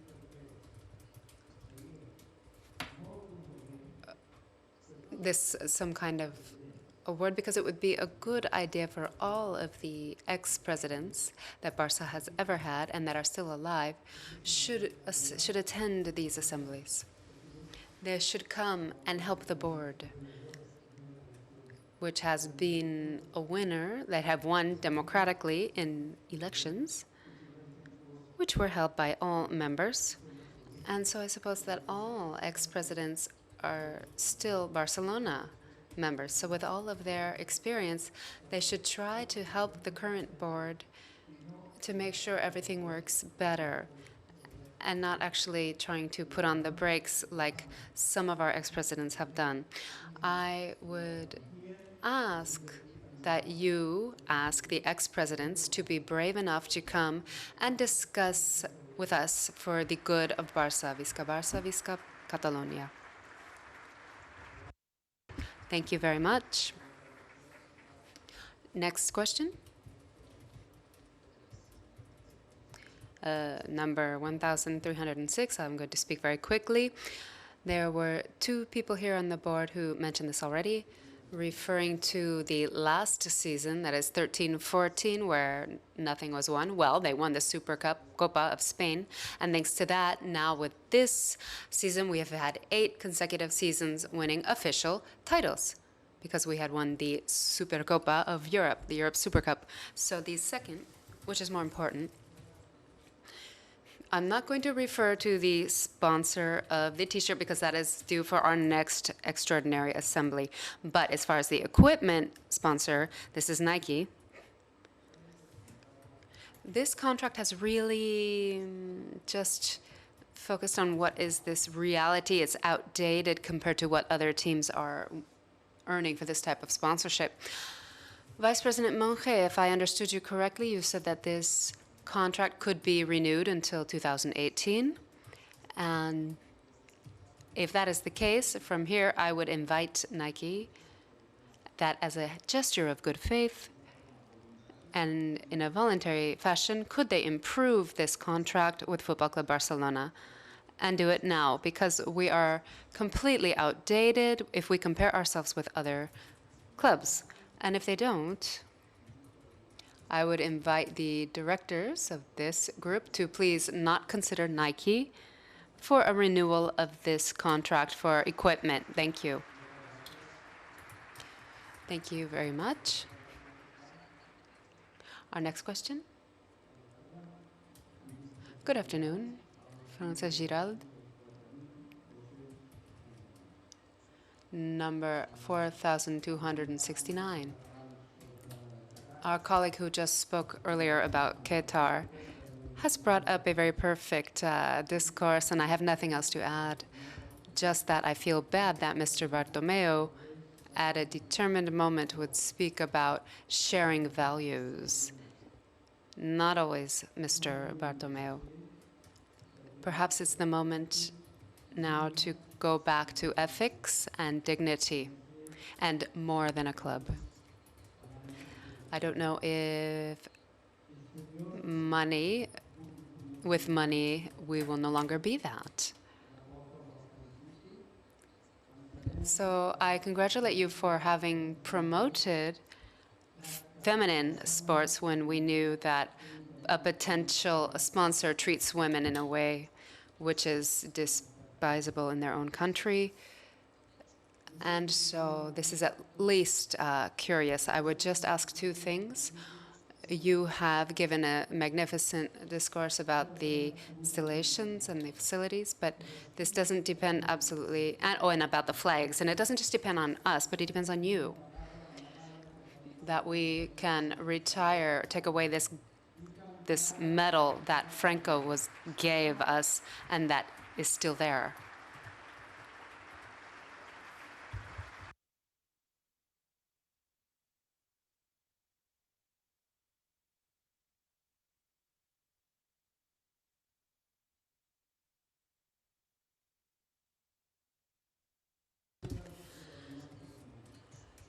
That is in your hands and in our hands. And lastly, two things. We would appreciate all of your possible efforts so that we can keep seeing and listening in our own language to the games that will be transmitted through new platforms with whom you have signed contracts.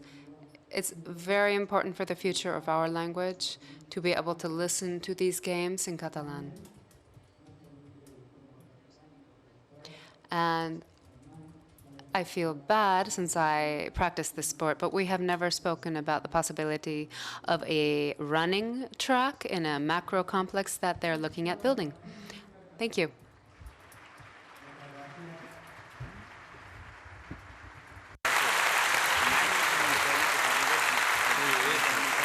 And long live the Catalan Republic. Thank you.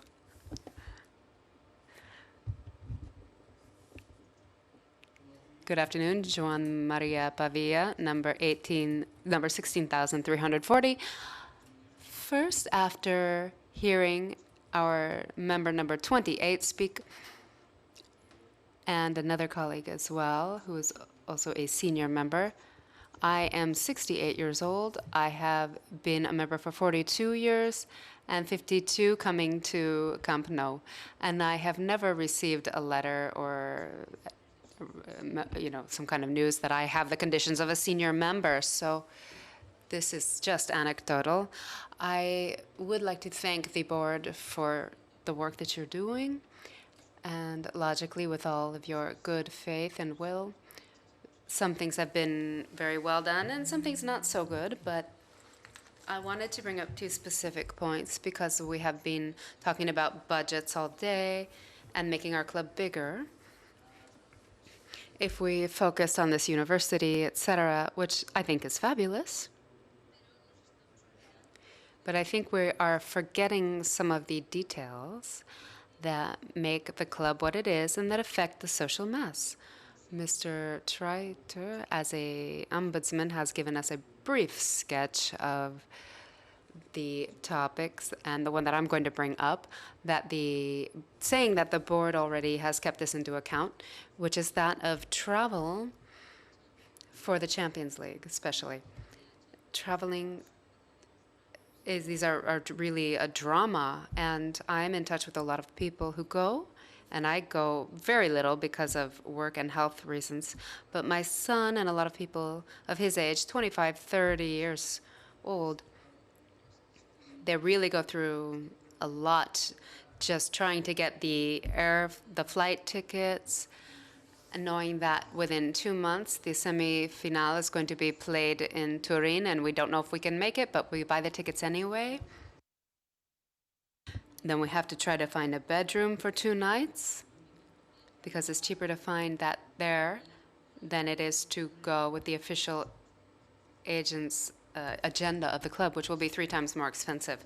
And that's something that needs a solution, because these 1,500 people who went to Munich with their flags and that said Barça, I think that they deserve this recognition, at least from the club, and especially from the executive part.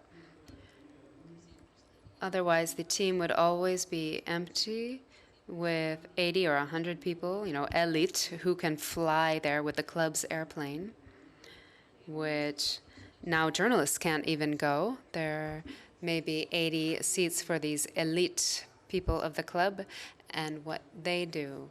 What about the youth, the mass of the club? These are the people who need to be going, and I think that this is something that we need to think about, because during the electoral period, a pre-candidacy was presented, whose main point was precisely this point. And when you all came out, you said that you would collect all of the interesting points for all of the candidates that had run to try to make your own solutions. But there are some things that need to be kept in mind, and in this aspect, nothing has been done until now that we know of. The only thing that we know is that they have increased 80 seats on the trainers and the players' airplane for members who are either family members of the players or people who can afford it. But the mass of the club cannot go, regardless of the problems with the raffle, with the entries, with the resales. If there are 50 tickets left and nobody knows where it's going to end, that's a different topic.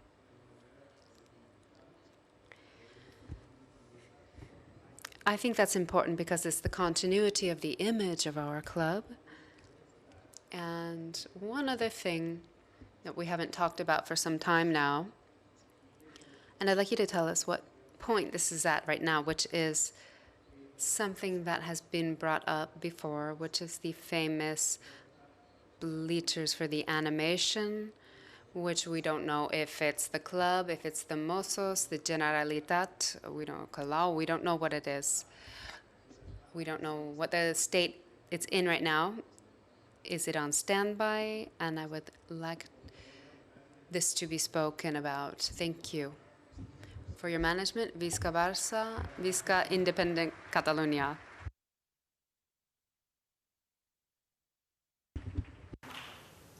Hola, bona tarda. Hello, good afternoon, Alex Frauka, and I'm the member 90,621. I will be brief because I wanted to say something which has been mentioned before. This summer, there was a social candidacy which was presented, and they didn't make it to the elections, but I think that they also deserve the respect that you said you would be paying to them. You said that you would be taking the measures that they had in their candidacy. So I would like to know which are the actions that you are implementing to work for the idea of having a travel agency in the club. And I would like to know what would happen if the Barca was playing at the finals of the Champions. If we want to go to these finals, should we have to pay again 600 euros again to go to the final?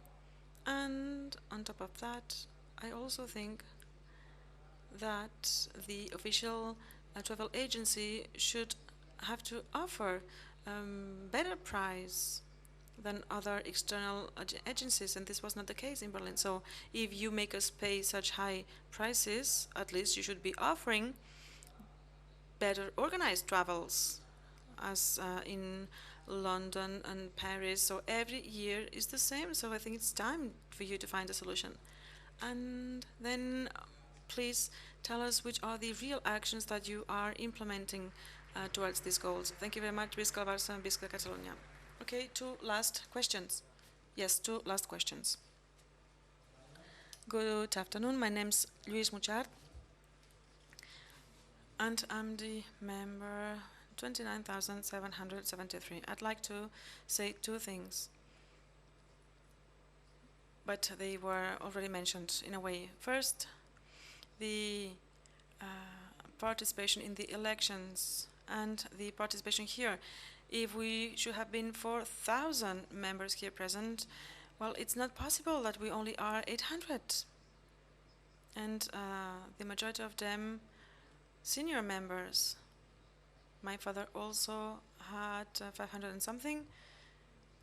He couldn't, well, he's not here unfortunately anymore, but I would like to say we should have more people here. And somebody said 43% participation. I think this is not very much. So I think that we need to find a way to go beyond 50%. And this applies to the elections and to the assembly also. And then the other question was about a word that is very much used in the UEFA and the FIFA, which is respect. Last year I came here already, Mr. Bartomeu, and I talked about this question already. That we did not feel respected in any way. My father used to say that we were not respected, and Gurusetas, penalty, other things. But this is not just that in this football aspect, but also in the social aspect. We constantly see about this hunting against us. Of course, we are being hunted everywhere, politically, socially, and also in sports with Barca. I could not listen to you before because I was late this morning. This is very good what you say, but I remember last year I already said the same thing. There were 22 or 23 members in the board. Welcome to the new members, but maybe we would also need other people like Jordi Moix, with his passion, with his strength. Because every play, every action, every moment after these events, somebody should be protesting, and the FIFA, the UEFA, because other people do through the press, etc. But Mr. Mosh, I think that you need to kind of pass or give your passion to other members of the board.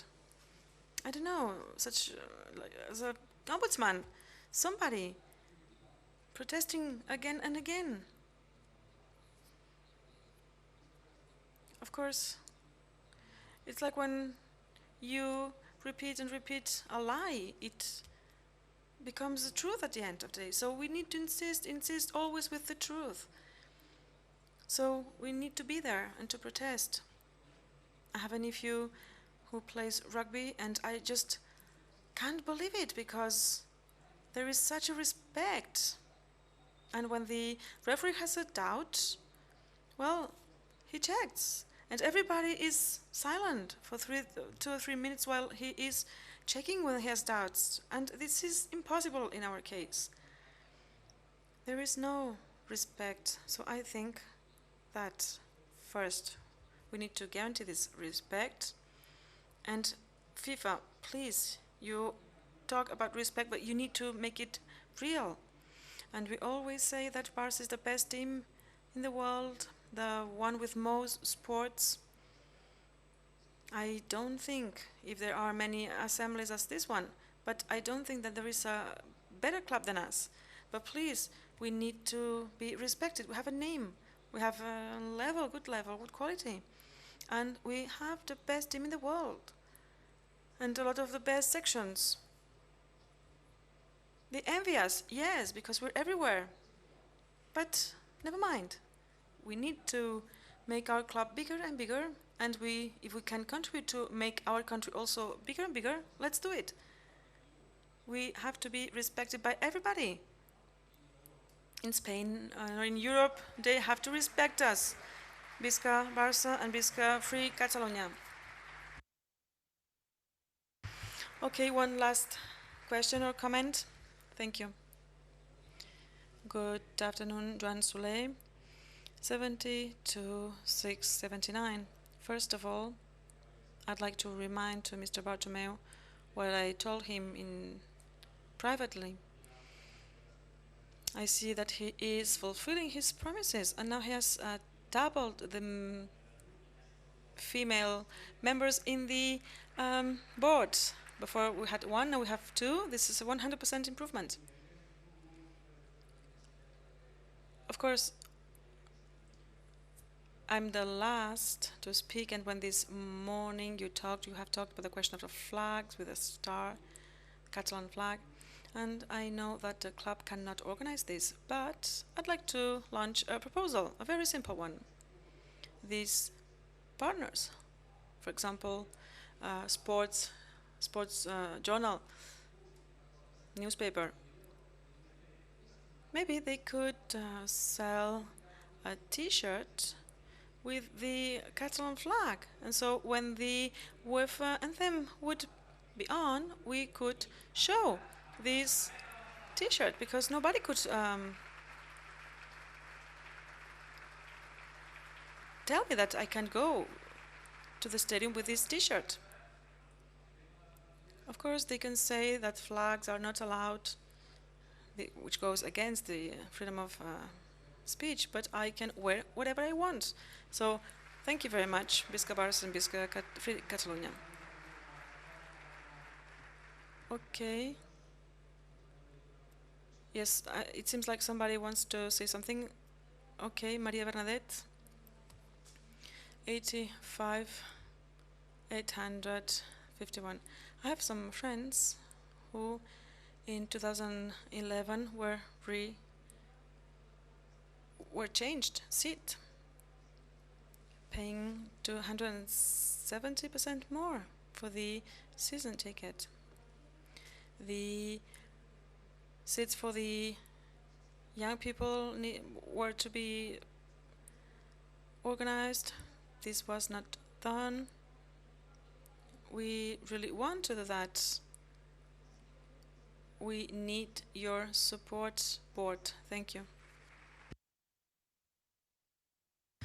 Thank you.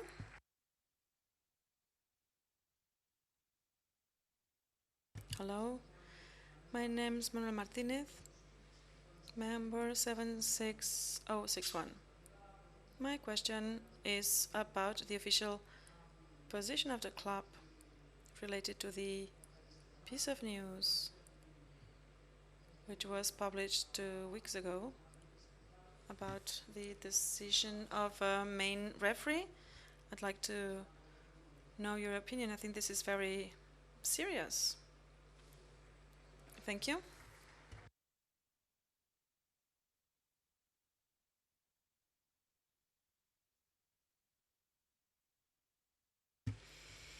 Hello, Xavi Valloriga Verdura, number 39249. And as last year, I would like you to acknowledge Manuel Vic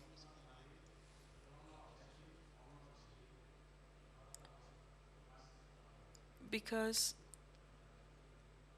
as you said, that many people work in our club. I think that this person deserves a tribute. And Mr. Benedito came with a proposal of 80 million euros. With an energy company from India, you go to Qatar and you say, okay, we have 80 million euros, not 30 nor 65, now it's 80 million euros. Thank you.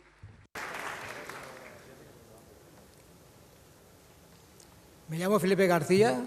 My name is Felipe García, number 27029, and what I would like is that the female football played to the Ministry because they are very, very good. So let's give an applause to the girls.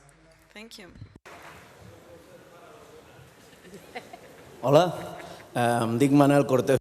My name is Manel Cortés López, number 10,823, and I'd like to ask the board the situation about purchase of personal data related to the elections, because this was made public, and I would like to know how is this situation going. Thank you. 2 last interventions. Hello, my name's Lina Emiliano Pascual, and I am member number 7101. The Gamper of this year was terrible because of the time of the day. It's not normal to start a game at 10 p.m. 30, because at the end of the play there was no metro service, nothing. So I think that you should start this kind of plays at 9, for example, 9 p.m. Yes, and now the last one, Julio Pinilla, member number 28322. Delegates, I'd like to say something about this assembly. I'd like to congratulate to all of people who participated. I respect very much everything that was said because it has a part of truth in it. But if we want to do all that we talked about, we would need 10 boards of directors. There are things which are a priority, and we need to be aware that we can't do everything at the same time. We have the play today, so I'm going to be brief. I'd like to talk about the question of the shirt. And I'd like to say something to Mr. Busquets. He's not here, by the way, but this morning I talked about the accounts. He said that they sent us that through the internet. If you look at this audience, you will see that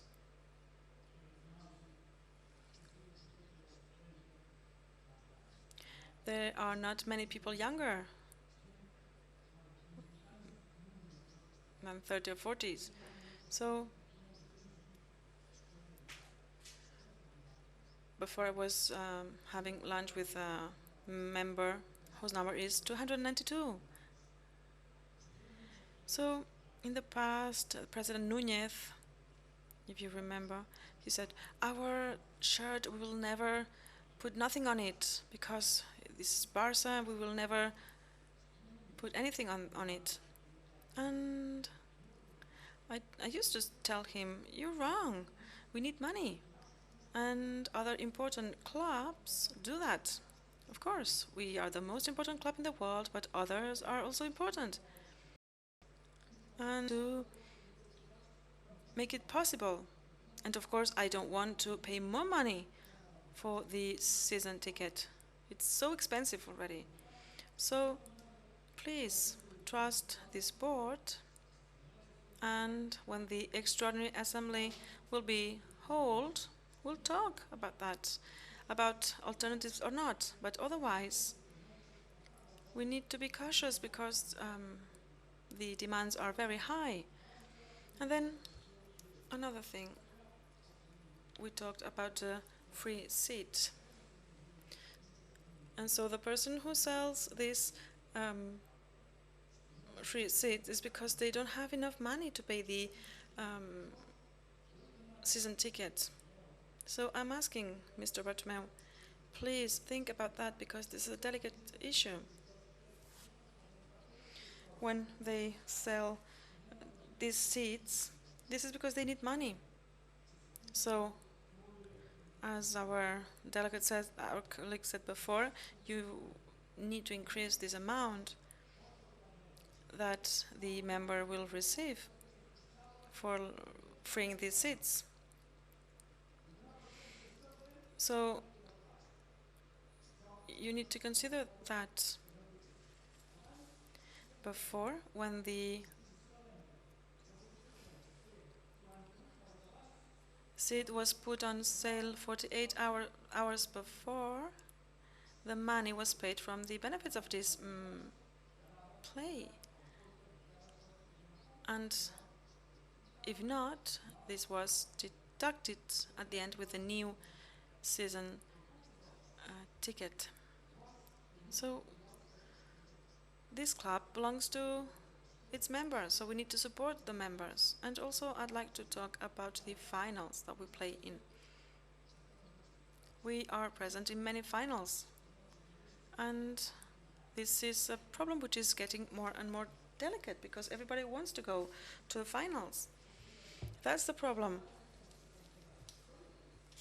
because that's very important for us. So I think we need to find a better system, a fair one. For example, and this is something which is not possible, but those having won a draw, a ticket in a draw, then they can't be included in next draw, for example. But Mr. Bartomeu, this is a very delicate issue, because people want to follow the Barca, people want to go to the finals. And this has become very important. Finals of the Copa, this is not so important, but Champions is very important, and we all want to go there. And then all problems arise. And then I'd like to congratulate you for this assembly and also all the delegates, because in democracy it is very important to say what you think. We may agree, we may not agree, but, and this was respected here, so I congratulate you and all our colleagues, because this was an exemplary assembly. And to the board of directors, I think that, well, you did a good job. Thank you. Del torn de preguntes, com deia... So we've reached the end of this question session. This was very interesting with a lot of participation.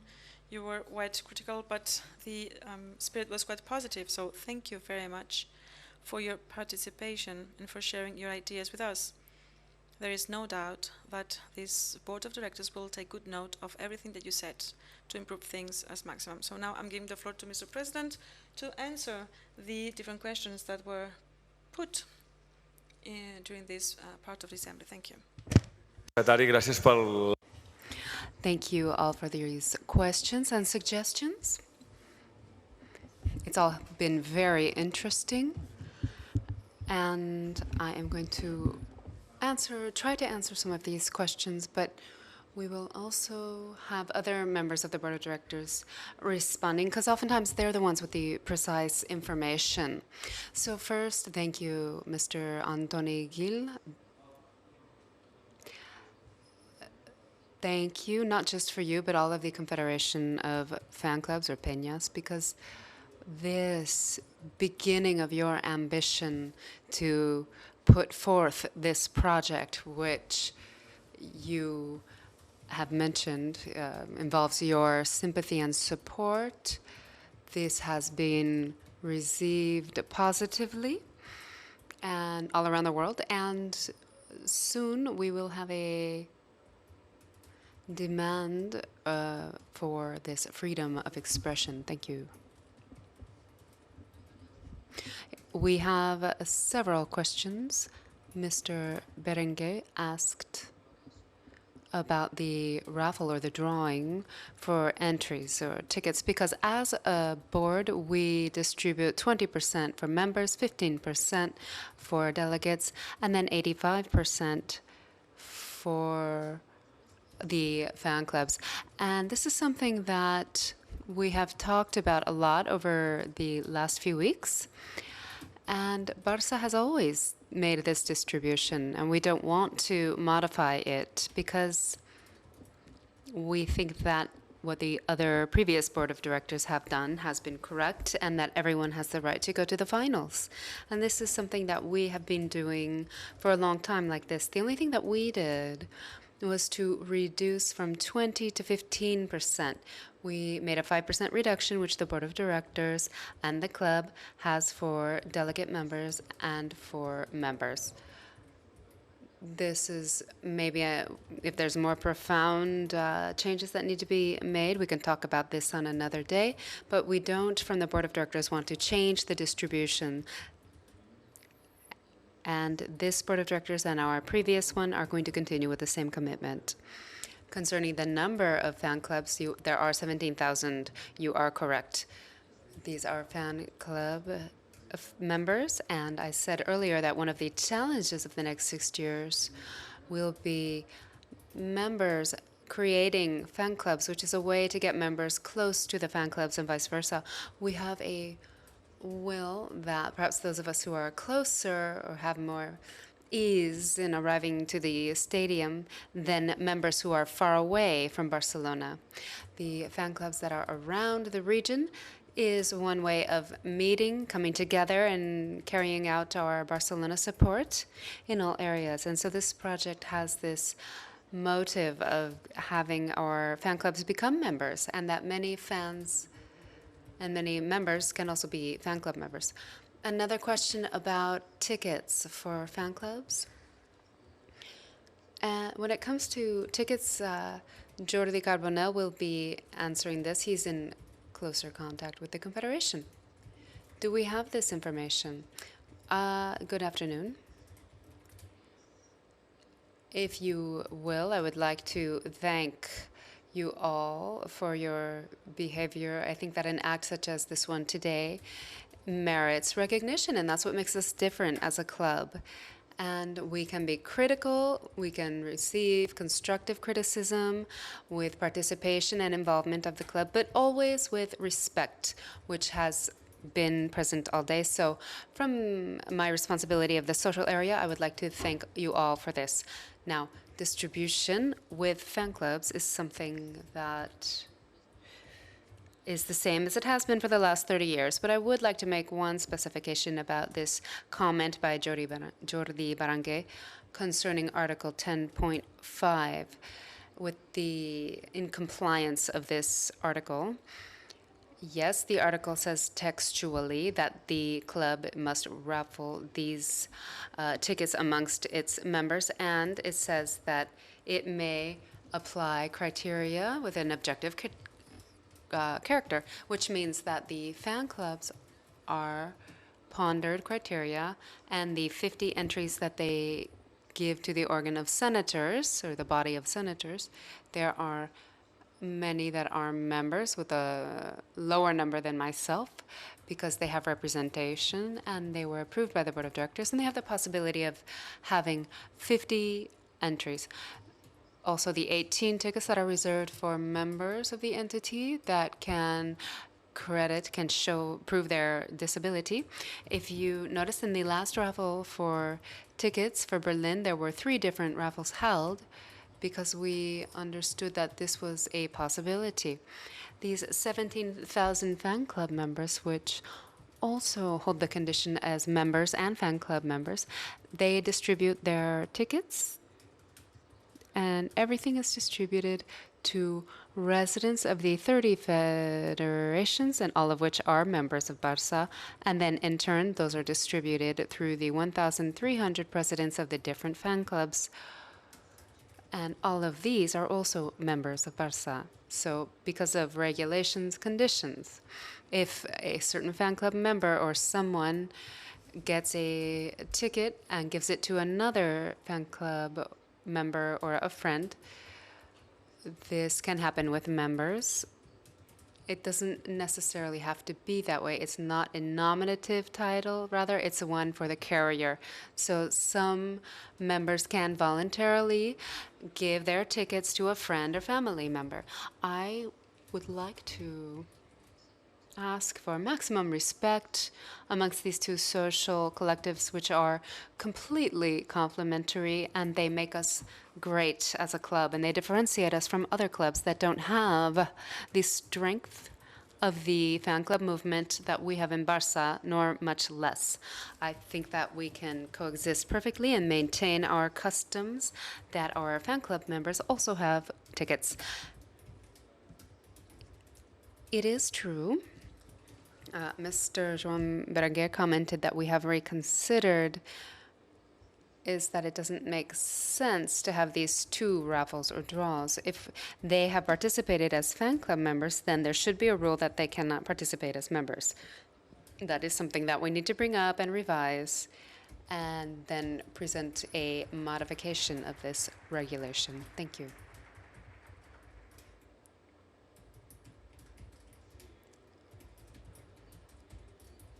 There was also a comment about why fan club members with 3 years of registry can go on to directly become members, whereas someone who has been a delegate member for 3 years, the will is that we cannot have speculation. We can't have members who are speculative members in order to participate in raffles or drawings. We understand that there was loyalty and a will to belong to the club. And once the census of the fan clubs are carried out, and these are people who have had to present themselves and carry out the census, and once that census of fan clubs was done, those who are in the census for 3 years can then show their loyalty to the club and their identity, and they can be given the condition of member. And this is the explanation. Thank you.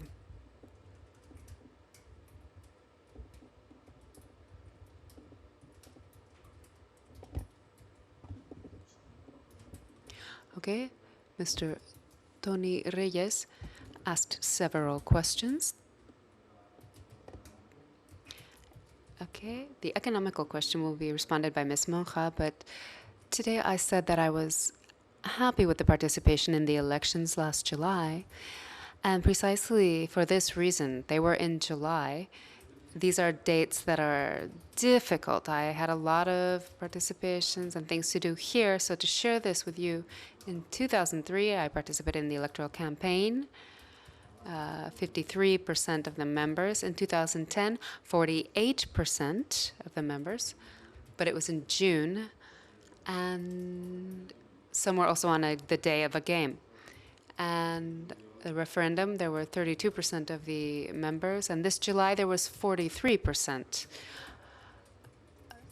So that's why I say we are satisfied, because we knew that these dates are difficult to work with. It was a Saturday in July, and in contrast, the members answered. Obviously, not all of our members came, but yes, a significant amount, and that's why we are happy with the participation.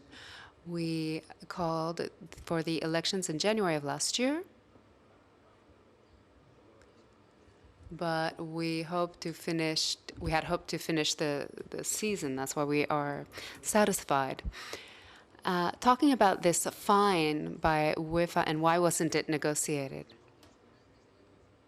Before confrontation, we always look for dialogue, and this, whether it's FIFA or UEFA, and once dialogue functions, in this case, the sanction was repeated, so the dialogue finished, and we didn't negotiate any further, but we presented an appeal, and we will take it to the end. Unfortunately, Mr. Reyes, I like dialogue, and before anything else, I will always attempt dialogue. We want to avoid confrontation. That's not my way of being. So speaking of the sponsor, we don't always have to look for the sponsor who pays the most. I've said this before, there is some negotiation underway. I don't know what will come of it, but there is a minimum that we believe the assets of Barça and their T-shirt are worth, and we are still negotiating. But I do agree with you that it's not always money that's the most important thing. Values are important. I don't want to go too much into this negotiation because this is something that we carry out very discreetly. But when we do have a call for our extraordinary assembly, we will give you all of the details of what has happened. We hope that our ombudsman can be more involved in the board. Yes, we think that he will because of his character. He carries out a very good job when it comes to defending members. And this is his commitment to all of you. And I think that this is what he's doing. He made his presentation and covered a lot of topics. But when we have meetings about this, he really defends members firmly. The tickets for Super Cup, they said that the members invited people. I have no registry that those who paid for their tickets to the Super Cup actually went. And they also talked about the price of season tickets. We said from the beginning that we have the will that Barça can have people's prices, popular prices. If we were to compare this with the first 10 or 15 leading key teams in Europe, we are the team with the most affordable season tickets. And we want that to continue being the case. That's why our commitment during the campaign and during the first 5 years of mandate, these season tickets, every year the IPC could be the only thing to increase the tax, but no other increase. But we did make a change in 2010 when we agreed that the Super Cup in Spain would not be included in the season ticket. And we didn't change that because we decided upon this 5 years ago. I wish that we could include all of this, and I hope that we win the league every year. But for the next assembly, or for the extraordinary assembly, we could look back and compare prices and season tickets throughout Europe of the largest teams in order to see the differences. And in that sense, Barça, we are actually doing quite well. I will talk to the general director in order to prepare this for our next assembly. The income that we have got from Super Cup this summer was between 5 and 6 million euros, and this was the income that the club had for the sales of this game. The next question. Mr. Artur Travessa, the member number 28. You are very active, not only in this assembly, but also amongst the senators when they carry out meetings. Your contributions are always very valuable, and many of them make sense, a lot of sense. And some answers, we can give you some answers. About the free seat, this is something that we talk a lot about in the board, within the club. But allow me to let Mr. Cardona give you a better explanation of the current situation. Right, simply just to point out that free seats is a formula that helps all of us. Someone mentioned also that it's an aid to being able to pay for the tickets. We have been going through some crisis with the loss of season tickets has been very small because somehow Barca is a family and we always find someone who will help us to not lose our rights. Those of you who have it, we know you appreciate this.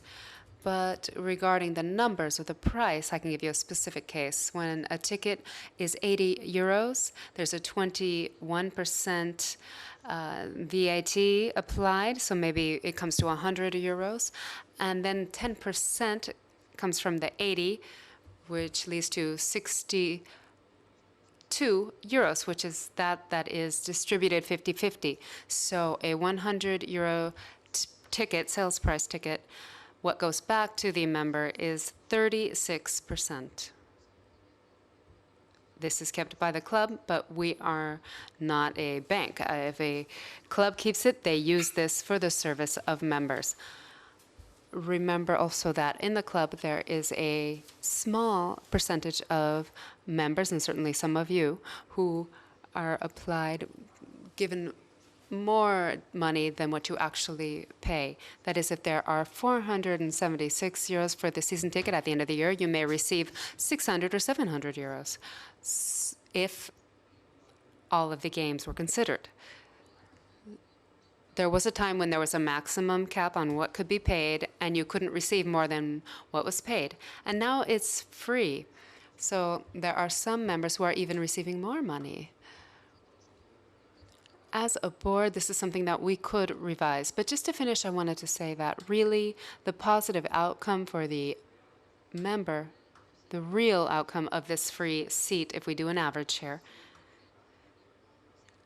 this average is representative, and it is 27%. That is less, minus the cost of the seasonal ticket. Usually it's 27%. That's why Ms. Monja mentioned that this repercussion on the share is 5 or 6%, because there's a part of it that is returned through the free seat. Mr. Travessa also asked or suggested that the ex-presidents should come to these assemblies. Ex-presidents have the right. They are delegate members with the right, and therefore, if they want to come, they can. And if they want to talk, they can. Because a lot of them have experience with Barça, which evidently can bring added value. And I would prefer that if they need to talk, they should come and talk here, like Mr. Travessa. One thing I forgot to mention earlier for Ms. Monge.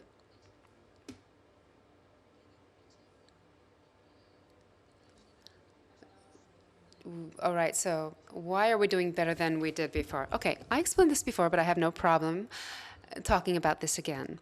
If we compare this liquidation of the closure of 2014-15 with 13-14, 13-14 was a season in which we hadn't won any of the 3 titles. So if we compare that with this season, we have to keep in mind the economic repercussion of this fact.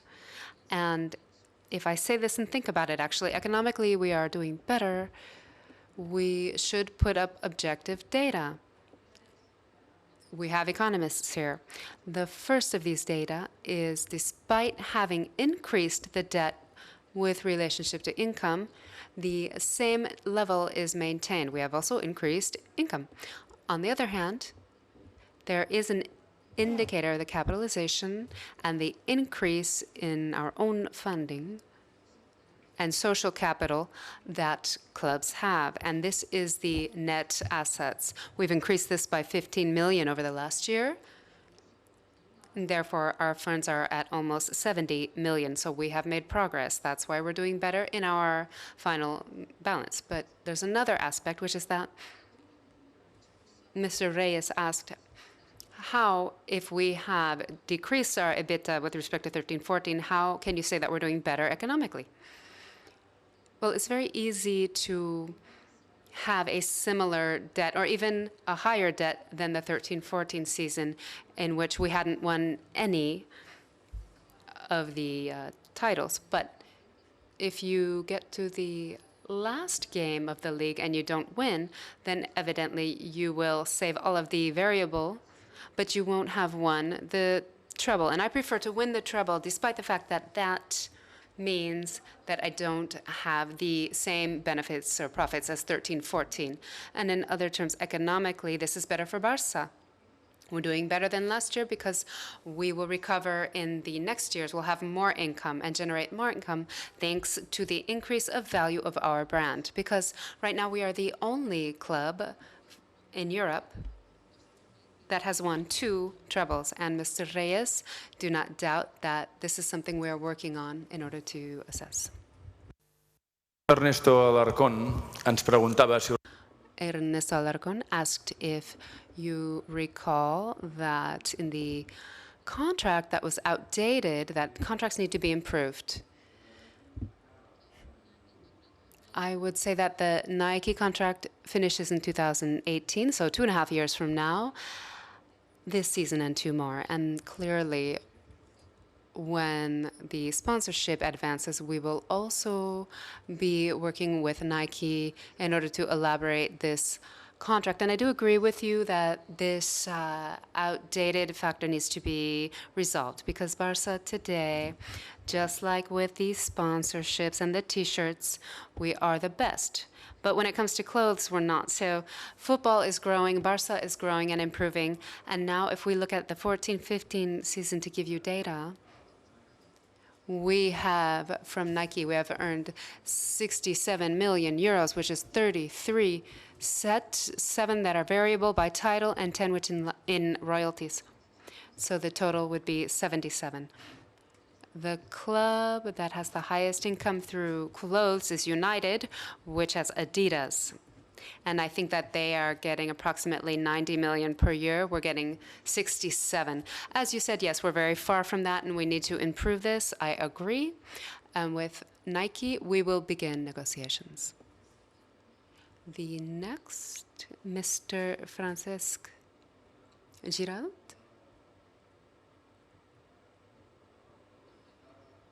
Spoke about the values of Qatar and sponsorship, and also the withdrawal of Mr. Franco from the club.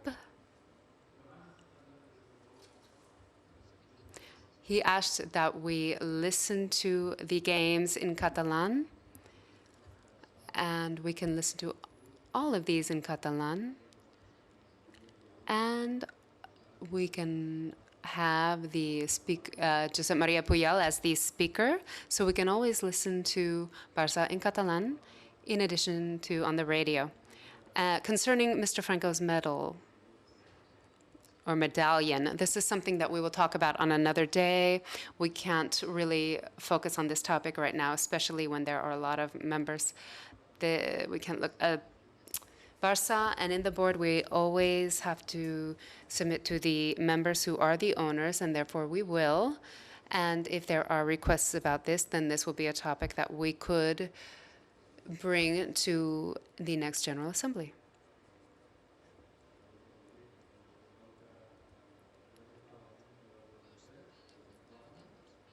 I was on the board of 2003 and 4, and that topic was dealt with in 2004, and we decided not to take it to Assembly, but that doesn't mean that in the future this may not happen. It was not closed, rather postponed, so it is open right now. Mr. Girald's topic about Qatar, with Qatar Foundation and Qatar Airways, we have a 5-year relationship with them, which is one that has really helped Barça a lot. Barça has also helped Qatar Airways because Barça is a global club, and it has helped us with the income, which has helped us to manage the club. And I don't know how these negotiations will evolve, but this is something that Mr. Giralt, we will be seeing over the next few weeks in the Extraordinary Assembly. And perhaps I'll be able to answer you better at that point. You also asked about the running track in the new Barça space. Yes, this has been foreseen. If any of you recall, the project for Sant Joan d'Espí, in its beginnings, which was carried out by Mr. Gaspar, was they had projected a running track, but when the construction was carried out, they decided that it would be better to have football fields and more football fields. Right now, the area that has been purchased, the land, is mainly occupied by the ministry, who will allow for constructing a running track. But that doesn't mean that the board of directors doesn't support this. We do, and these are athletes of Barça. These are the ones who carry our flag and our T-shirt, and they're the ones who are Barça. Oriol Tomas, one of the directors, is responsible for this sport. And he has a lot of new projects, and we will be talking more about these amateur projects, as I mentioned before. It's our will to make sure that this is greater, that we have more and more youth participating in schools. I've been given some economic figures. The cost of the investment that Barça has made in amateur is 1.5 million, close to 2,000 athletes participating in these activities. There was another question from Joan Maria Pavia, who said that he hadn't received any letter as a senior, communicating that he was a senior member, and I think you're referring to senior being a member that after a few years stops paying this season ticket. If you have not received this letter, then you should have. It is true that all members who have this condition, the club does ask them if they want this. They can get in touch with the club, and then they can stop paying for their member, their card, as a sign of loyalty. Mr. Pavia, this follow-up of the travels. Now, this is something that we're very concerned about. We have made a commitment with this follow-up during the campaign, the electoral campaign. We had an agreement with them because we did want the club to have a department, a travel department. So it has been started, and perhaps you haven't received the information yet, but it has begun, and it is being worked on with quite a bit of success. And we know that for the trips, little by little, people will be accompanying the team in the leader and the champion games. This works well. Anyone who wants can go. As Vice President, Cardone is the person who deals with this topic personally, and in this interest, he is the one who had reached these agreements. Jordi, would you explain this to us? Yes, we have had some first meetings. We have a different culture in terms of traveling. So we need to start promoting this kind of travels, because when there are plays outside in other countries, well, we all like to see more and more people. And something that we are doing, and maybe you are not aware of these numbers, these figures in the league, please, you can travel in the same day, in the same plane as the team, and this can be done for 140 euros both ways, and 25 euros also. And before 2010, when we worked with RAC agency, and this is not a criticism, of course, to the RAC, but this was 340. So now this price is 165, and this is for members of the club, of course. Those who are not members pay more than 200 euros, but for members, this is the price. And then a very recent case, and this was also an electoral promise. This board said that we would fund a third, 33% of the best prize in the Champions International Travels. For example, Leverkusen, the proposal for Leverkusen with the transfers, because we will be flying to Cologne.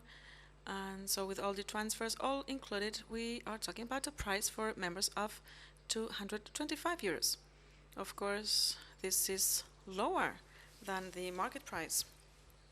And so members of the club have this 33% reduction, because normal price would be 350 euros, more or less.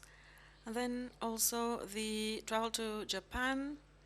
You can travel to Japan for 10 days in a 4-star hotel for 1,243 euros. And if we compare these prices to the prices of 2011 in Japan, this costed 4,000 euros, so now 1,243 euros. Of course, it is very difficult to satisfy everybody.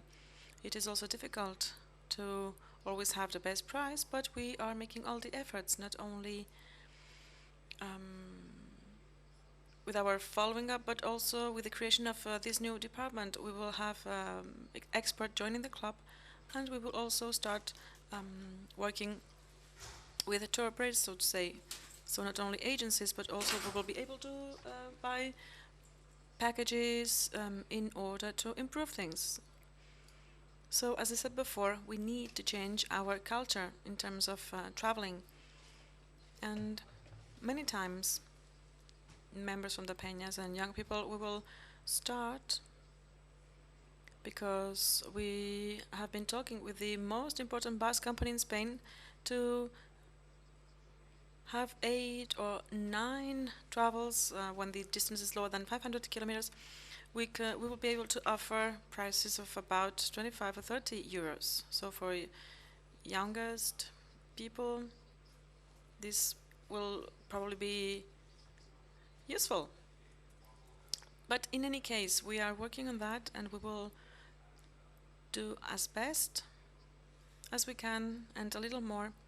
And so we will be very active with our own follow-up, and then also with your contributions.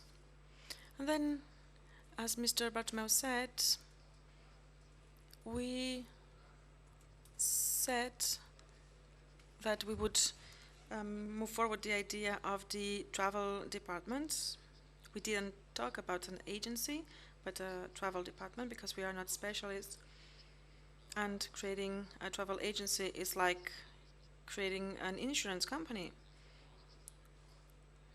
So we said that we shouldn't create such heavy structures, and we are not specialists in that, moreover. And then in the case of the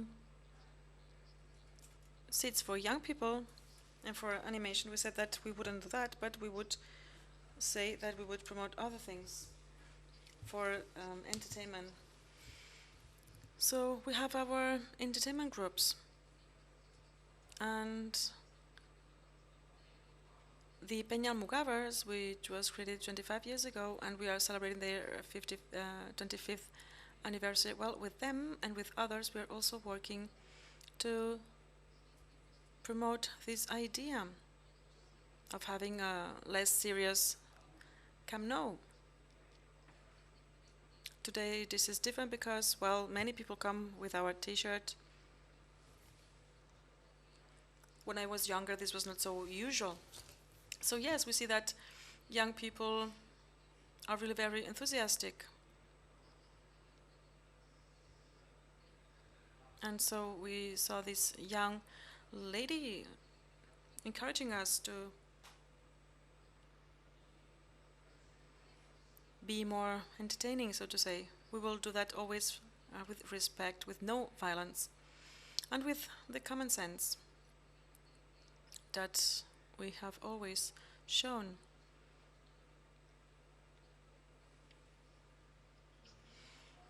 Mr. Alex Frauke asked, this was quite a similar question about the travel agency of the club.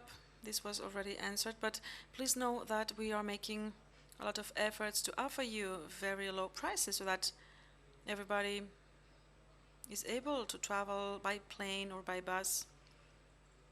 And we will continue to work on that, and I'm sure that with time we will see more and more fruits. Then If we reach the finals, is it going to cost 600 euros as in Berlin? No, of course not. I also complained about that.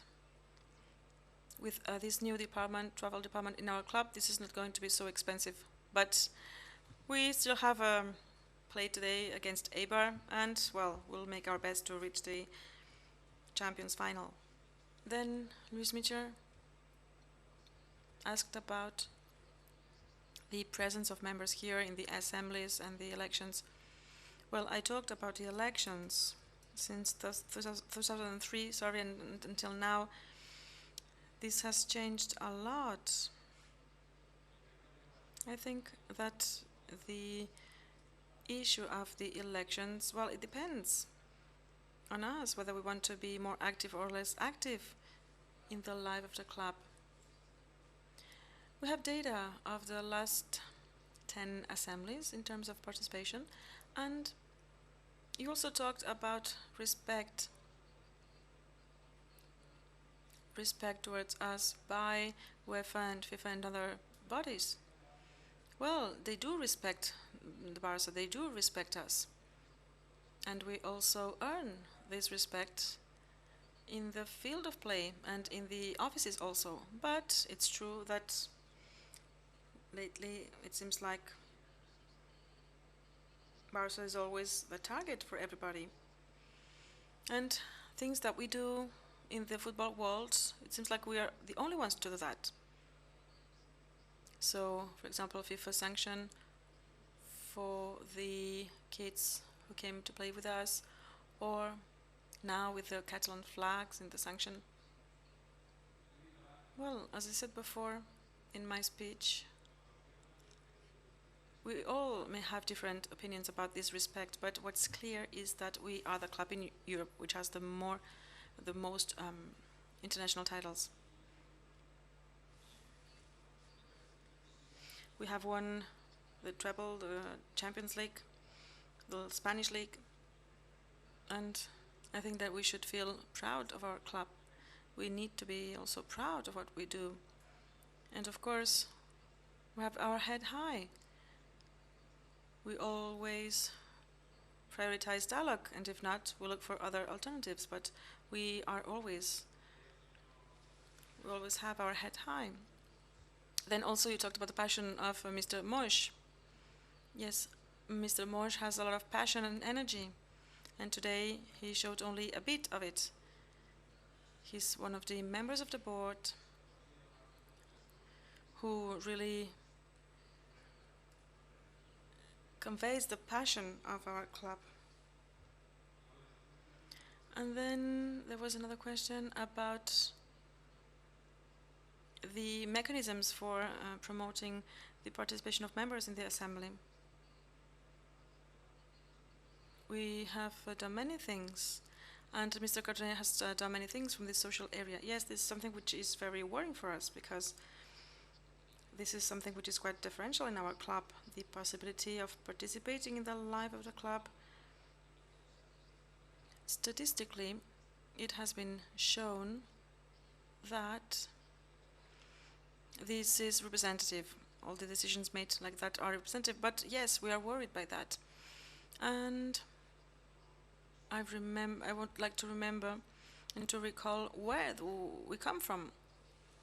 In the past, we held our assemblies in the month of August, and in 2005, for example, on the 20th of August, we only had 323 delegates, and some decisions were made by almost 200 people.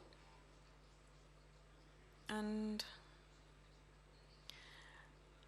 the members of the board were included, and other members of commissions. So this was not very representative, truly.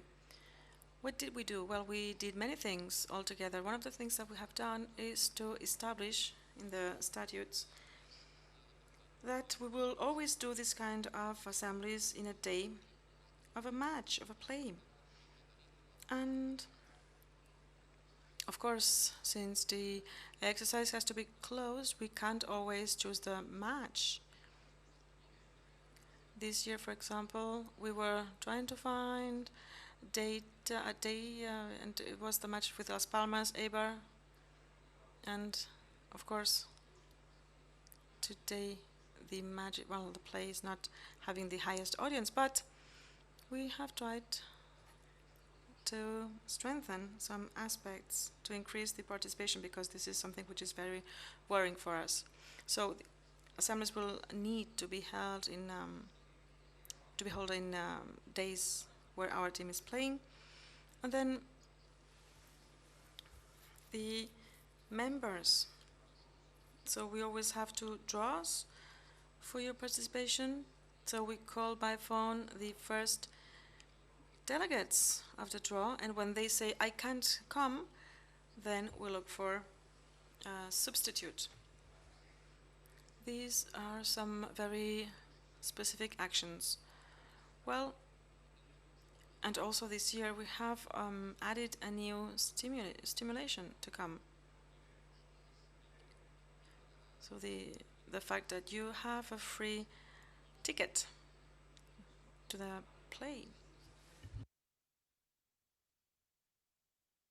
So if we compare the participation in the 10 last years, well, the average was 487 people participating. We have increased that in more than 50%, and the average of these 5 last years of 850 people. Last year, we had 1,200 people, delegates. Of course, this depends on the match and also on the subjects on the agenda. For example, if the question of the sponsor would have been more present in the agenda, and if we had the discussion, that probably would have been more. But of course, this is very important, and this is a right for all the delegates, and this can't be an obligation. This is a right, and this is part of the freedom of everybody to choose, and we have to respect that. Mr. Joan Soule proposed, and you said sports newspaper, they could sell shirts with the Catalan flag for the matches. Well, maybe they are here and they can take good note. Of course, you can wear whatever you want, any kind of shirt to go to the stadium. Then you told, somebody told about some people being moved from one part to the other in the stadium. We will not have a specific area for young people. We want all audience to entertain and to cheer the players. Maybe they were relocated for a question of security. Yes, Maria Bernadette said this. When we said that we would create this specific area for entertainment, these people were relocated, and yes, they had to pay more, but this is because they had access to a higher category seat. But you can tell your friends that if they want to go back to the place where they were, they could do that, okay, with no problem, and at the same price as before. Then Mr. Martinez asked, which is our position as in the case of this referee. Well, this needs to be investigated, and we hope that this is not true, because what we want is that our sport is clean. So they need to go to the bottom of it, and if they ask us for any information, we will respond to it, of course. Then Mr. Balabriga talked about Mr. Big. I agree. Manuel Big is somebody which is very loved by us. He has been with us for so many years. He's a speaker, has been speaker for 30 and something years already. So yes, we will need to acknowledge what he does, because it's incredible what he does one match after another, and he's always traveling with the team. And then the sponsorship proposal by Mr. Manito.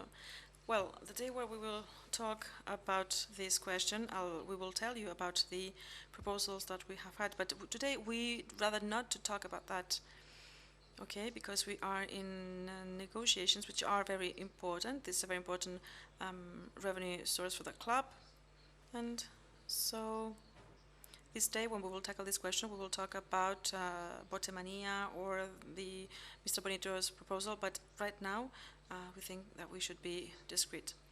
Then Mr. Garcia asked that the women's team played in the mini-study. So we are really supporting the women's sport. Our team, our girls have won many titles, and they are playing in the Champions League for the 3rd year.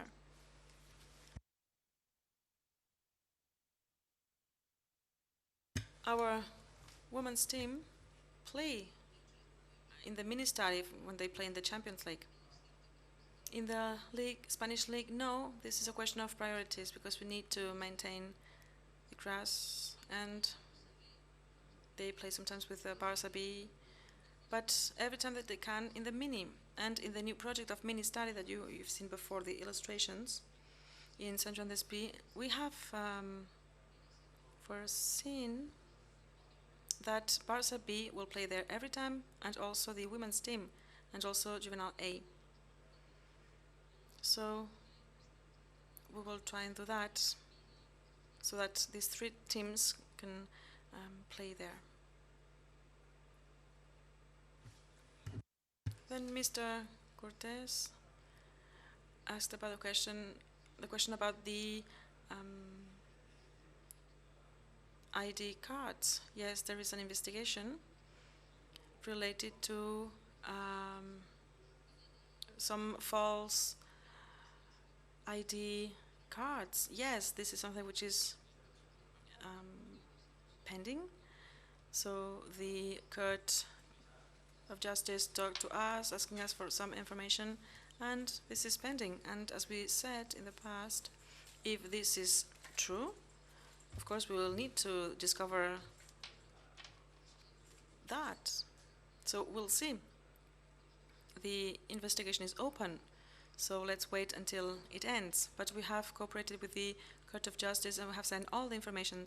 What they asked us, well, they wanted to see all the ballots, I guess, the signatures, but that's all that we know. This is not managed by us, but by the Court of Justice. Then Mrs. Lina, about the Gamper. Yes, you're right. This was really late. And I'll tell you what happens in the month of August and why we played this match so late. And also the Super Cup of Spain. This is because of the UEFA. In the month of August, there are the classificatory phases of the champions, and for legal terms, we need to avoid to play at the same time than these other champions plays. So we need to wait until all the matches are finished. So this is why in August we have many Champions League matches, and this is why we have to play so late. I'd also like to play before, but that's the way it is. Then Mr. Pinella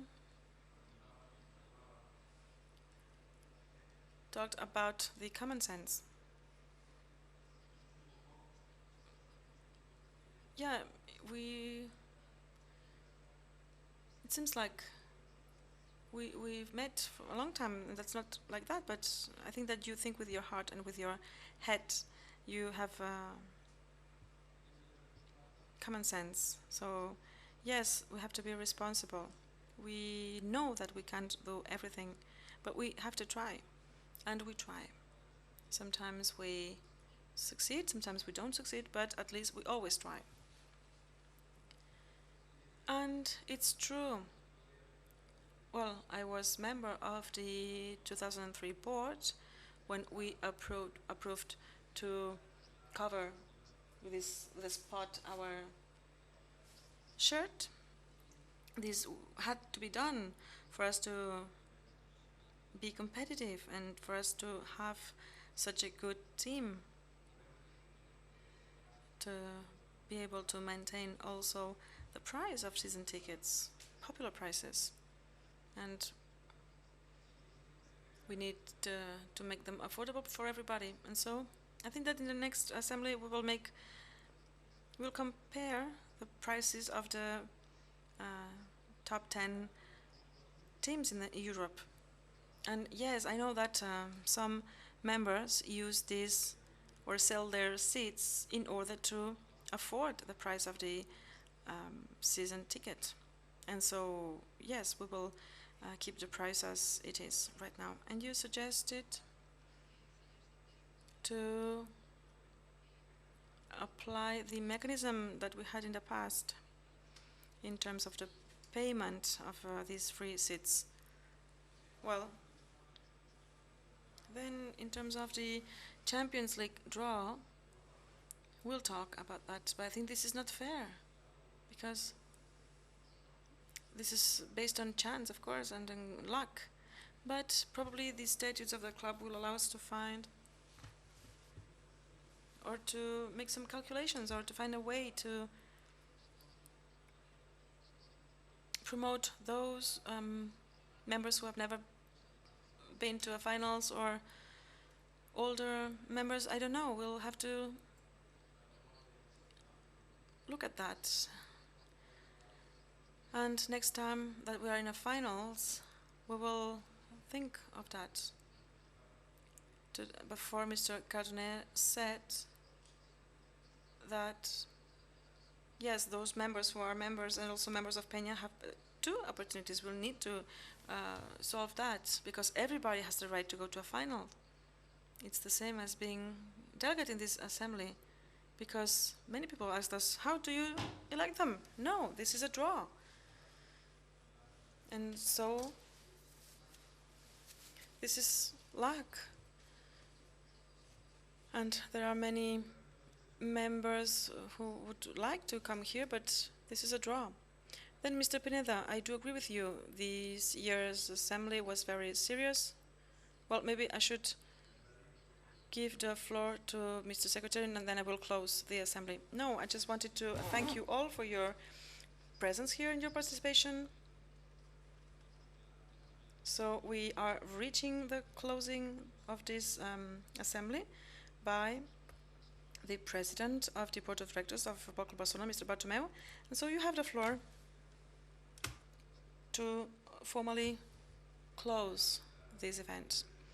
Yes, as I said before, I thank you for being here today, all delegates. I think that this year the assembly was very interesting.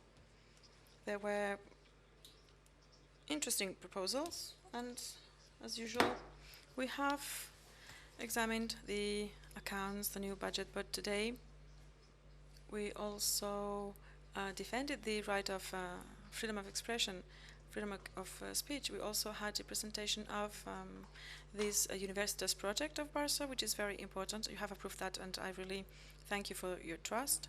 And I'd like to say also that we are holding this kind of assemblies for many, many time, and this is the first year that we will be finishing on time. So this is very important, and this is thanks to you and thanks to us also. So you could be very straightforward, and you were very precise in your reflections and contributions. I'd like also to thank especially all the members of the commissions who are also here present, representing the club, all the members of the board of directors for your time, and also all people participating. Thank you very much for your contributions. I'd like to thank the staff and the executive members of the club who prepared this assembly, because they have been working there for a long time to prepare that. And also I'd like to congratulate the media, because year after year they are broadcasting this assembly, so that what we are talking here in this family setting, so to say, even if we are 800 people here, but well, the media, I'm sure that today or tomorrow all the Barca members will be aware of what we have approved, and they will be aware that we have very important projects for the future with very enthusiastic projects, and we hope that we'll have a future full of successes. So now we have a very important match with the Eibar, and the league continues. Thank you very much, Visca Barça and Visca Catalunya.